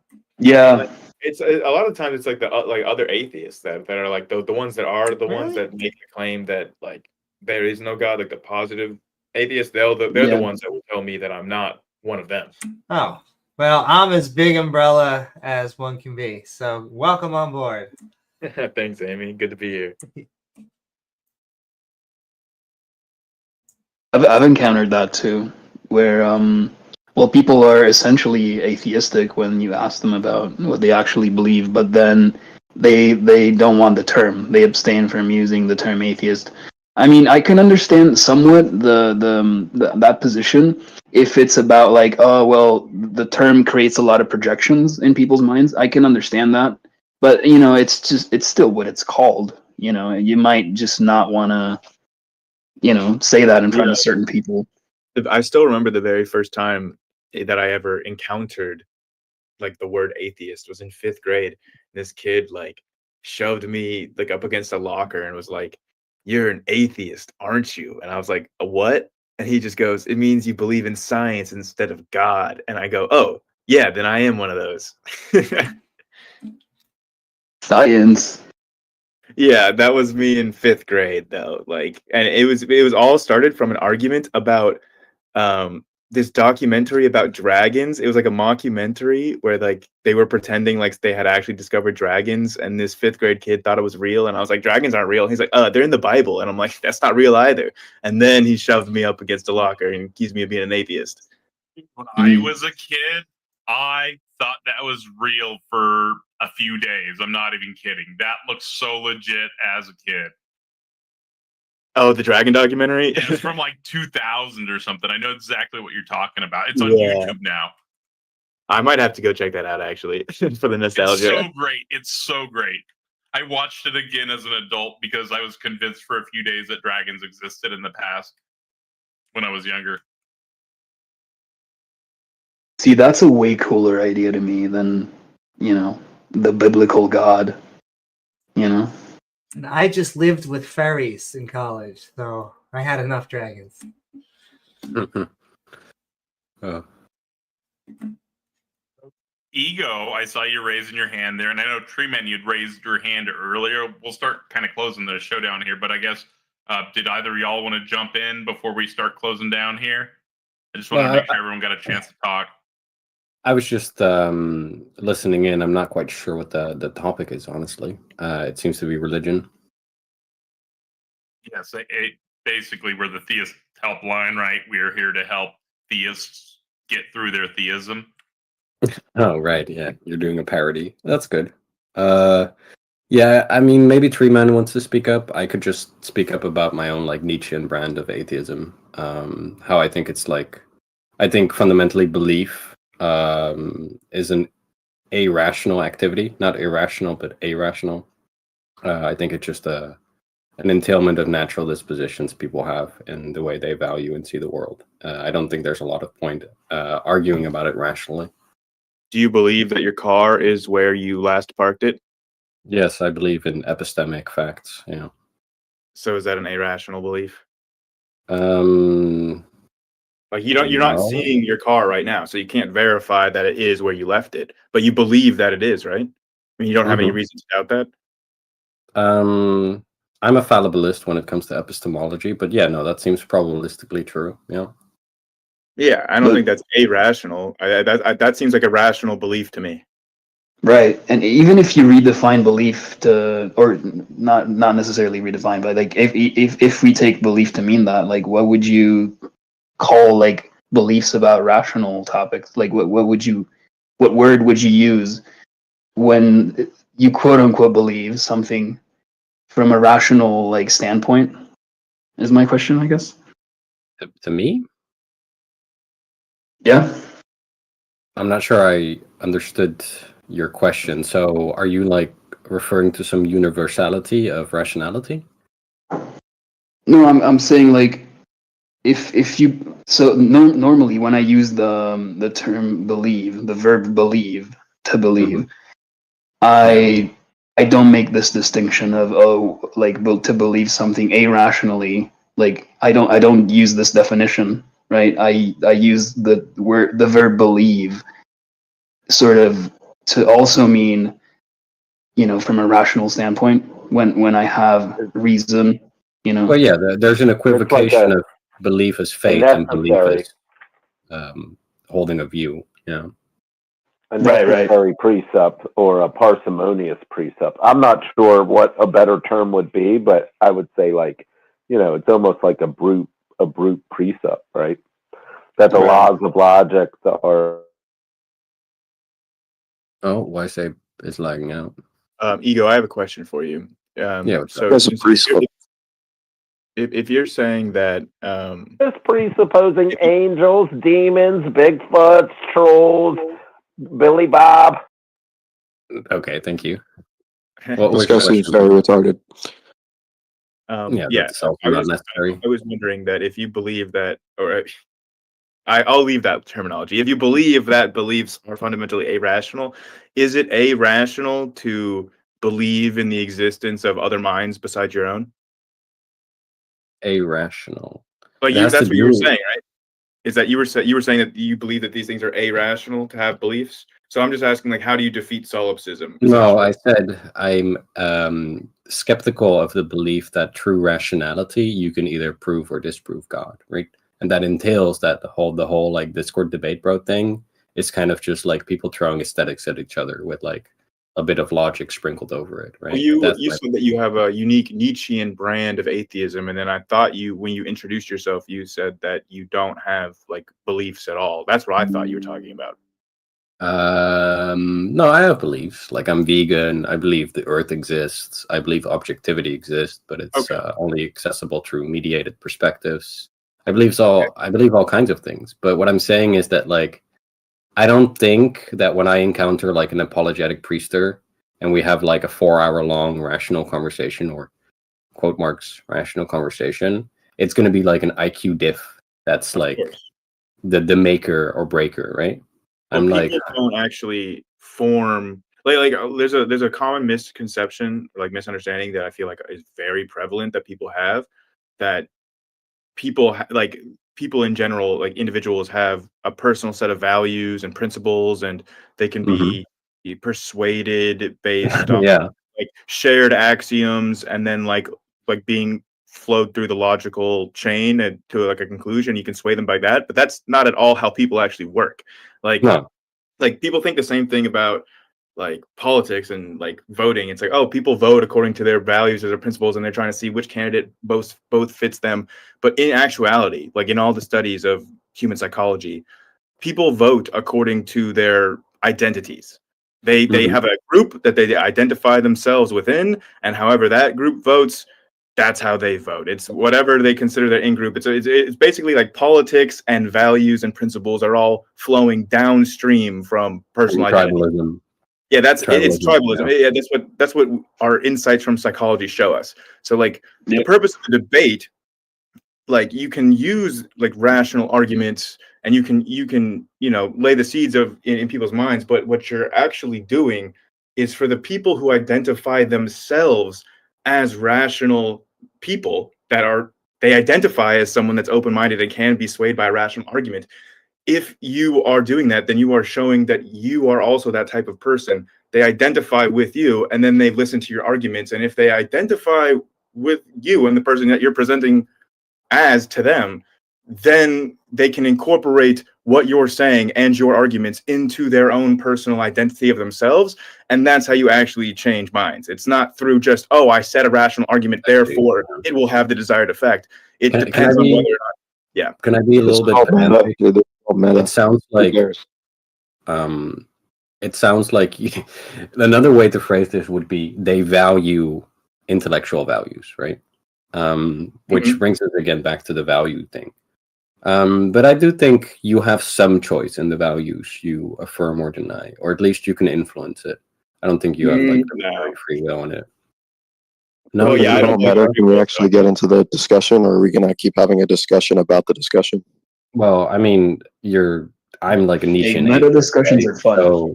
So like rationality for me isn't a given, right? I don't believe in universal rationality. I can pretend like I do, which is what I do for most debates. But like when we're gonna have a conversation about like if you believe in God or not and how you make valuations and judgments, this is like the ground bedrock, right? You can find it annoying. Nietzsche didn't make arguments because he knew that he couldn't really justify his opinions, and they literally were just his aesthetics. The whole genealogy of morality is like one long argument that's a polemic in structure instead of just like a typical essay or whatever. So that's a dubious claim. I'm not sure what you mean. Well, he kind of dismisses the idea of like clear rational arguments and syllogisms in favor of basically asserting what you want by force.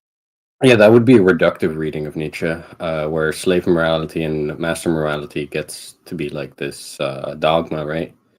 Nietzsche, I think, I forgot which book it is specifically, but he expresses his gratitude towards Socrates, even though he calls Socrates a symptom of decay of Greek society. Why the fuck would he do that? The reason is complex and nuanced, like pretty much all of Nietzsche's philosophy, but to put it briefly, because Socrates is embodying the value of being a criminal in the sense of non-conforming to his moral hegemony of just obeying the state, the Greek polis, right? But on the other hand, he's rejecting life itself by doing this overly rationalistic inquiry and like coping with that he's like an ugly dude that has no power, right? So Nietzsche, in one hand, values the will to power in Socrates, but he also disvalues the life-rejecting stuff. So it's not like wholly he rejects all argumentation ever, because Nietzsche argues, right? Like Doesn't he explain that as saying that Socrates embodied the ideals of Apollo, whereas like he felt that, like he said that Socrates embodied the ideals of Apollo, which Nietzsche also valued. But he said that he rejected the ideals of Dionysus, who Nietzsche also valued. So basically, like Socrates was half-baked, according to Nietzsche. And he said it was overall destructive for Western philosophy to overvalue ideals of Apollo, like rationality, order, that kind of thing, as opposed to the ideals of Dionysus, which is a much more life-affirming kind of intuitionist, almost creative, erratic, yeah, that's a good description. Like, does this answer your question a little bit? Yeah, it just seems to me like Nietzsche's a vibes-based epistemologist who just wants to assert force for what he resonates with and give like resonance-based arguments of what feels good or what he thinks is like degenerate or not degenerate. He doesn't really present syllogisms with like clear conclusions, and he dismisses. Yeah, because he doesn't believe in that. He's very skeptical that that's like any more objective than what he's doing, right? He just kind of denies the ground. Like Nietzsche basically critiques Western philosophy till his point on. That's why he's such a great poet, right? In the same vein as Plato. It's just he's the opposite of Plato. He's an anti-universalist, anti-essentialist.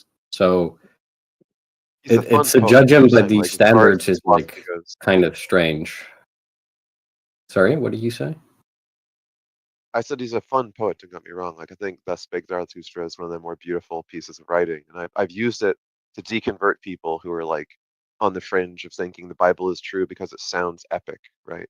Like the King James Bible is half of what makes the King James Bible persuasive is its Shakespearean tone. And you show them like different translations, whatever, it just falls flat by comparison. It's just not as poetically translated. That's interesting. But Thus Spake Zarathustra. This is so far afield. This is so far afield. This is so far afield. We're talking about atheist. Wait, I was super interested in that. That was awesome. Do you think that was actually like relevant and a theistic pawn, right? He's like this. It's relevant to the meta. It's relevant to the meta. Like, who cares about the meta? Hey, man, okay, fine. We can have that. Whatever, man. Like, what conversation do you want to have, Tree Man? Like, let's just negate this. Are we discussing atheism versus theism or not, or the meta? Like, what are we doing? Helpline, here to help you get through your theism, right? So, do you have a theistic claim you think is true? Yeah, so I'm an idealist. In that it differs from classical theism in the sense that I still hold the naturalistic principle. I don't think that there's anything supernatural. Like I don't subscribe to miracles or anything like that. But how familiar are you with idealism? All theists are idealists in a sense, but I guess I'm like familiar with. Back down to the audience, and then we'll let the panel go just for not having 8 people. This is a very low grade conversation, bro. This is all meta garbage. Like, can I interrupt because I just did a quick Google, and it says idealism is a philosophical view that reality is fundamentally mental or spiritual, and that these ideas are more important than material objects. And that doesn't make sense to me, since I think that is all being generated by the material brain. He just rage quit when I made room for him. That's interesting. Oh. And I also didn't mean I felt like I cut off X again. He was if you wanted to say something. No, I was interjecting and I was being a bit interruptive, so it's fine. I just, whenever people say I'm an idealist, I always just want to ask one question, which is, what does idealism explain? Naturalism can't explain. And how can idealism explain any of the things that naturalism can explain with even remotely the same clarity? So if you look at idealism and you look at naturalism, essentially idealism is like an ad hoc where you say, well, all the things that naturalism explains, we think there's a different explanation for it, and it's mind. Okay, so how does mind explain it? What role does mind play in explaining anything? What actual explanation does it provide? And it doesn't. But what naturalism can explain in all sorts of things is a causal account of how something leads to something else. And there's essentially no causal chain in idealism other to say, oh, it's all mental. So it's what we would call a distinction without a difference. Because if you can't actually substantively explain anything differently or better than the competing theory, but the competing theory explains everything and actually explains them, then essentially idealism is like a way of looking at the map upside down and thinking that it's different because you flipped it upside down, but you haven't changed the map. 100% in agreement. I mean, that's the best debunk like, of idealism I've heard, to be honest. I've always like struggled with debunking like mathematical Platonism or idealism, but that's a pretty good account. Usually I just ask them a little bit more of a simple question, is just, why do you think that? But yours is a much better, more sophisticated question that addresses the actual heart of the matter. Well, why do you think that is the heart of the matter? It's just like not fully articulated. We should turn 1X into a ChatGPT large language model, right? I really have appreciated his responses. Thanks. And 1X, I'm interested. What's like, do you have any beliefs or like epistemological frameworks?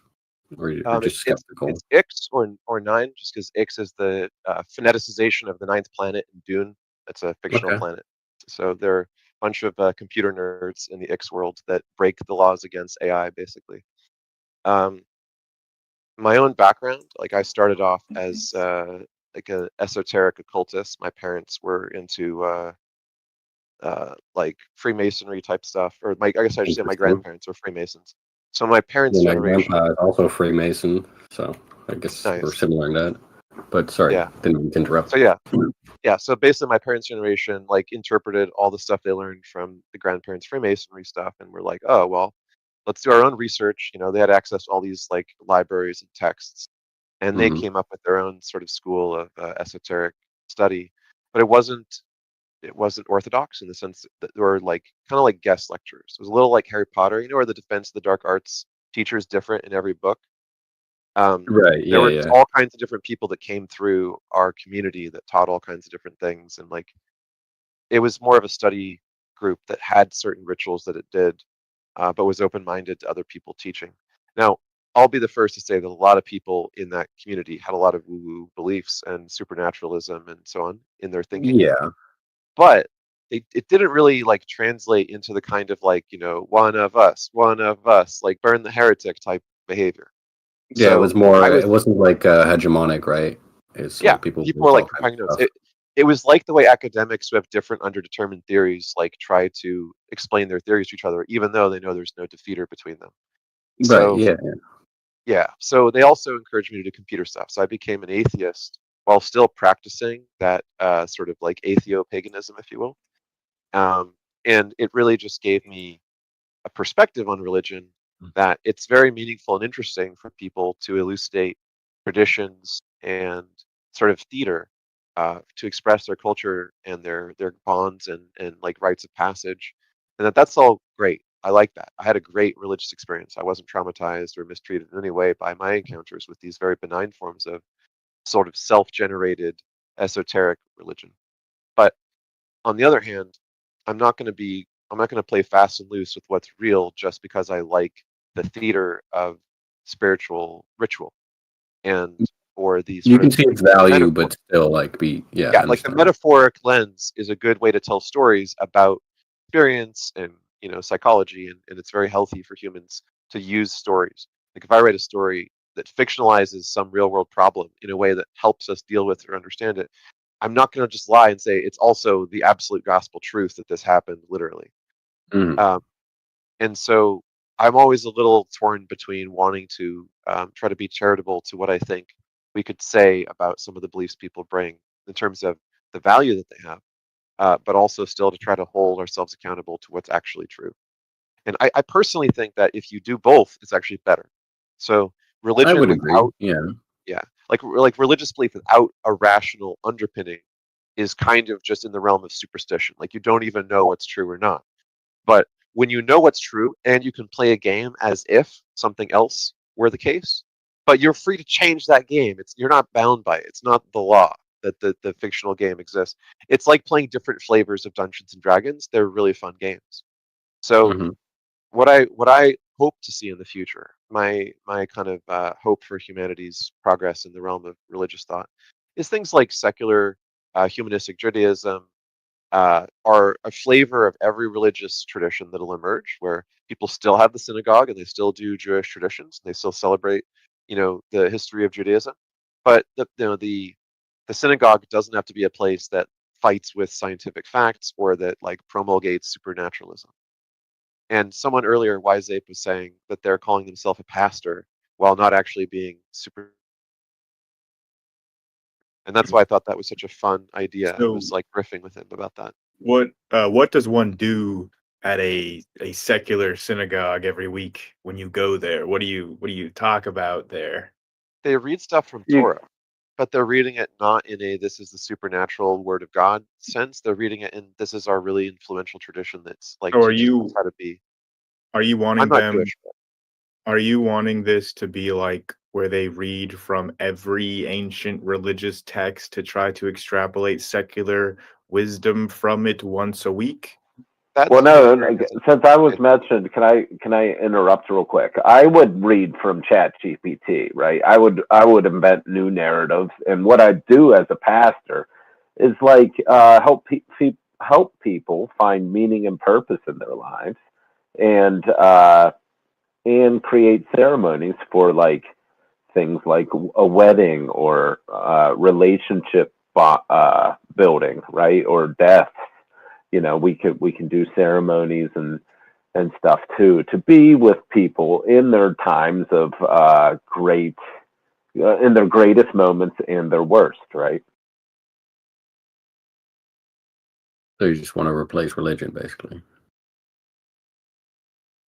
Well, not replace it, reclaim it, right? Because they're stealing from our worldview, like narratives.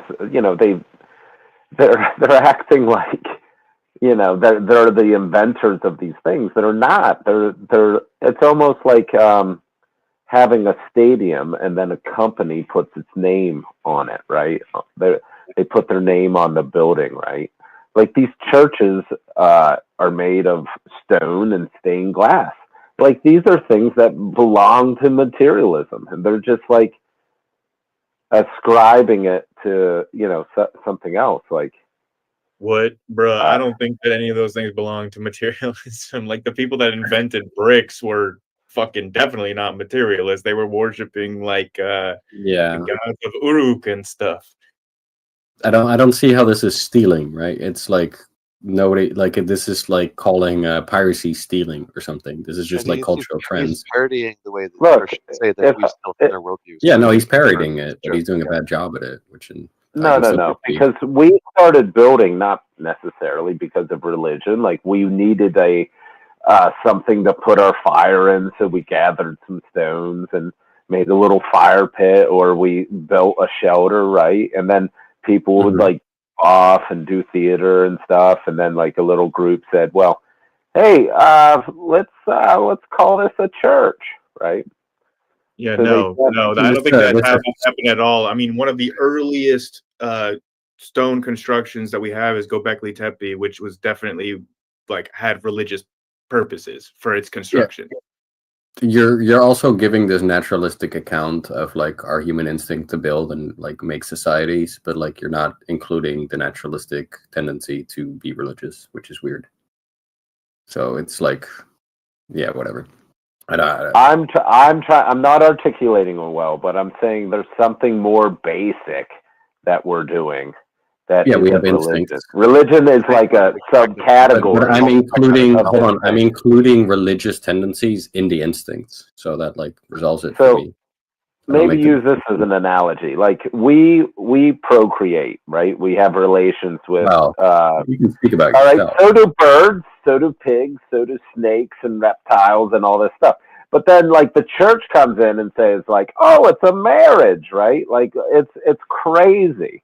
I, as a pastor of purpose, can come in and say, "Let's celebrate this union," right? It's not like something ordained by Yahweh, but rather like there's meaning and purpose in the union here. Right. I just don't know how many people would go to church if they didn't believe in a God being disappointed in them if they didn't go.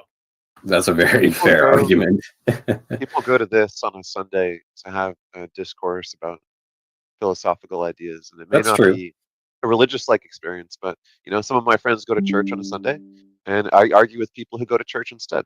But I only do it, I think Amy will second this, out of love. Right? Absolutely. We're trying to lovingly engage with our fellow humans because we care.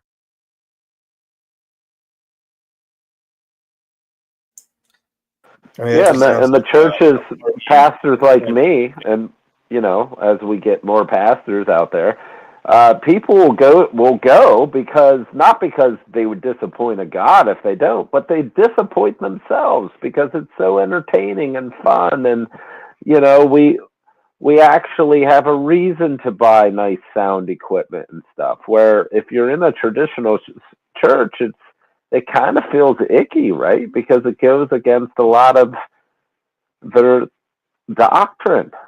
They have to be heretics, right, to survive in the modern world. There's been some efforts to create organized kind of secular Sunday service like things. There's been like the Bright Movement kind of stuff, and it's called Sunday Assembly. I signed up to go to one of these once, but I never got around to it, which I guess provides some evidence that a lot of people aren't going to bother. But I think a lot of people, the difference is that if my cup is running, if I have too many commitments, then going to another group is kind of like, oh, I don't have time for that. But I have friends who, like, due to family issues or moving to a new city or whatever, they want to make connections with people. They want to socialize. They're trying to form new friendships. And they look for board game groups, or they look for, social clubs. They look for things where they can connect with people. And the closest I ever came to like doing it in person a long time ago, before Discord was a thing in my consciousness, I went to a Humanist Association meeting that was reading about the God delusion. I wanted to discuss the book with some people, and I'll be honest, I was feeling a little more militant than I was before I read it. It was a bit of a wake-up call to at least clarify agnosticism. If there's one idea I would take away from that book in particular, it's just that agnosticism, in principle, doesn't mean that you cannot say that you believe one way or the other, which is something that comes up a lot when people clarify, are you agnostic or theist, atheist, whatever. And that it's perfectly respectable to say that you think something's probably not the case. If you could say that a Nigerian prince is not going to send you $1 million and like vehemently warn people against sending their money to these people, you can do the same with something that has an abundant lack of evidence and an abundant lack of deception and false claims as its track record so far. And I think like this kind of appeal of having a group to go and hang out with people, I did it. It was very, encouraging and wonderful to meet a bunch of, it's mostly older people. The Secular Humanist Association in my area was a very elderly group by age bracket compared to my age at the time. And so having an organized social club essentially is something that's not going to be for everybody, but that's good, right? It's not mandatory. No one should give you the stink eye if you don't show up.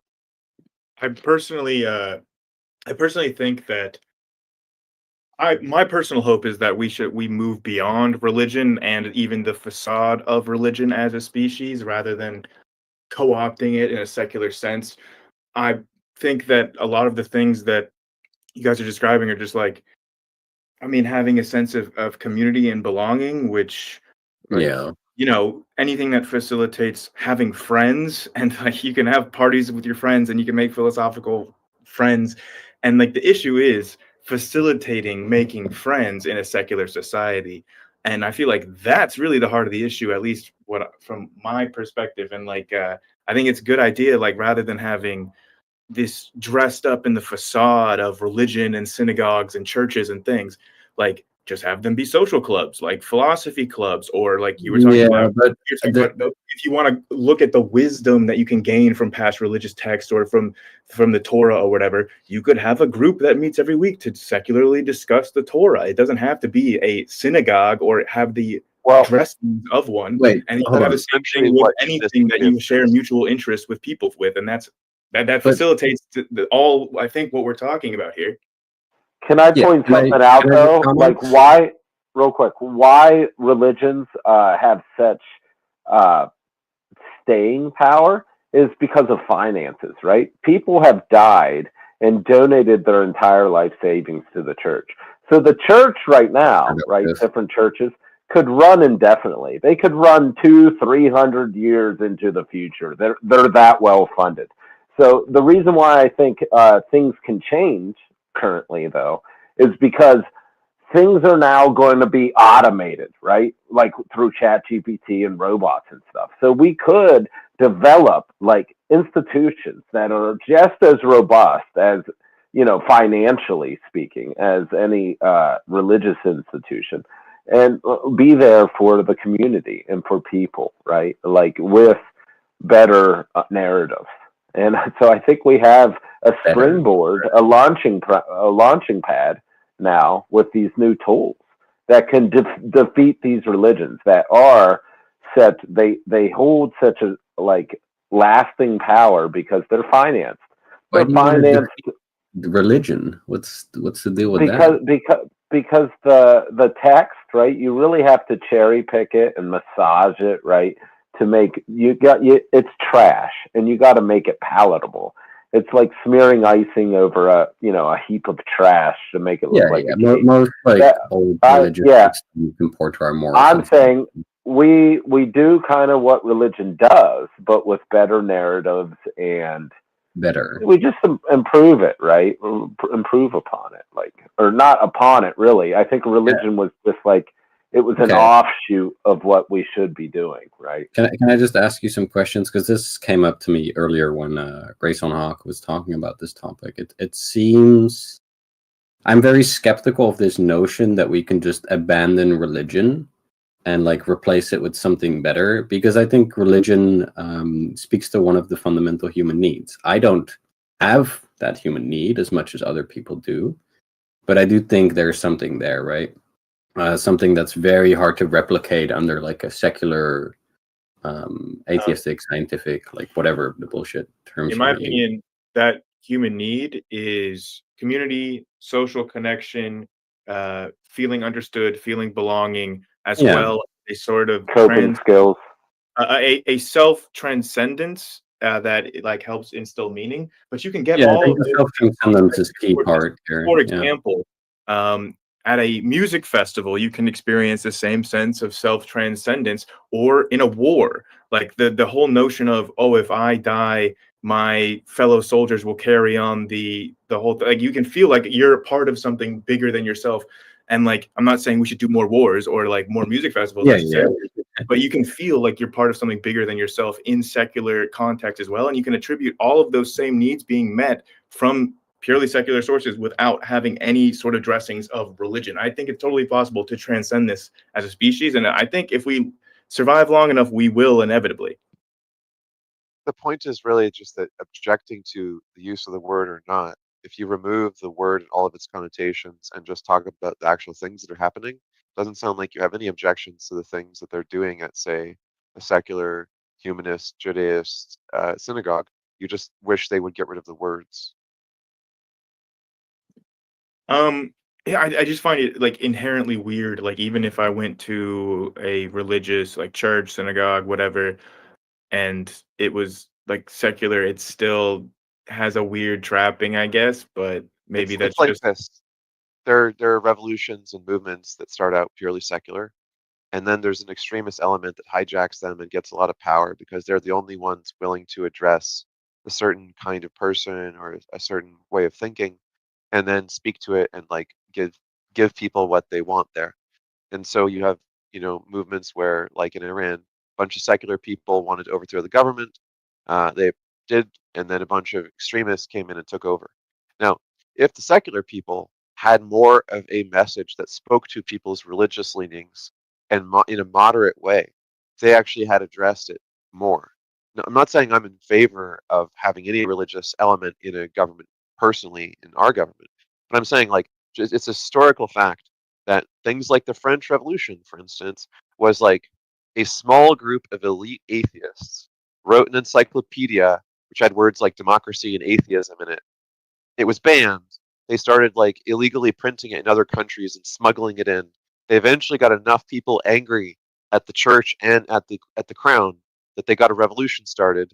And as soon as the revolution started actually winning, it turned into infighting between agnostics who killed all the atheists, who were then killed by Catholics, and it just went back to being Catholic at the end, right? Well, no, wait, So, hold on, because I don't know if I would necessarily even agree with that characteristic of the French Revolution. it was actually Diaz. It was Diaz who killed the atheists. So this is exactly what we're talking about. And this is, I think, perfect. The perfect example, because during the French Revolution, Robespierre tried to do exactly what you're talking about. He tried to establish a secular religion with all the trapping of religion. There were churches and everything, and he tried to do this exact secularization of religion, and it utterly failed. He didn't start it. It started before him, right? So, like I said, yeah, sure, fair. But he was trying to institute it, I should say. The atheists tried to like melt down all the church bells and essentially just sort of dismantle the Catholic Church as a terrorist group, because the Catholic Church was, you know, funding the military opposition to the revolution. It was a war between the Catholic Church, which had, you know, still got interests in the country. The crown was gone, right? The government was dissolved, but the Catholic Church was still a force. And so the atheists were melting the church bells and saying, you know, no more religion. And what happened was this vacuum of just sort of denying it while all the peasants still believed in it didn't really work, right? It wasn't really a viable immediate step from zero to, or from 100% Catholic to 0% Catholic. You can't make that jump historically, right?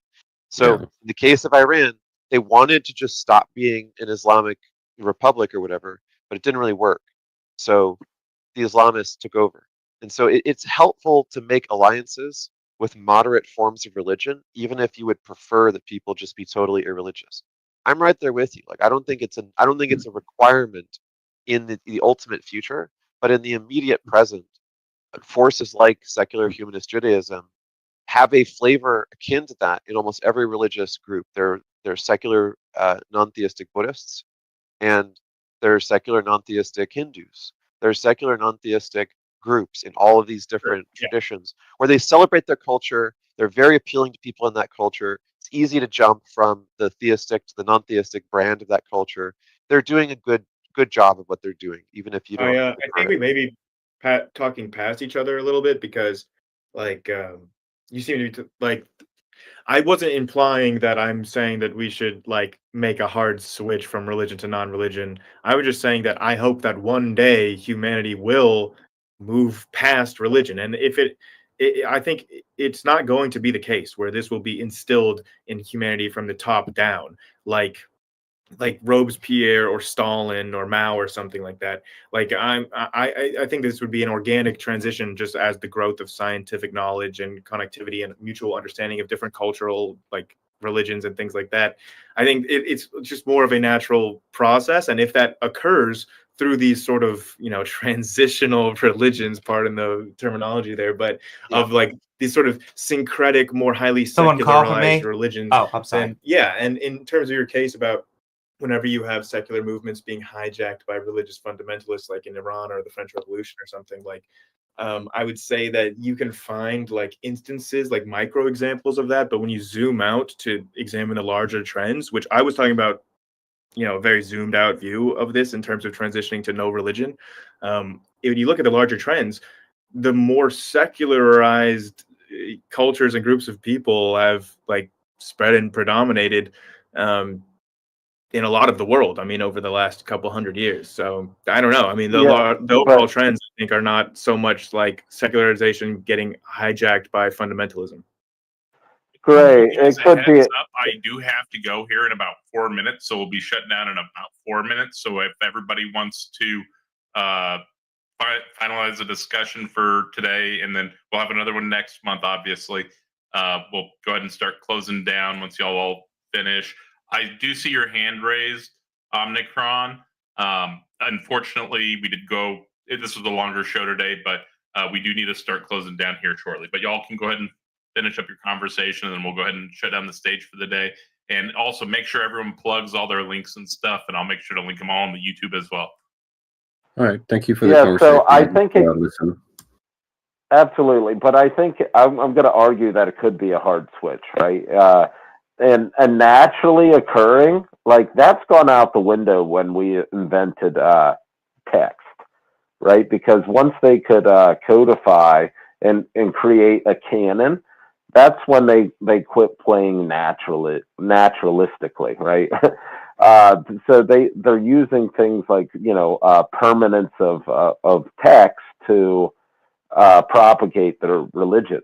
And the reason why I think it could be a hard switch is because we now have the support through like AI tools to not only be the agents, right?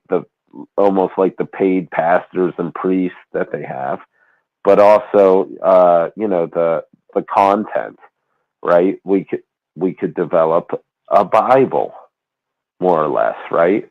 Something that is true infallibly, as we know. Like things may be underdetermined, but what we could have is like a tool that easily provides answers and support for people, right? So I think maybe the atheists got slaughtered in the past because when the hungry people asked for bread, the atheists had none to give.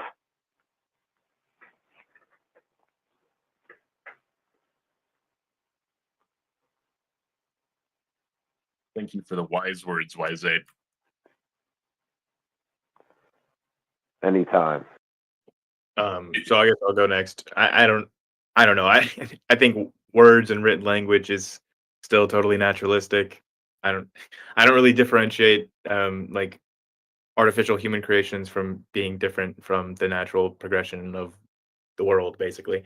So I'm just saying natural progression as in, not being top down imposed by dictators and things like that. But overall, summing up the thoughts, thanks for having me on. This was really fun. This is my first Theist Helpline appearance.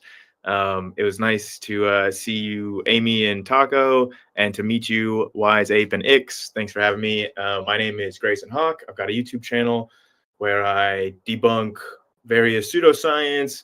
I like talking about really cool stuff in science and history, and I debate against like young Earth creationists and theists and young Earth and flat earthers and stuff like that. So check it out, Grayson Hawk. Sounds awesome. It was great to have you. I hope you come back.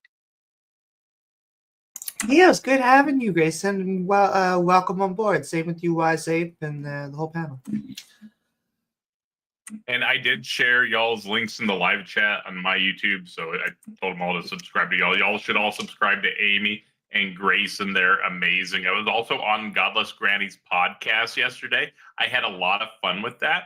So if you have not seen that yet, I do recommend subscribing to Godless Granny as well. I know this is off the wall plug, but that conversation was so fun. It's on her live feed from yesterday. So I put some arguments in there that they're amazing.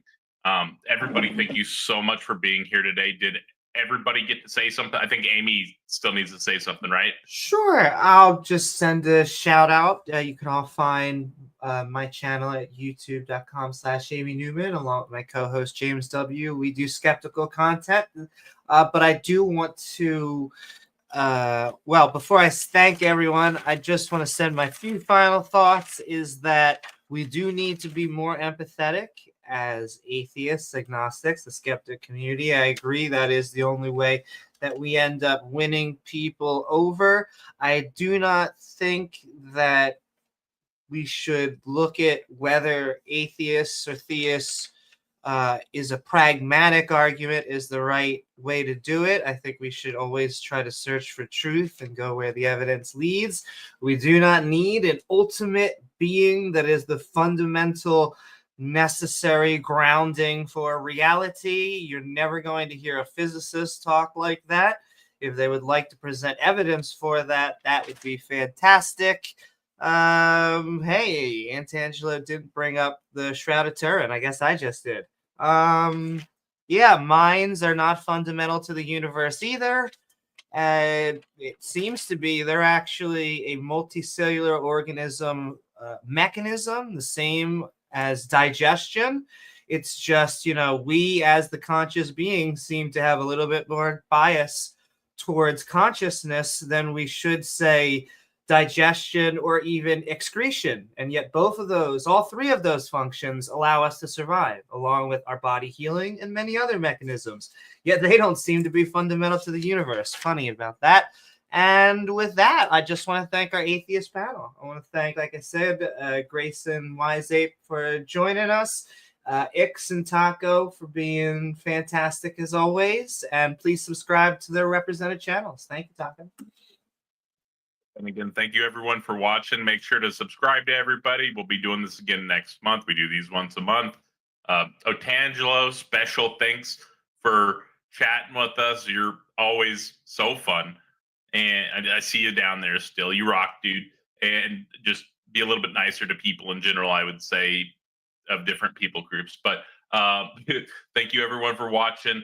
We will see y'all next month. And I'm going to go ahead and close this out. Also, discord.gg/politics. You have to do the https:// thing. But it'll get you to discord.gg/politics, which is where we are. There's tons of great theistic, atheistic, political debates. They even debated abortion the other day. So there's tons of conversations about everything going on here. There's even a chat channel about Trump. So if you love Trump, if you don't love Trump, whatever, there's a great channel to talk about Trump on both sides. Yeah, guys, thank you so much for watching. I'll get this closed out here, and we'll see you, well, next month. Bye. Here's my sexuality. Thank you everyone for being here. I just had turned off the stream. I'm going to go ahead and close this out now. Oh, Grayson, accept my friend request so I can throw you in the group chat. Okay. Let me figure that out. I'm so bad at Discord, dude. No worries. You'll see. Now that you pointed it out, I'll go check my friend request. You'll see like a 1 at the top right, or however many friend requests you have. You just click that, and then I can throw you in the group chat. But I'm closing this out. I gotta go do family stuff. You guys have a great day. Thank you for being here. Too. How are we not friends? We talked a lot on Discord. I don't know. I generally just chat with people and don't ever add them to friends. Okay. Yeah. Okay. Let me do that real quick. See you. I'm in the event right now. Take it easy, guys. Cheers.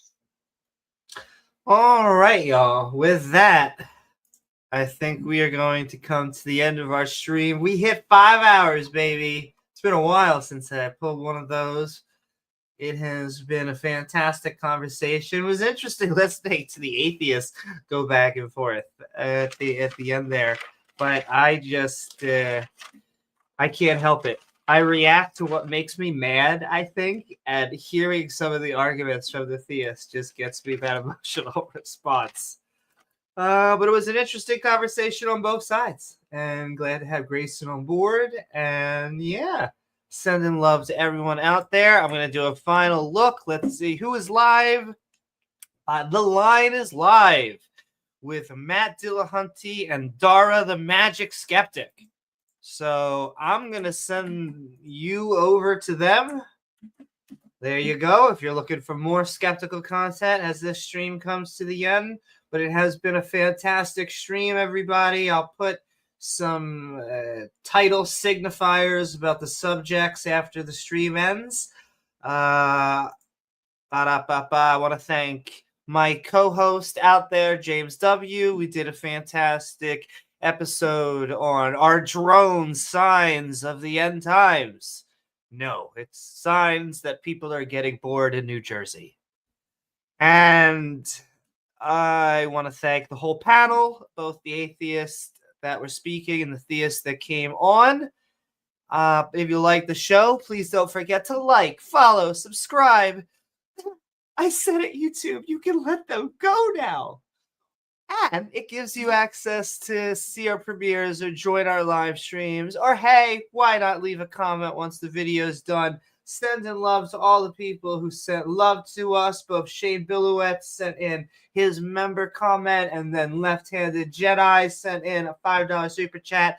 Thank you again for all the love and the support, including our channel members with our evolving badge system down at the bottom. If you want to support the show and trigger creationists, feel free to join the Skeptic and Ranting community. Though you can be part of the Skeptic and Ranting community just by being a viewer, a watcher. You have a space, some would even say a safe space. I can't even know if I'm using that ironically anymore. It's gotten like, never mind. I'm sending so much love to everyone out there, as well as all the Patreons at patreon.com/Amy Newman. I am Amy Newman, and along with my co-host James W. and the entire panel you saw tonight, we will see you all on the next episode of Skeptic Ball Z. Good night, y'all. Mwah!